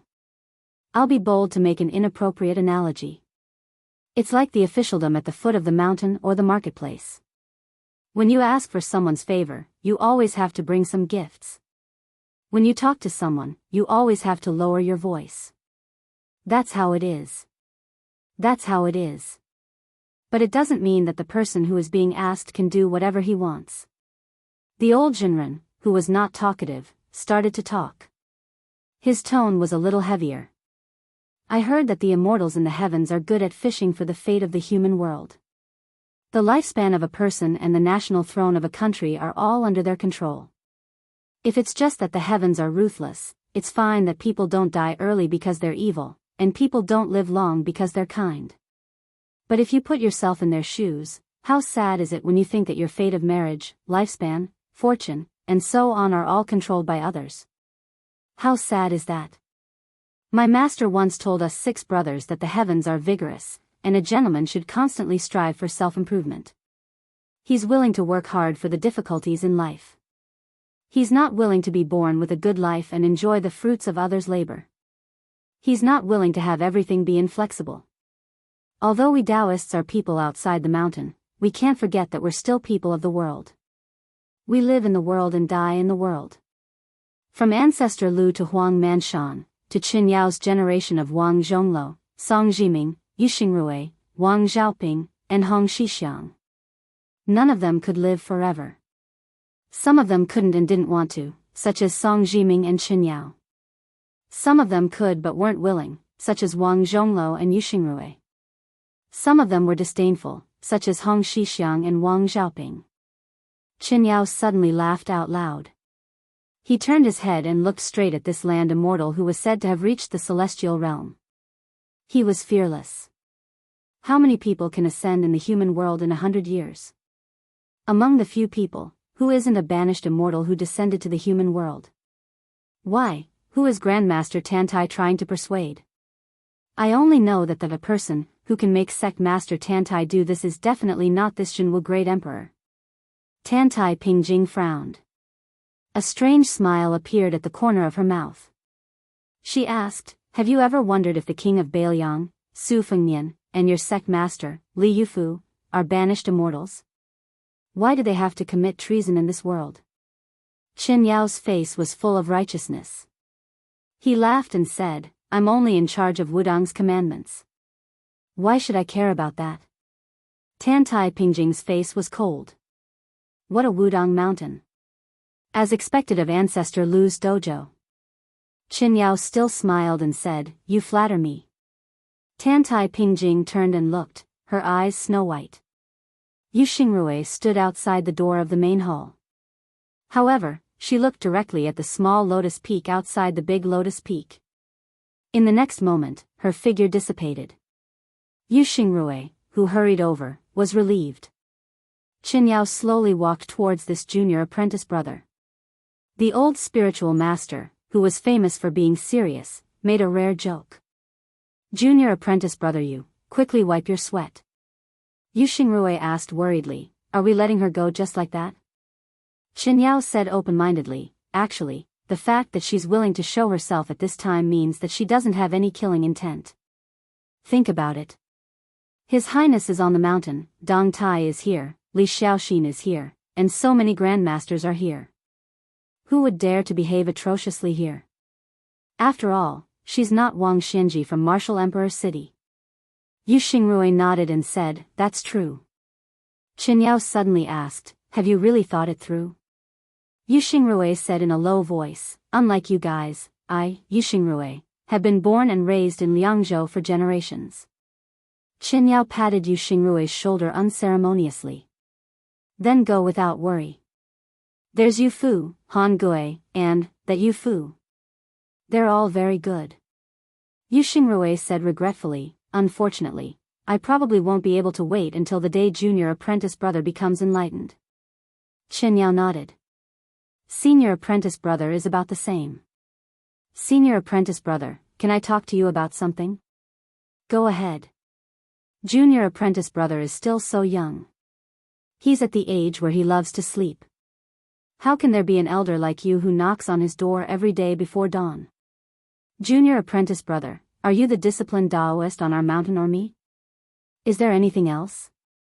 Chapter 1895.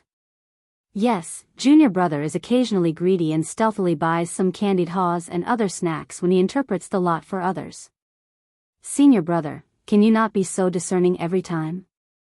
He is so young, but he has to copy the scriptures several times. I feel sorry for him. Jade Axe has been quietly waiting outside the room every time. Oh. Senior brother almost forgot that junior brother is now your disciple's disciple in name. The three of you are very close. Senior brother, you are a little jealous, aren't you? Huh, I can't help it. Junior brother has accepted a good disciple. Junior brother, aren't you supposed to be on duty today? How do you have time to chat with senior brother here? Copy Daoist Shu tonight. Senior brother. Then you should be striking the chime at this time. Huh, I can't help it. Senior brother is in charge of Wudong Mountain's commandments. In front of the lot booth, Su and the other two had gone far away. Wei Miao was still in the distance. The enchanting Miao woman who had been married for a long time was sitting on the bench in front of the table in high spirits. She looked at the young lord who had begun to close the booth and said in a bad Central Plains official's accent, "Little handsome brother, do you also interpret the lot for me?" Su Fengnian couldn't help laughing and said, "Sister, you have been married for many years. Why are you still asking for marriage?" She said carelessly, "I can't help it. My man is not afraid of anything. He is just afraid that I don't want him. I don't have any thoughts. I just want to see if I married badly." Wei Miao, who was short and average-looking, grinned. As a man, and one of the few martial arts grandmasters in Jianghu at that, his temper was really too good to be true. Su Fengnian looked at the couple and said firmly, "No need to look. It must be a good lot." The Miao woman hesitated and finally gave up. When Wei Miao left, he turned his head and looked deeply at Su Fengnian. Su Fengnian naturally wouldn't take away the table and the stool. He also didn't intend to take the lot. Of course, there were a small mountain of copper coins, not a single coin less. This was the life-saving money for him to make up for his mistakes. At this moment, Su Fengnian was slightly stunned. A young woman wearing a wooden hairpin and a cloth skirt slowly walked over. Even if her clothes were shabby, even if she didn't know any martial arts, her unique aura that seemed to be tainted with the arrogance of the Tian family could be seen at a glance. She held a cloth bag in her arm, which was filled with golden persimmons that had just been picked from the trees. Su Fengnian felt a headache coming on. She was on Mount Wudong, while Gu Jiantang had just come up the mountain. Actually, it was not appropriate for either of them to meet each other. One of them was a princess who had died of illness in the palace according to the history books of the imperial court. The other was a great pillar of the country who was loyal to the Zhao family of Liyang. It was none other than Princess Sui Zhu, Zhao Fengya. She was sitting on a bench that had already been closed, facing him. Su Fengnian returned to his seat and helplessly asked, "Why are you here?" She smiled indifferently and said, "Let's see if I can shake out the first lot." Su Fengnian was about to speak when she continued, "Where did you hide it? Take it out, otherwise how can I shake it out?" Su Fengnian shook his sleeve unabashedly, and a bamboo stick fell out. She sneered and said, "You really know how to do business. Even if you can't become the king of Bailiang in the future, you can still hide in the Central Plains and become rich." Su Fengnian chuckled and said, "Should I say that you have a crow's mouth, or should I say that I'm borrowing your auspicious words?" She said with a cold face, "Lot cylinder." She was as arrogant as she was in the past. Su Fengnian only cared about money and not people. "You have 100 copper coins?" She picked up a ripe persimmon from the cloth bag and put it on the table. Su Fengnian widened his eyes. It was not because of the arrogance of Princess Liyang in the past. It was because of the appearance of another princess behind Zhao Fengya. It was just the princess of Dechu in the past. Zhao Fengya turned her head and glanced at her. "Oh, the female sword immortal who likes to fly around and show off her power has come." Jiang and I said unhappily, "It's none of your business." For some reason, Jiang and I felt that the culprit who had once destroyed her vegetable garden, even if she had become the emperor of West Chu, even if she was now a female sword immortal, she still did not have the confidence to face Zhao Fengya, who was supposed to be a fallen phoenix who was inferior to a chicken. In terms of fighting, when they first met, Zhao Fengya, the Princess Sui Zhu who was familiar with archery and horses, was slightly better. Now, Jiang and I could probably beat down 1,000 Zhao Fengjias. But the more this was so, the less Jiang and I wanted to fight. In terms of cursing, Jiang and I was probably not Zhao Fengya's opponent in the past, present, and future. Zhao Fengya said domineeringly, "First come, first served. I'll shake the lot first." Jiang and I curled her lips, but she did not dare to say anything in response. Su Fengnian sighed and put down the bamboo tube. Zhao Fengya raised her head and said, "When shaking the lot, don't do anything." Su Fengnian rolled his eyes and waved his hand, indicating for Zhao Fengya to quickly shake the lot. Zhao Fengya picked up the bamboo tube with one hand and casually turned it a few times. She gently tossed out a bamboo stick. She casually picked it up and glanced at it. Then, the corners of her mouth curled up. She turned her head to look at Jiang and I, who was clearly much more nervous than she was, and heavily slapped down the bamboo stick. She stood up and left, unkindly taking the persimmon with her. Only when Zhao Fengya turned around did Jiang and I sneakily pick up the bamboo stick. Shock, grievance, resentment, and sadness appeared one by one on her devastatingly beautiful face. In the end, she was on the verge of tears. The confused Su Fengnian leaned over to take a look. Su Fengnian somewhat understood Su's feelings. It really was tit for tat. The lot in Jiang Ni's hand was the lot that Zhao Fengya had casually shaken out. A good match? A celestial beauty. What more could a husband ask for? The first lot. Su Fengnian pressed his hand to his forehead, speechless. Alas, the copper coins that he had spent so much effort to obtain had been completely earned for nothing. Su Fengnian could not help but be careful. He was afraid that this pitiful little mud person in front of him would also do the same, casually. She only needed to lift her hand, and a great Liang dragon sparrow would fly out of the red sandalwood sword sheath in the thatched hut. Su Fengnian could not help but sigh, feeling sad. She quickly threw the lot back into the bamboo tube like it was scalding her hand. Then, she turned her head and wiped her face. She turned her head again, not looking at Su Fengnian or the lot tube. She only stared at the mountain of copper coins. She asked in a soft voice, "You earned all of this in the afternoon?" Su Fengnian, who was filled with sorrow, nodded his head. Her tone suddenly became light. "How much?" Su Fengnian said in a soft voice, "It's not a small amount. If it's converted to silver, it should be around 100 taels." Her eyes immediately lit up. Her originally dark and gloomy face was glowing. She raised her head and asked in a probing voice, "It's all mine?" Su Fengnian held back his laughter. "Of course." Su Fengnian stood up and struck while the iron was hot. He gave Jiang and I a large cloth bag that he had prepared earlier. "Help me hold the money, it's a bit heavy." She nodded her head like a chicken pecking rice.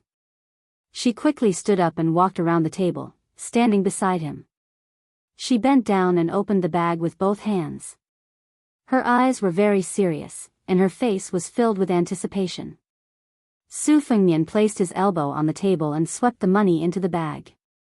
The copper coins on the table were squeezed together, and the copper coins in the bag were knocked together, making a clattering sound.